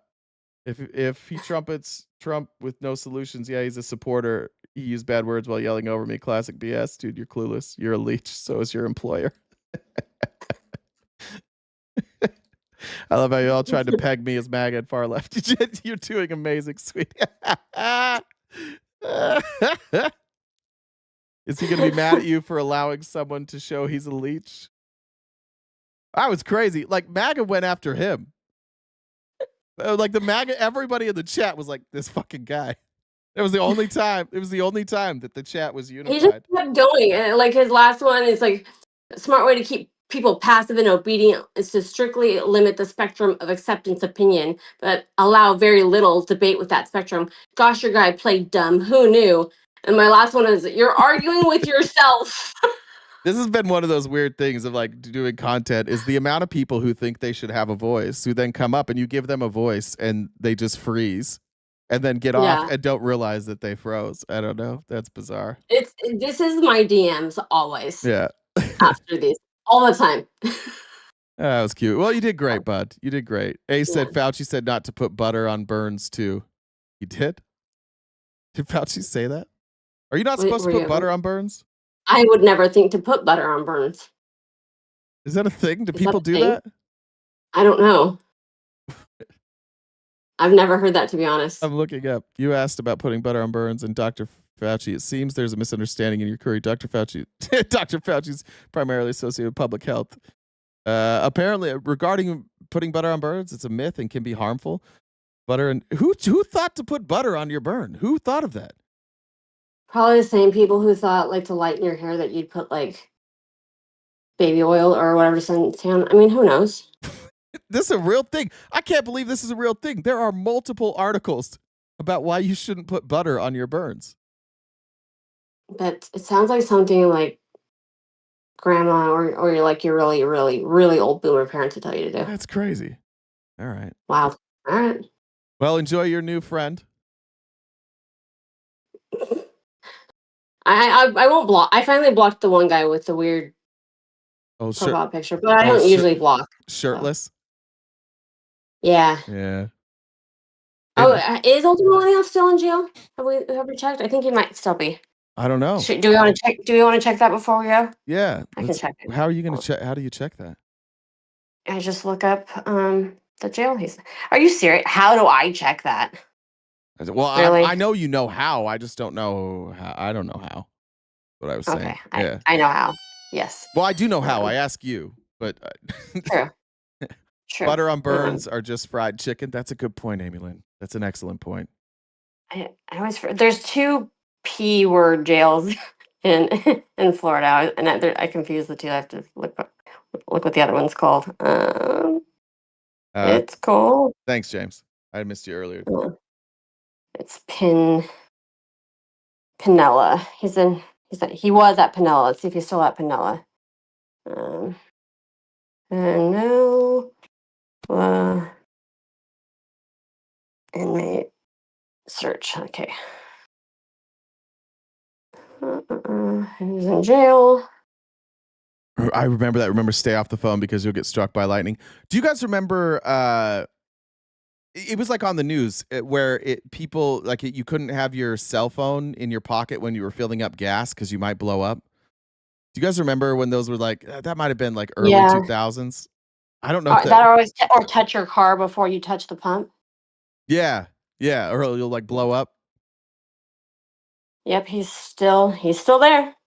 Well, maybe he found a lover. Maybe he's just enjoying his time.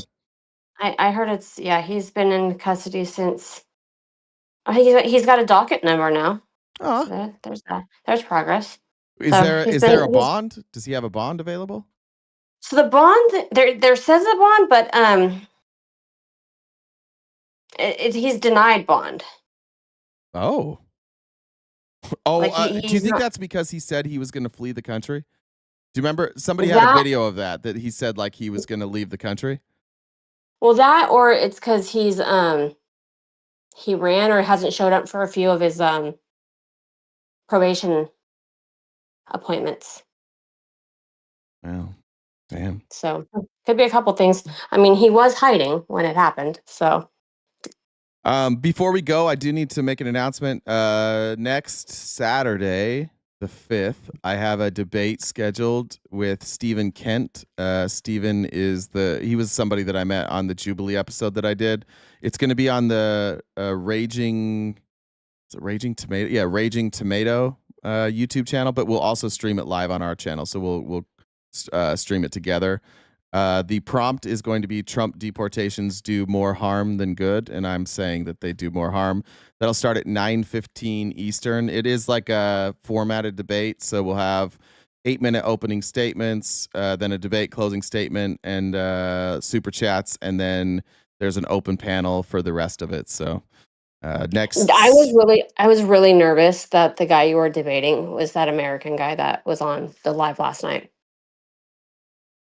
Oh, Jesus. Yeah. I was really nervous. No, it's not him. That guy was terrible. That guy was awful. Have you seen his Jubilee episode? This poor guy. They put him on those stools that they put you on Jubilee are not. They're pretty tall. So I'm like The American I'm year? 5'10", so mine can't touch the ground either. But go look at the Jubilee episode. It's I'll send it to you. It looked Okay. it looked like when That guy Kash was Patel was that put on guy that was a stool. lot. Yeah. So, all right. All right. So I'll get you guys more details on that. No, 9:15 p.m. It goes late. They say it goes till like 2 a.m. Eastern. That's going to be a long night. So, is the debate from last night posted, Jen? Did we record that or no? No, I didn't record it. It's not. Sorry, gang. All right. Anything from you, Yeah, there Jen? was a lot of yelling. There was a lot of yelling. Yeah. So, It's my bad. Anything from you, Jen, before we go? no, that's it. All right, everybody. We'll see you. 5:10 is short. I don't know. 5:10 is short compared to 6, but we'll see you guys on Monday. Every Monday through Friday, 9:30 a.m. to 1-ish Pacific Standard Time. Thank you guys for the super chats and the gifts today. It's greatly appreciated. Make sure you're following us and you're subscribed to our YouTube channel when we go live, so you don't miss notifications. We also have paid subscriptions there, which goes a long way to help us maintain this show, and hopefully at some point we don't have to do like a gift goal every day. I do want to say though, also thank you for the kind comments all week and reaching out, and thank you guys for being here, sharing this with us. Thanks MAGA for helping boost us in the algorithm, and I hope you guys come back. I'll see you guys either sometime this weekend or bright and early Monday morning. Stay cute and cool and have a great summer.